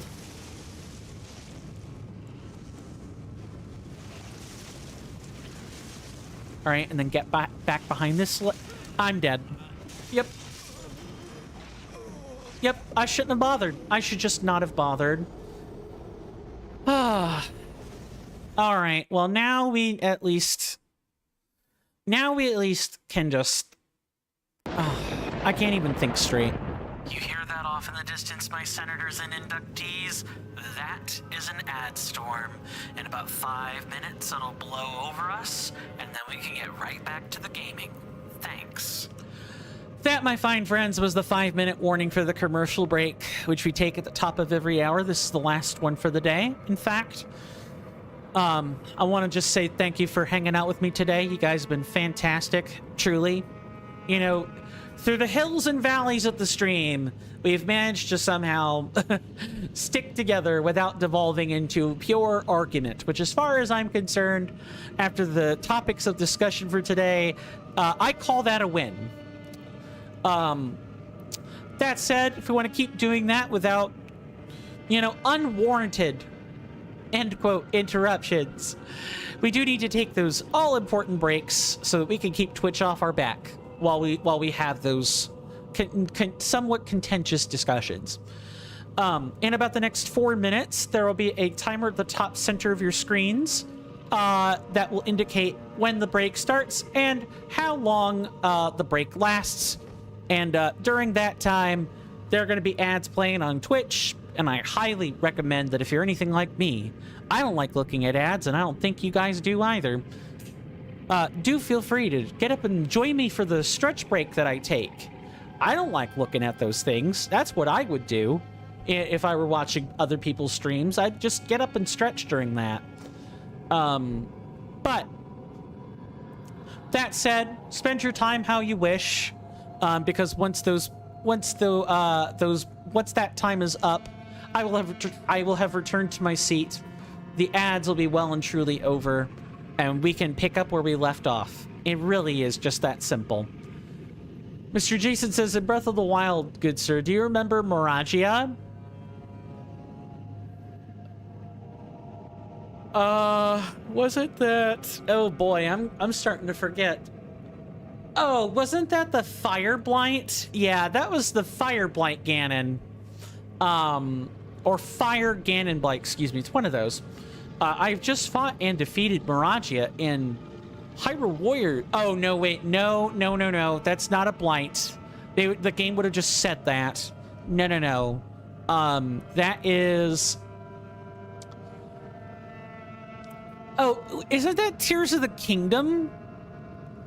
I don't recall a Moragia in Breath of the Wild. I think that's supposed to be Tears of the Kingdom. Moragia is like the Volvagia callback boss that sits at the top of the at the top of Death Mountain, right? Isn't it that one?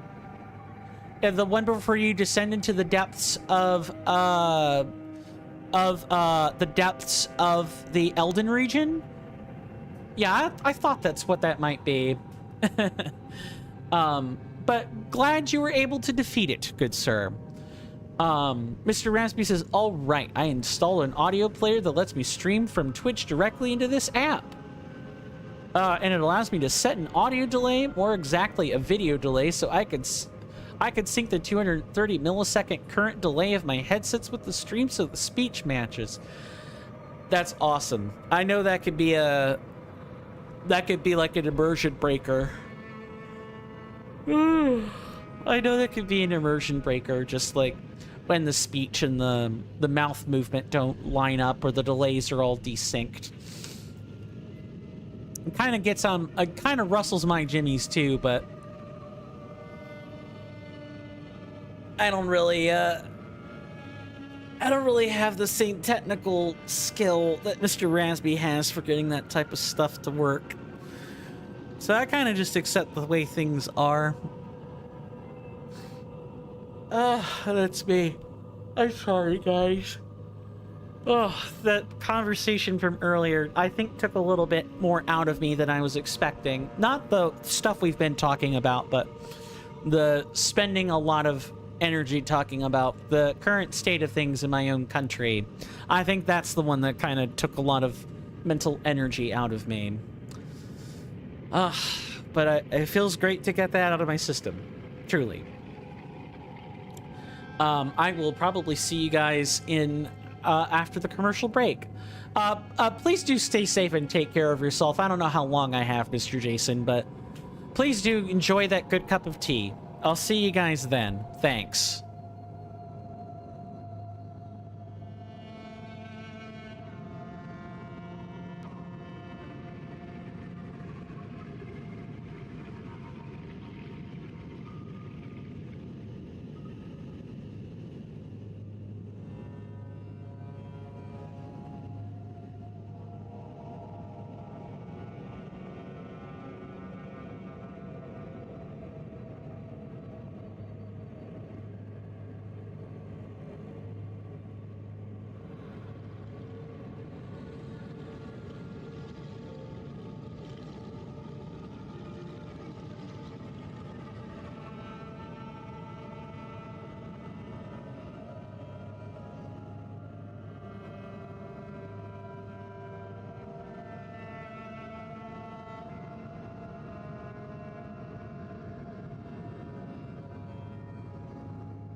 Sorry about that, folks. I'm back. I trust we all had a good, or at least productive, commercial break.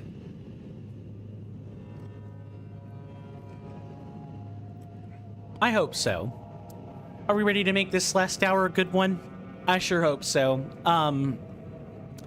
I'm gonna like lock the heck in, and we're gonna do this.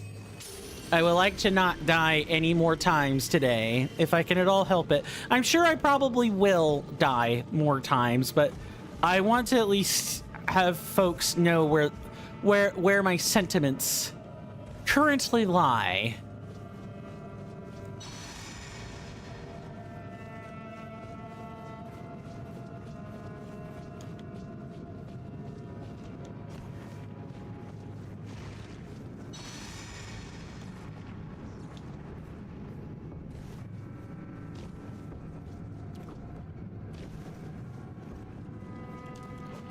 Okay. So we've at least got one of the chalices active.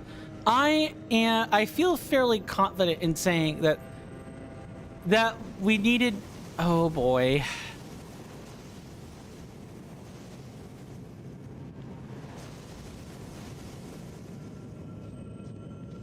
Wasapi is the Windows Audio API. And I find that name oddly satisfying. It's not because it reminds you of wasabi, is it? Ah, never mind. Literally answered. Like wasabi paste. I remember having a mouthful of wasabi paste a few times. I hated that experience. Ugh. It wasn't... Spicy's the wrong word for wasabi. It's very pungent. That would be a better description of it. Not sour, but like things that are spicy can either be, well, spicy, or they could be like pungent or like something like that. Exactly, wasabi. I don't mind eating like wasabi stuff. I just wanted to have some flavor. I don't want it to be all heat. It's like I don't mind spicy food, but I want the spice part of spicy and not the... I don't just want heat. I know at some point that's all you're gonna get because that's how capsaicin works, or resiniferatoxin if you get really high up on the Scoville scale. You move beyond that.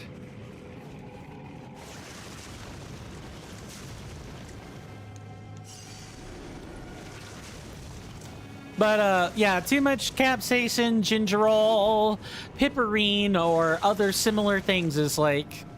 I don't mind any of that stuff as long as it comes with some flavor. I want to enjoy what I eat, not find it challenging.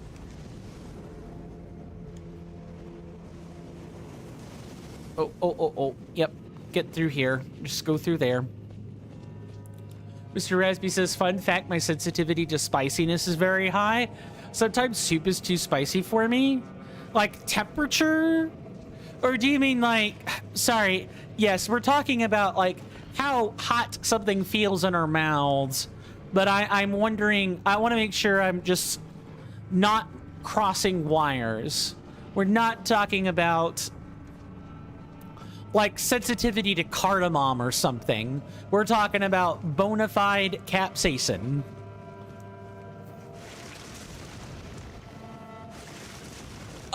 Because if so, I could definitely understand that.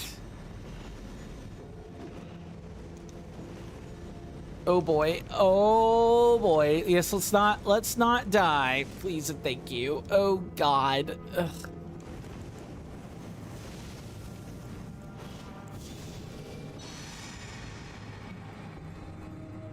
That is a very high stamina cost for such a spell. That is extremely high.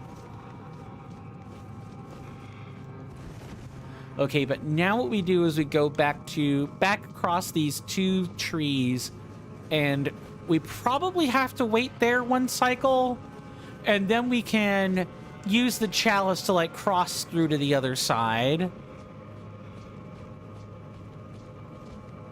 Because I know that's coming.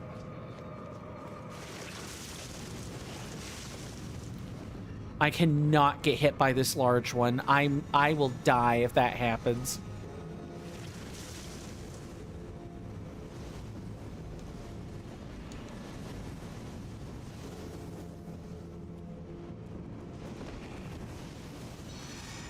All right, run through, run through, run through.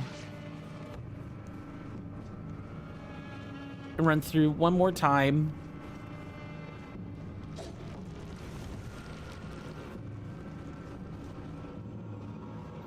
Oh, I think we were supposed to, like, make a mad dash through that whole thing. I think that's exactly what we were supposed to do there.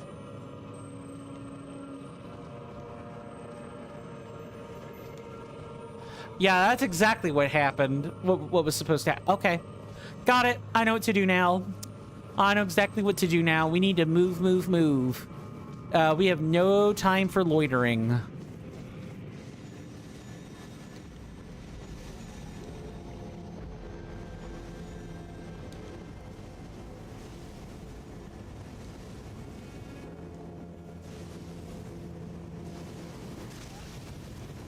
Oh, yep.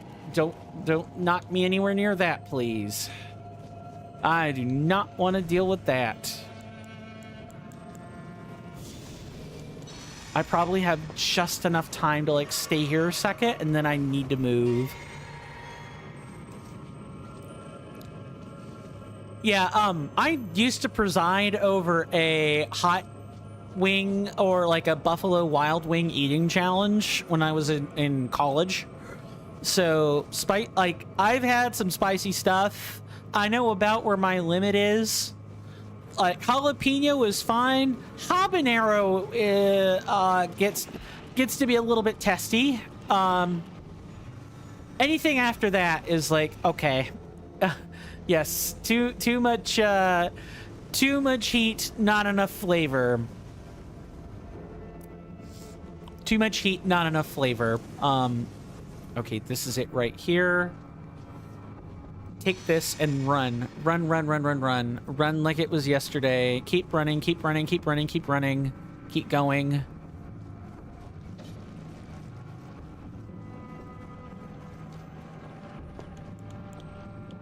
I see. This is kind of a box canyon, unfortunately.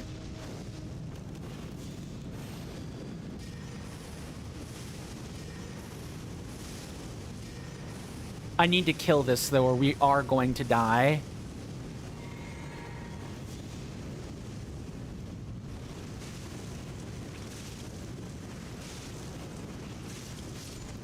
I have to do it in singular focus to basically anything else.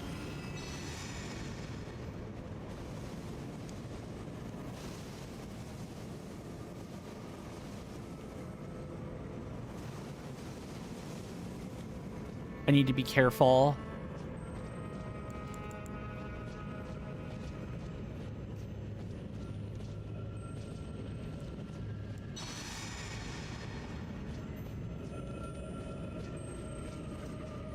Oh, we actually can't even go that way.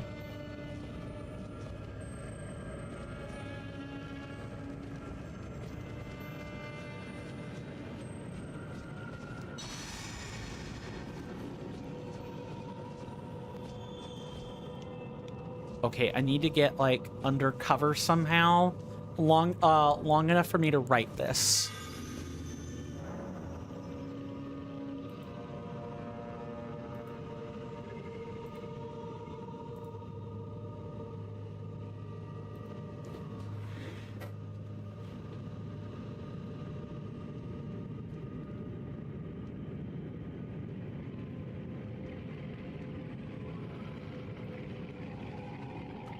There. That's much better. I need to know if... I think this is either the way to the other side, or... I need to get through here, I need to get through here. I cannot be loitering right now.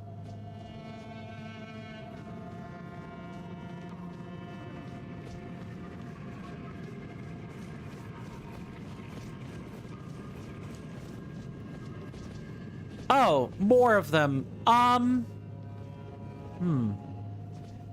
That's actually kind of a problem. I know they don't come back, so we should keep writing them down.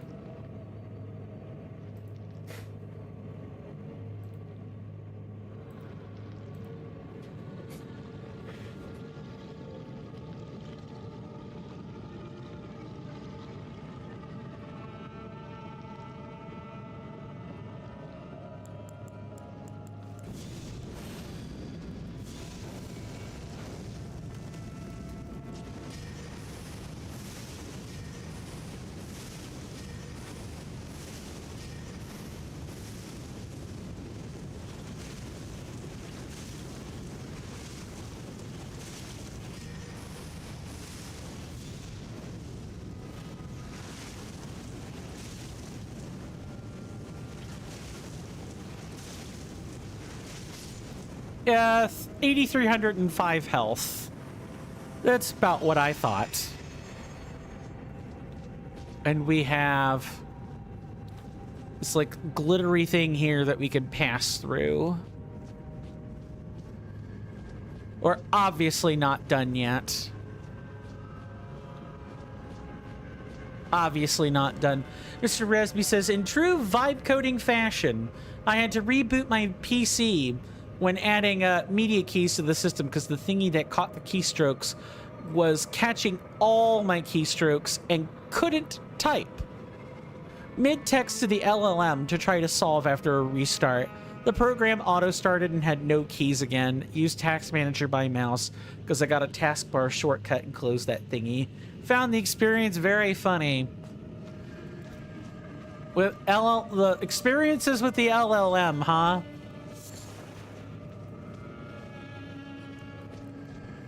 How much do you use the LLMs for, like, work and stuff? Or do you mostly just fiddle around with it for funsies? Just curious. Not really here to bring out the anti-clanker fangs. I want to save those for, people stealing art. Almost exclusively, it's a game changer? I see. Mostly in the it can do things you wouldn't think of department, right? I can imagine that's what that's for.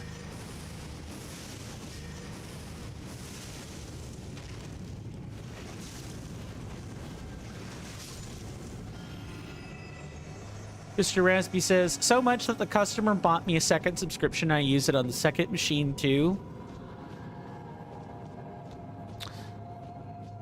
Gotcha. And I take it when you're done working with it, like you don't touch it. Mr. Rasby says, I feel guilty about the environmental impact, but for what it's worth, it lets me make more decisions and have a bigger impact. Tired days are much less worse. I hear ya. Yeah. You know, if it works for you, that's the important stuff. I hear a lot of bad stuff online of LLMs breaking stuff.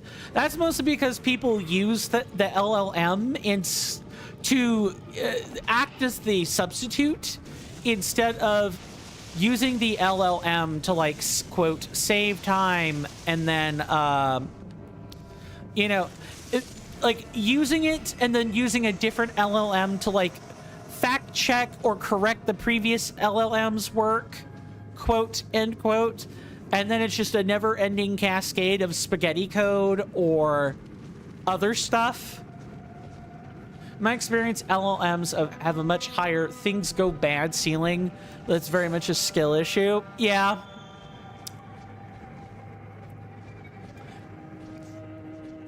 There are some articles that talk about the consequences of vibe coding with vibe coding with LLMs.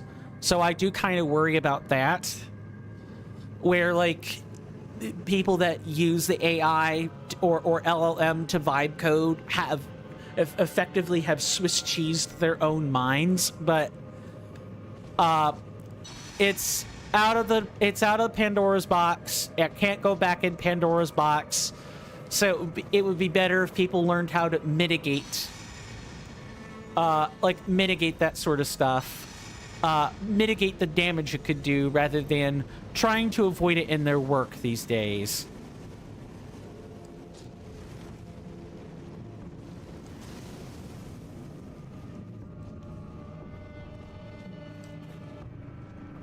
Okay, so we've got these legs. What I need to do is try to get these other legs. Mr. Raspy says there was only one instance where it considered wiping some SSD in an edge case on a remote device that had no sensitive data or anything that couldn't be very easily recovered. No DB removed, no leaked tokens.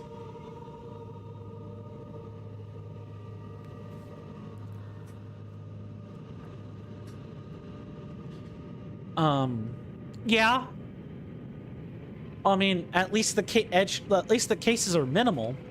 Mr. Raspy then goes on to say, I think some of my skills are lower, but I think as long as you push yourself and add value in Brainstorm, and TBH, if you did that already, adding an LLM doesn't atrophy much value.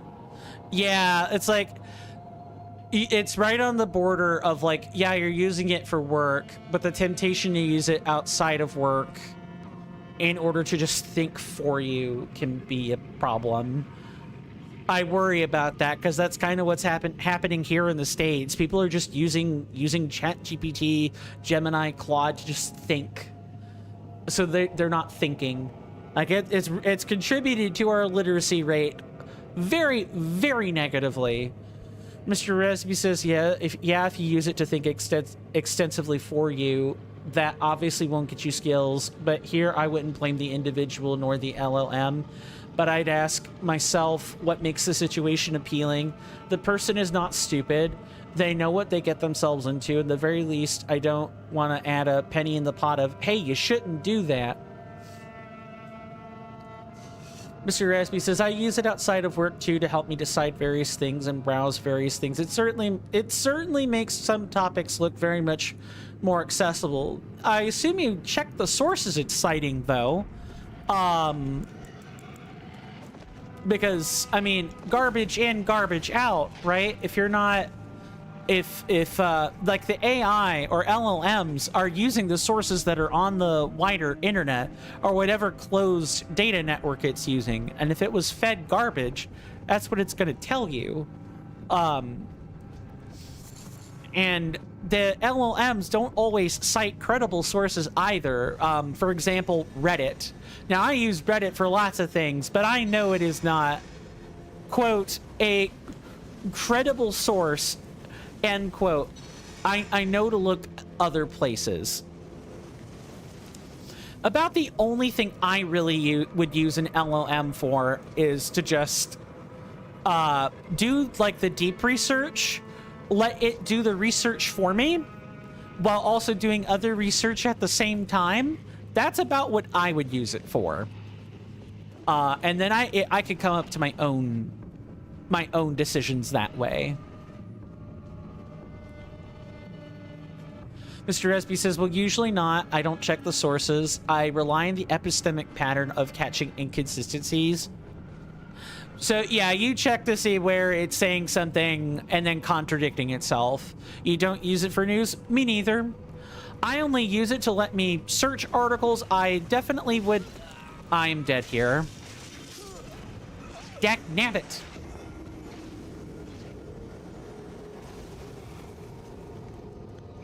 I'm trying to get this mausoleum tortoise. And, like, I can get half of it, but... I'm gonna have to... we're gonna try to puzzle this out some more, but... Did I not activate the rest site? That's kind of unfortunate. I'm gonna have to do that now. I think I was afraid of losing progress, but honestly, I should have just taken it. Mr. Raspy says, essentially, I do my best not to use it for anything opinionated, or if I do, I study the mechanics in an isolated environment. And if I use it for opinionated stuff, I may also argue for the position I agree least with. Okay, so you attempt to mitigate the reinforcement bias that comes from using AI. Is that essentially what your method is? You're like, I know that the AI is going to, or LLM is going to tell me things I want to hear, so I very much need to pivot when it is trying to do this.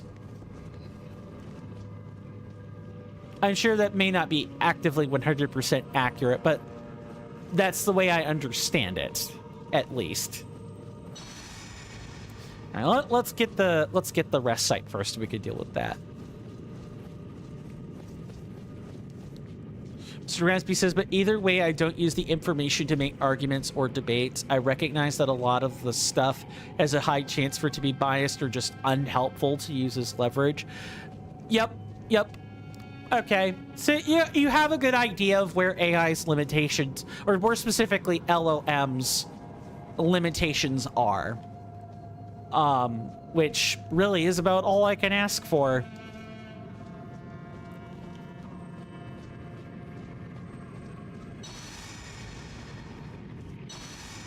It's definitely very easy for me to get swept up in an anti-clanker attitude, and I do find myself some days adopting one because, well, I mean, a lot of the things that LLMs and AI are being used for right now are just not great.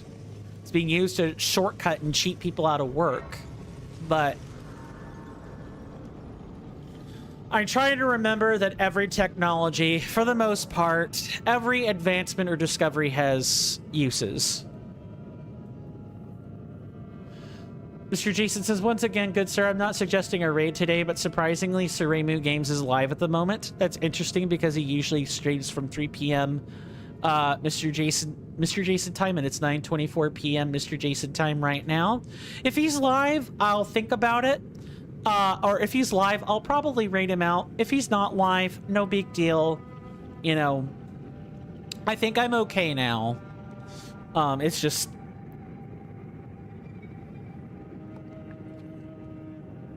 today's, like, heavy topic really took a lot out of me. Mr. Raspy says, yeah, somewhat. I think the pattern, I'll make sure I've not skipped a message here. I think the pattern I use is either reducing the bias or it biases something that I don't use, like whatever it claims.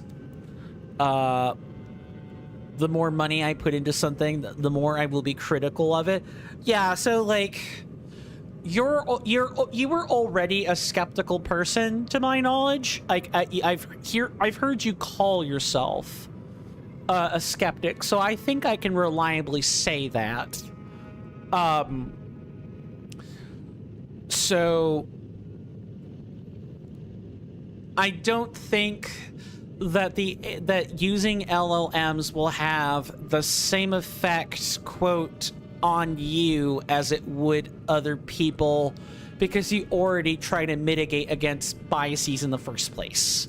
Like, just based on what you, not only what you've already talked about here, but you have a really high standard. You would scrutinize everything the LLM or the AI in general is spitting out to you.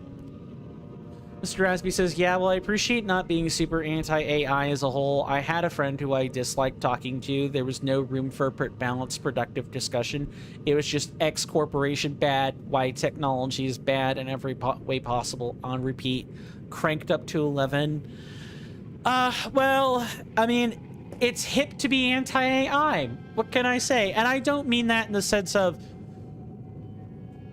you know, it's hip to be anti-establishment. That we already had hipsters who were anti-establishment.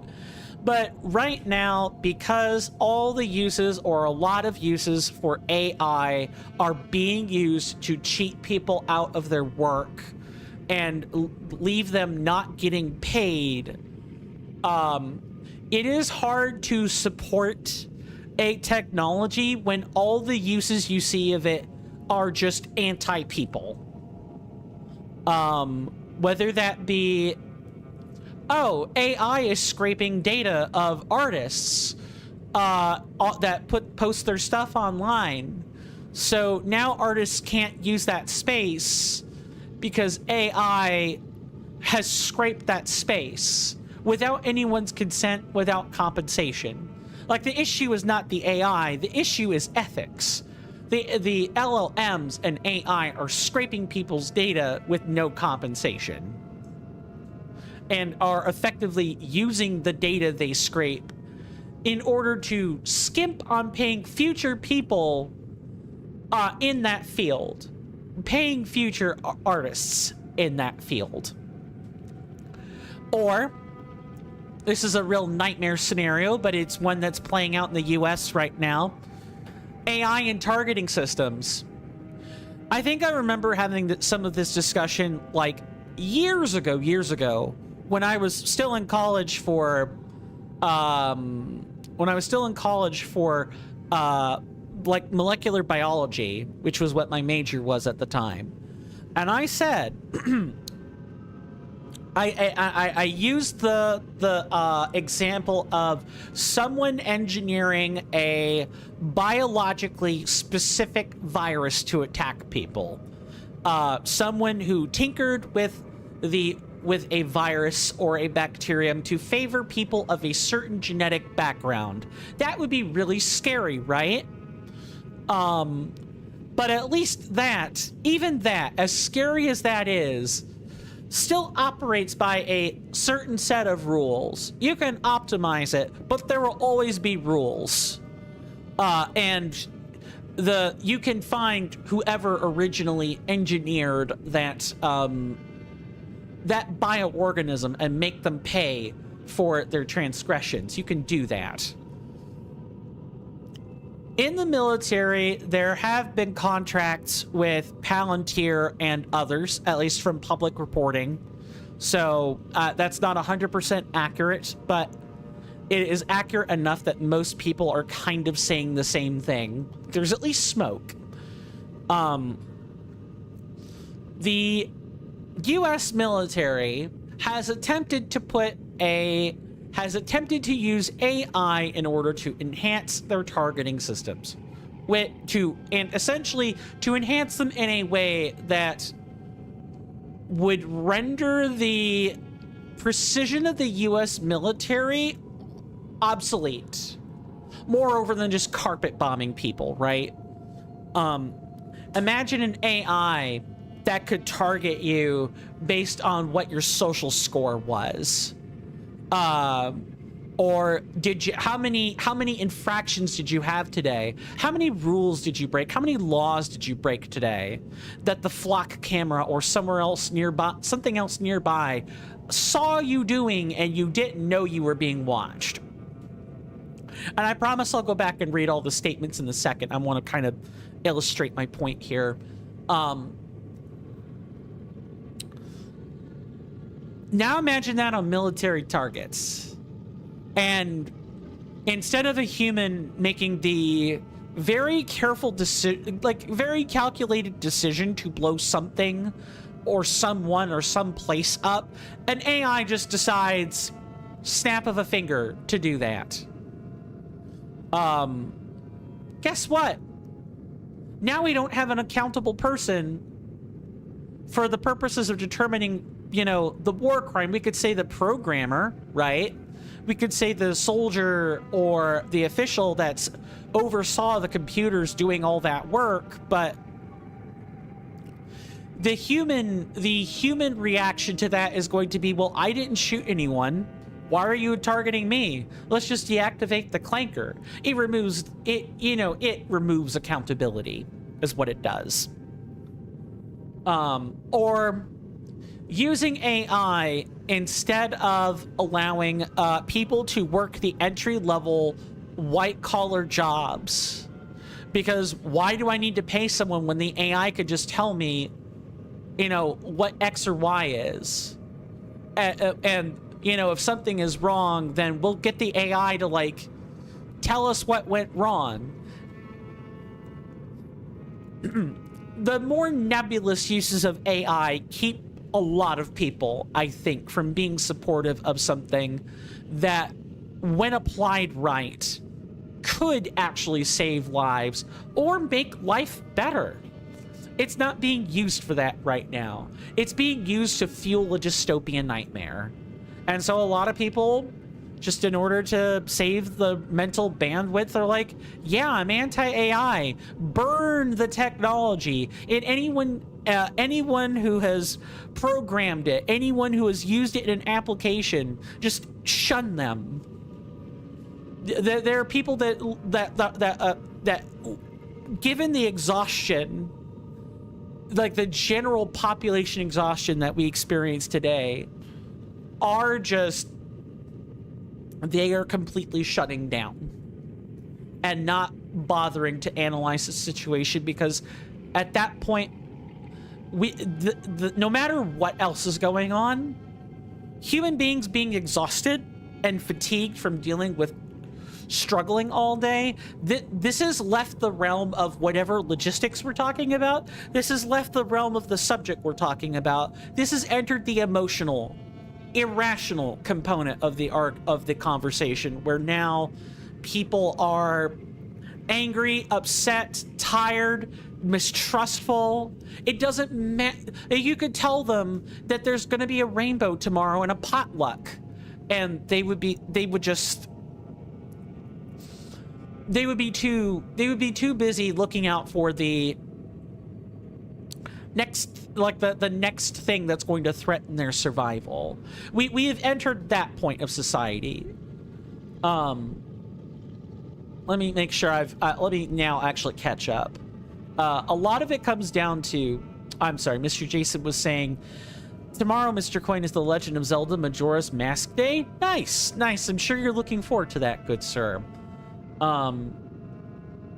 Rasby says, a lot of it comes down to just outright not using the information as leverage. Like, I am just pretty strongly convinced that information does almost purely nothing. That flies in the face of information as power. It really does.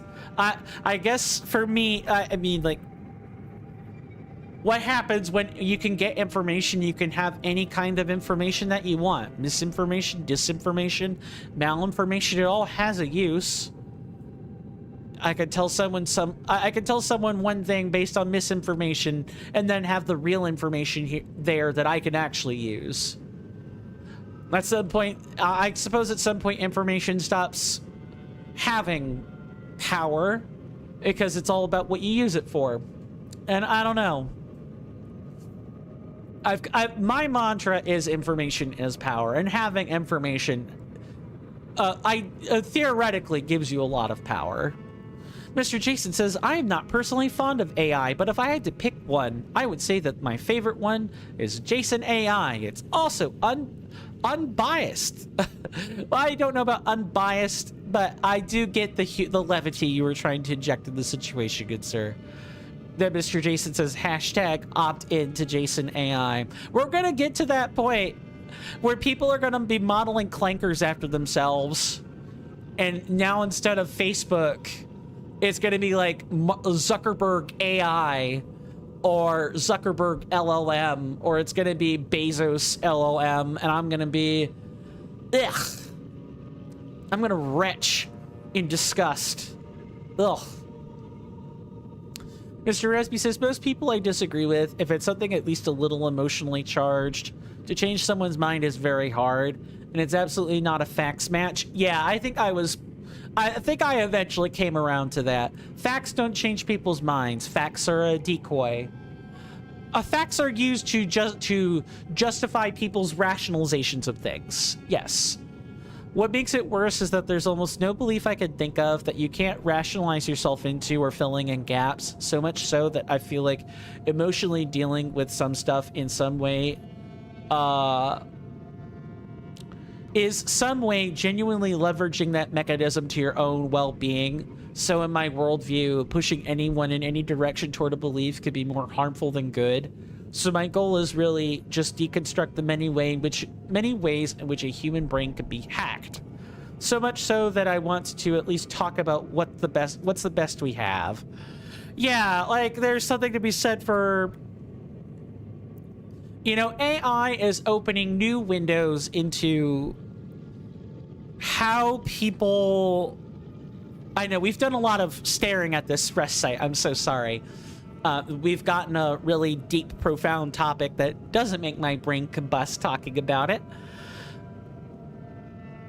AI, I think, has opened some new portals into how humans use information. I exhaust my folks talking about, well, a bit about the 5D chess moves that I think our government is doing. Because, you know, I would say my folks are empirically minded people. If they see something that's real, they hear something that's real, if it comes from a real person and it's based, quote, in reality, end quote, then they trust it. They assume it's the truth. They're real skeptics. They're real skeptics in a lot of cases, but not every case ever. All that has to happen is that 47 talks or VP 47 talks, or the administration of 47 talks, and suddenly they believe. They don't bother to challenge. At all. At all.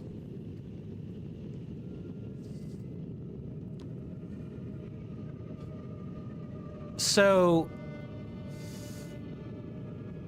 figuring out how human brains work, neurotypical, neurodivergent, somewhere in between, or something else altogether, I think is one of the most important sciences there is. Because a lot of the BS could be cut out if people just understood how human brains worked. Something I want to try to get better at in my own life, because I know how I think, but a lot of how I think doesn't mesh up with what people believe. And attempting to convince someone that what they're believing in is a lie just does nothing. Even with evidence presented to the contrary, it's what they're selling. As Mr. Rasby was just saying, it's because of what the administration is selling. They're selling hope and safety.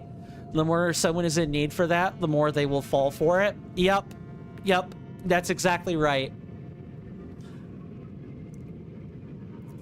That's exactly right. And it's a very horrifying thing to watch. Especially when other people are also selling their version of hope and safety, but it isn't what they like. So they're not receptive to it. They've turned off their brains. They've stopped listening. They can talk. It's the most insidious thing ever. They can talk.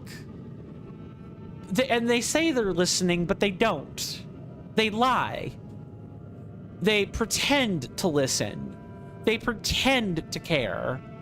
They pretend to hear what I have to say, and they pretend to analyze the evidence.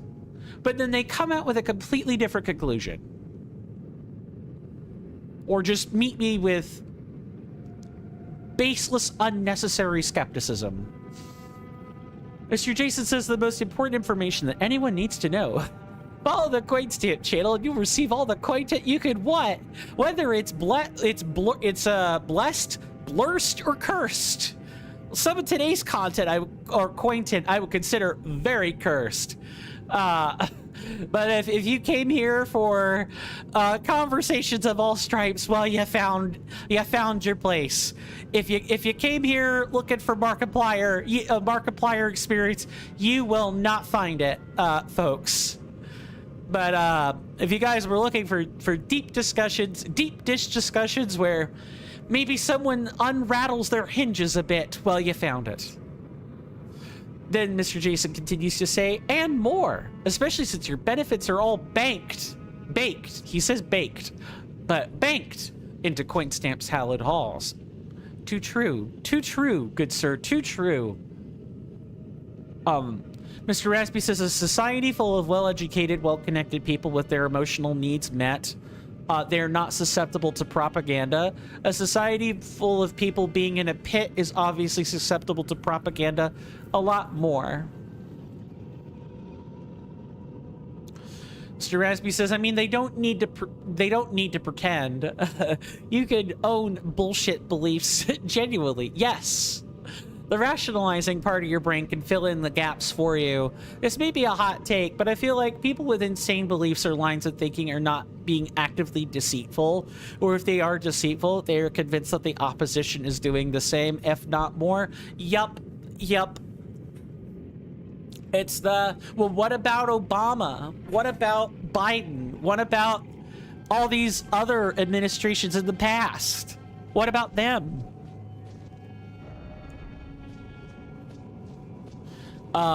They were just as deceitful. Where's your outrage for them?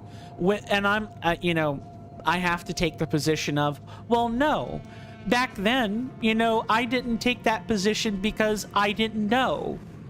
And now that I know, of course it's wrong. I'm not, I know I am not consistent, or I'm not inconsistent in my beliefs. If there's anything in the whole wide world that I want to get across, it is my moral fiber comes from the same moral fiber theirs comes from. But yet somehow I'm the one, I don't know. Yeah, now I'm mixing my personal situation in there, and I don't need to be doing that. It's, I don't like it. Mr. Ramsby says, so what I'm saying is, I don't think these people are necessarily acting in bad faith, or acting a lot of harm on, or necessarily acting in bad faith. Sure, but their beliefs still have consequences. Consequences that, unfortunately, until it affects someone they care about, you know, it's, you know, it means jack all.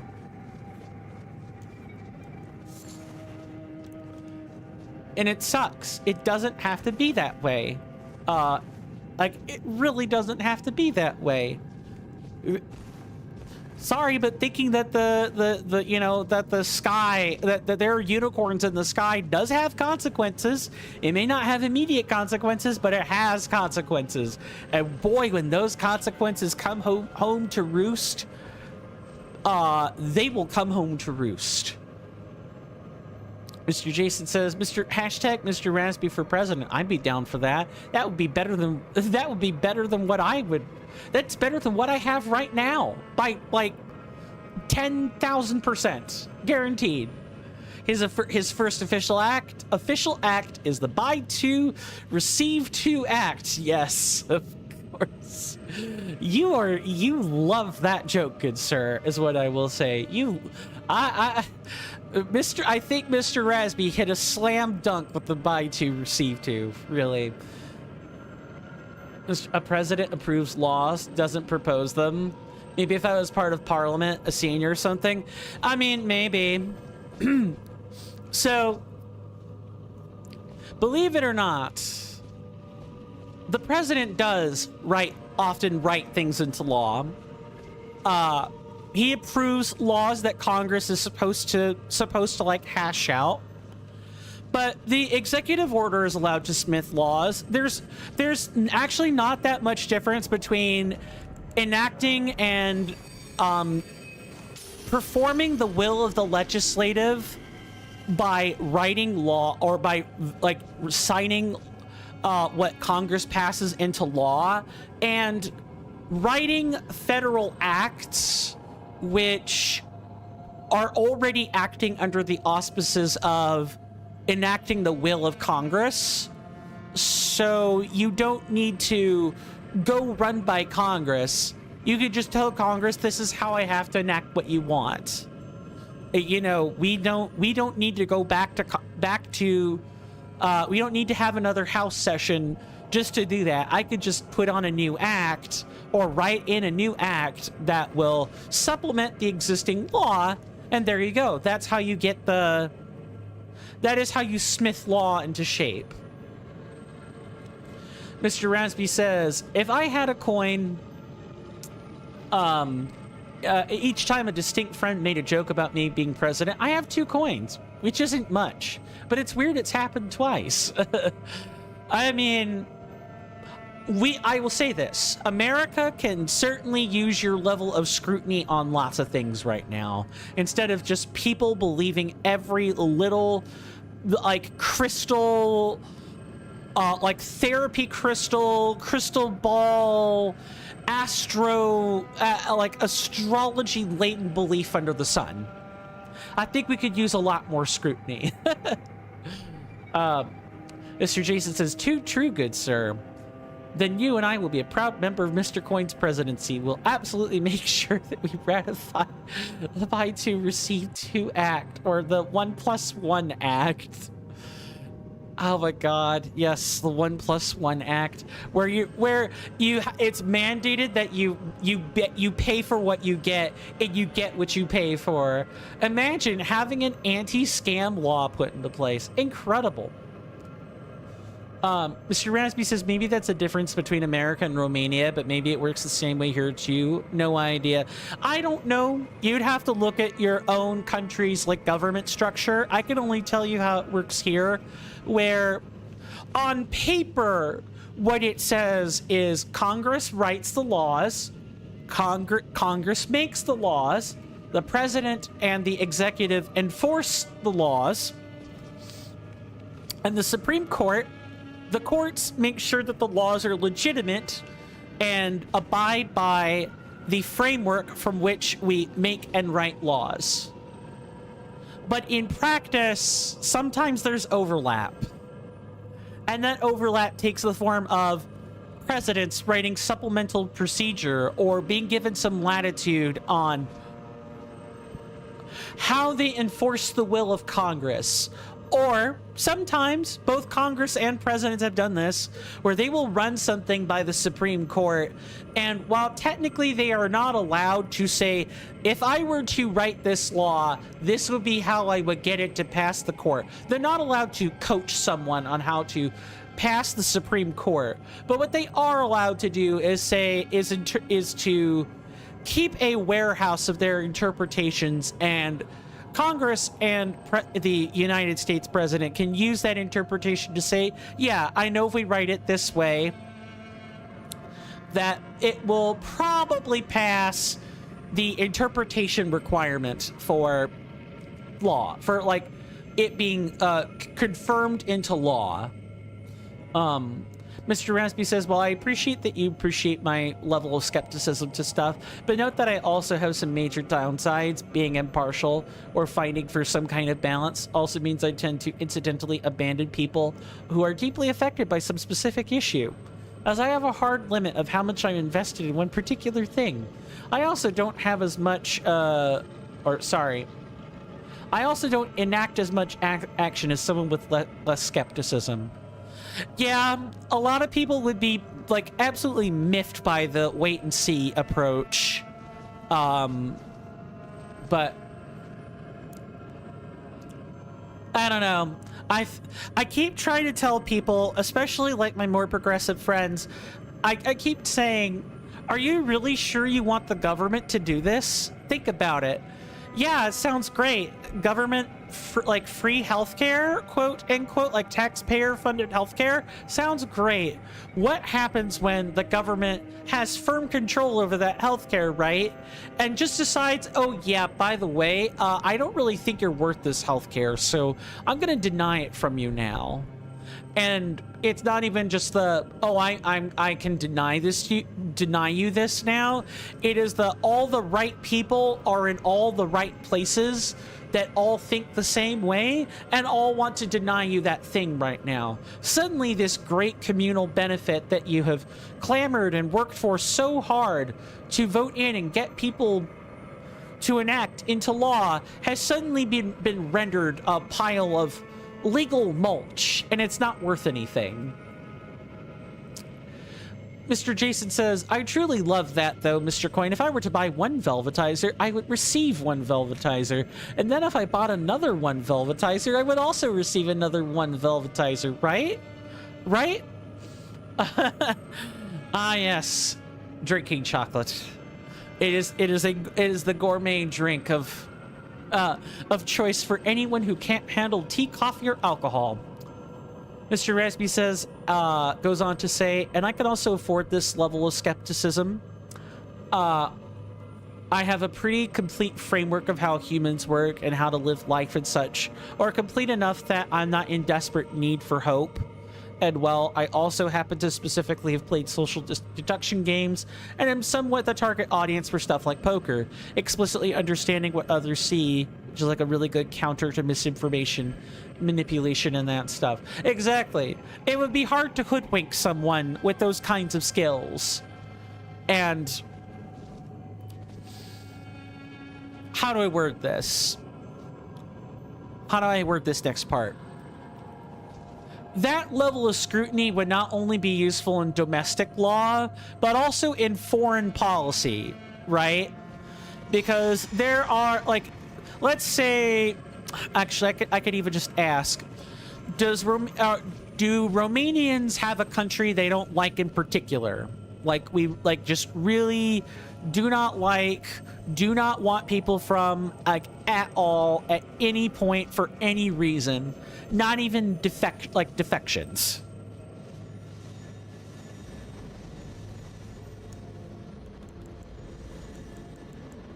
I'm waiting for the ammunition to, like, pass.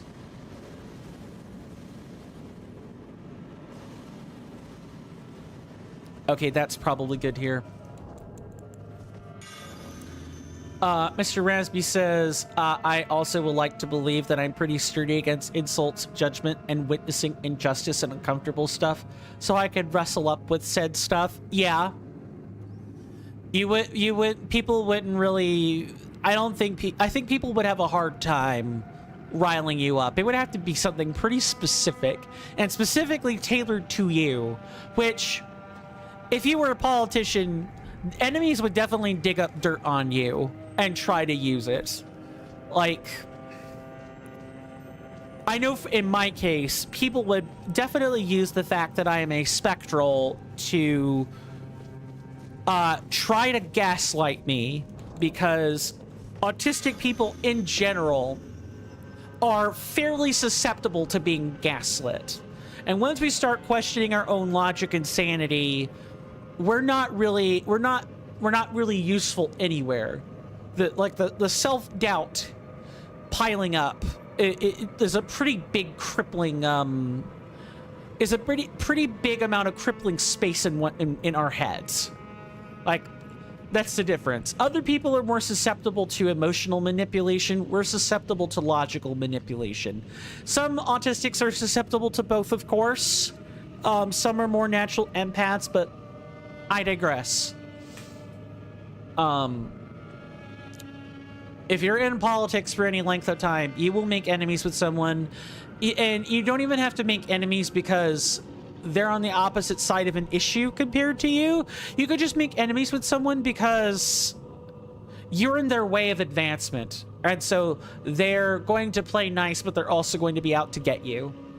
That I'm used to that level of perfidy from people, and I could spot that. I feel like I have the skill to spot that, but people might not like what I do with individuals like that. Mr. Jason says, but yes, Mr. Coin, how accurate is it, the rumor outside the USA that some people are saying? Some Americans say universal health care is communism. Some people certainly, I don't know if it's true, but some people do consider universal health care to be a handout, quote unquote. Some people need handouts. I'm sorry. I mean, what else are you gonna say? Where's the whole, give me you're tired, you're poor, you're downtrodden, you're forgotten, you're downtrodden. What's that? Was that just fluff? Was that a lie? I currently cannot, I currently am not in a good situation to try to reply to something right this second. All right, run. I will heal, I will cast it incant in just a second, and then pause again so we can read.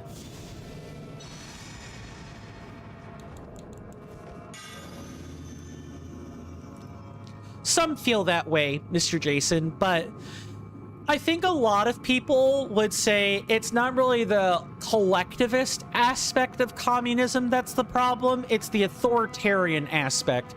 It is watching what happened in China and elsewhere, where the will of the people was taken over by some tyrant, and they're like, well, if all of them turn out that way, this ideology is bad, so we don't want it.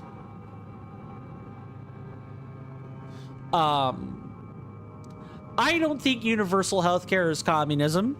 It's rightfully a handout. But some people need it. I'm not sure what my conservative colleagues might say. You know, if you want to give them a job so they can work, great. That can also be part of a hand out or hand up. Should poor people just stay poor because they're supposedly pox-ridden or whatever? No, that's a character judgment. That's not something we want to be in the business of making, like, ever.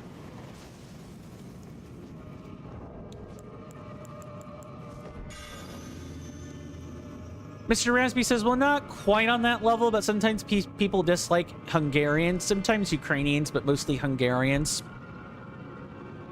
And it depends on where you go. Well, gypsies a lot more, though they don't come from a specific country. Yeah, I totally get that. More of them are Hungarians than anything. I'm not sure why Ukrainians. That might be like one of those Japan and China where there's just centuries of bad blood between groups, and so the enmity comes natural.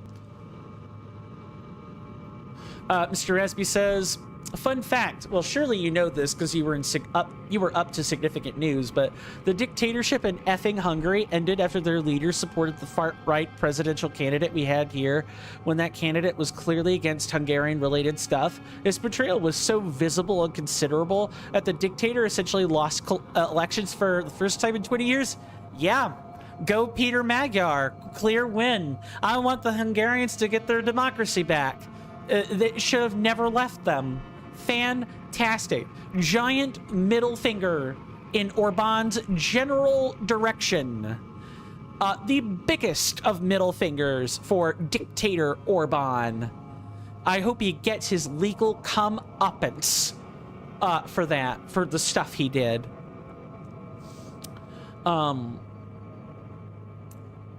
Then you go on to saying like on the other topic. Yes, we're susceptible to logical connections and stuff. In fact, I can point out many things that for sure can manipulate me with not much I can actually do about it. There's a set of things that are not things likely to influence, but these will surely influence me, and alternatives or defenses against it. Defenses against it would render me unable to genuinely function an extended period of time and almost certainly not worth it. Hence why I believe working toward values is a pretty reliable way to get a meaningful life and be less susceptible to being fine with unfairness. Yeah, I would say so. Mr. Jason says, I know in the UK, good sir, an American, Evan Edinger, I hope I've got that correct, who currently lives in London, UK, had to go to the hospital, and after it was all over and done with, they were expecting a massive bill. And in the end, good sir, it cost him about £9, and that was just the prescription. Yeah. See, that's what having an effective social program is exactly for having to go for situations like that, because people aren't products. They're not animals. I'm not sure what, like, America has always had this issue with, like, we've had issues with chattel slavery before. I'm going to say something that might be kind of hot. I want people to be prepared for it. I don't think chattel slavery ever left. I think it just changed skins, literally. I think it just changed skins. I think it changed which people it's affecting now. I think now instead of, like, you know, black people in particular, or like colored people in particular, it is now the poor people in particular. If you're poor, you need to, quote, work to eat, work for a living, and then you're lucky if you make it by. And so unless you're willing to steal, you're not going to get very far.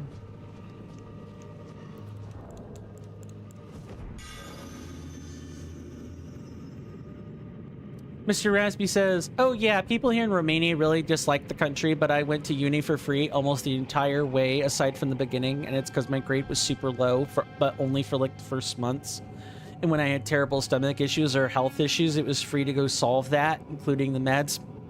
Exactly, we could benefit from that as Americans. Not that I want to be here long enough for people to realize that. Not long enough for our society to realize gains from such a policy, but here we are. Mr. Jason says, in America, good sir, are some prisons just an unfortunate legal slavery? Yes, so I don't know. I hesitate to call them slavery. It's more like we pay them a minimal amount for their work, and they are used for menial labor that we have a tough time getting people to actively elect to want to do. I don't know about you, but I certainly don't want to dig a ditch if I don't have to. I'll do it, but I don't like it.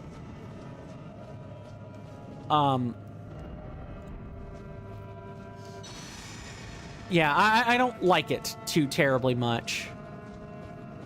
Okay, I want to be, like, extra careful here. I probably need to call it, actually, but I need to think about where we would want to get this, how we're going to get this mausoleum tortoise. I kind of have no clue how we're going to do that moving forward. I'll read up remaining statements, and then I will check and see if Mr. Surimu is live. If so, I will raid him. Otherwise, I'm gonna, if you guys will excuse me, I'll probably go curl in a corner and just have no lights and sounds for a while after today. So let me go ahead and pause while we're here. So to actually answer the question properly, Mr. Jason had asked, no, people get paid, but people get paid peanuts. So it's the prisoners get paid peanuts. Now, some of them I hesitate to say deserve. It's more like, well, you murdered someone or you sexually assaulted someone. What did you think you were going to get? Roses? Sorry.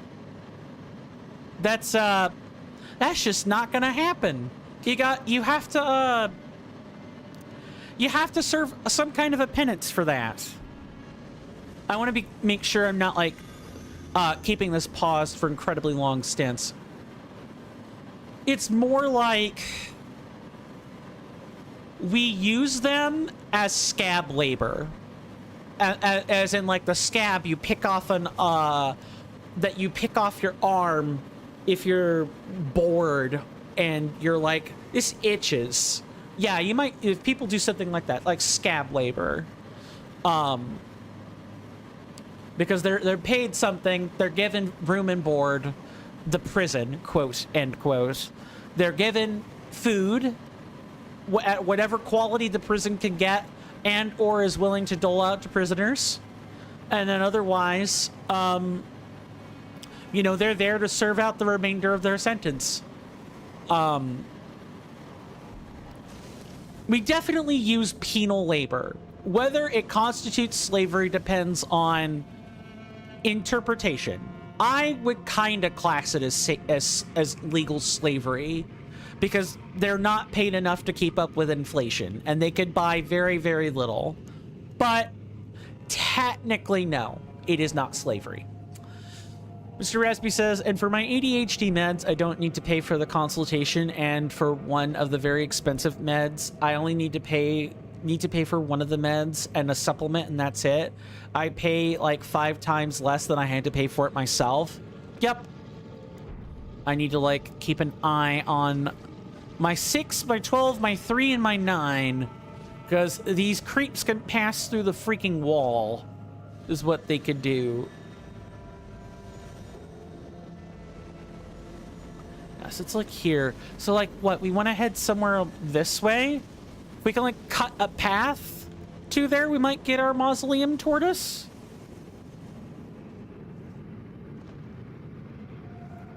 Sorry, I'm really trying to, like, pay attention here. We could probably pause again. But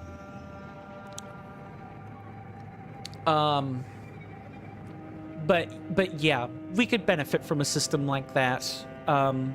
I pray tell as DSA and some other groups get into power here in the States that we can make that a reality. We can make that happen. Mr. Jason says, don't forget to eventually print out those encouraging graphics I made you. I gotta have the ink first, but yeah, I hear you. I will remember to do that. I promise.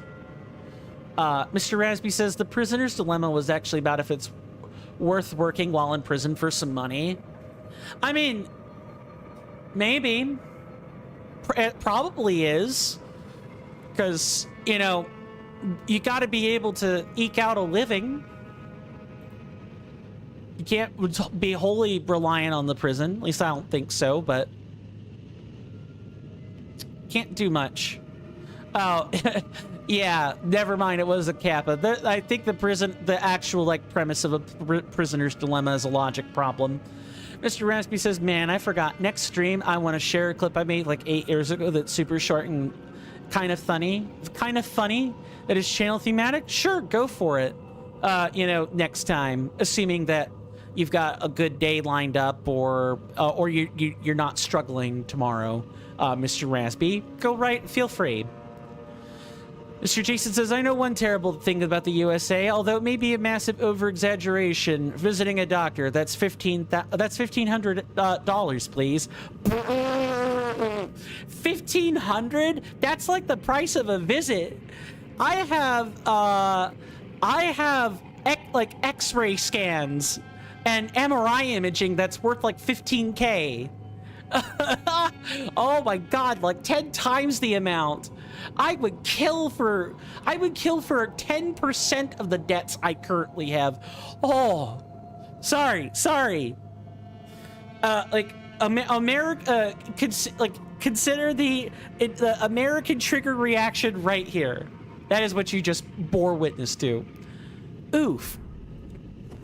Now, Mr. Suremu, I believe, is still live. So I'm just gonna like tune in a second and make sure he's not getting ready to leave. If he is getting ready to leave, you know, that's okay. We'll just close out like we normally do, but I don't want to, I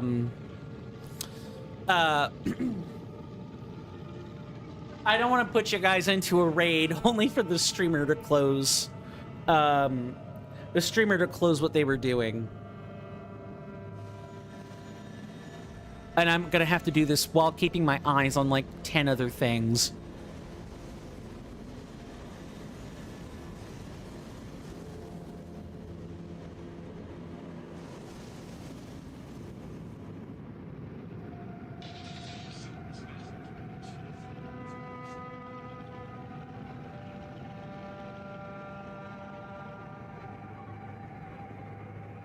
So we gotta wait for at least 30 seconds while I confirm the how the stream is gonna look so far. Mr. Raspy says, indeed, Mister sounds very oddly Wild West-like. I think that's just maybe my... Oh, that was in regard to Mr. Jason's partial statement there. Yeah, that'll do it. Mr. Jason says, the only issue, good sir, is that if you do get to leave America, they'll still tax you. $450 to exit. $450 to exit, or $2,300 depending on what process you go through. Yeah, that Uncle Sam's the only one that takes a tax on the way out the door. Mr. Raspy says, well, I will also need to prepare for bed. It was a long day. I'm quite tired and I really want to eat a bag of chips for morale. Go get the zestiest non-spicy chips you can manage, good sir. Get the ones with like the really, really awesome, really strong factory flavoring. Mr. Jason says, thank you for the stream, though, good sir. It's been a pleasure as always. Likewise, even with a little bit of bumpiness. The little bit of bumpiness that we had today in terms of the subject matter being discussed. It's been a pleasure to have all of you today. Mr. Raspy says, shower thoughts. We've been live for 6 hours and 14 minutes. That's only a tiny little bit less than how much I've effing worked the entire day at work. Dang, I really could probably go an extra 2 hours and then I would be doing an actual work day, huh? Yeah, that kind of puts my time into perspective a bit. And you get paid for your work. I only get paid after enough time has passed and enough people, you know, want to buy silly emotes or something.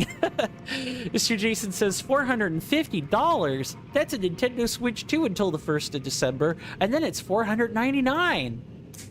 Right. Mr. Resby says, yes, those are the exact ones I'm getting. Super strong factory flavoring. My mouth gets numb every time, which oddly helps with sensory issues. Well, I mean, do whatever works, right? So Mr. Suremu is playing through, I think it looks like Deus Ex, the Human Revolution. So if you guys like super sci-fi type games, you guys are gonna love this one. We're gonna give him a shout out first and foremost.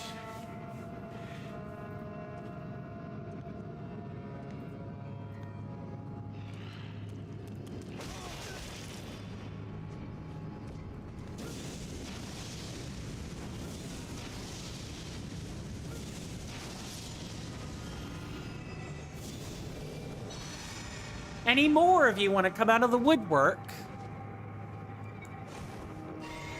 Silly spectral corpse.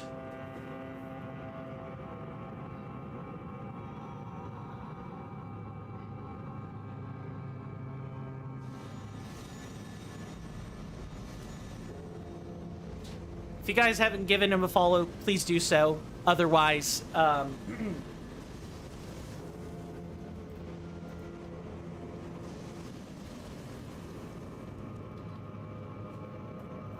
we are going to raid him out. If you guys want your channel points, both for both mine and his channels, feel free to grab those here. Mr.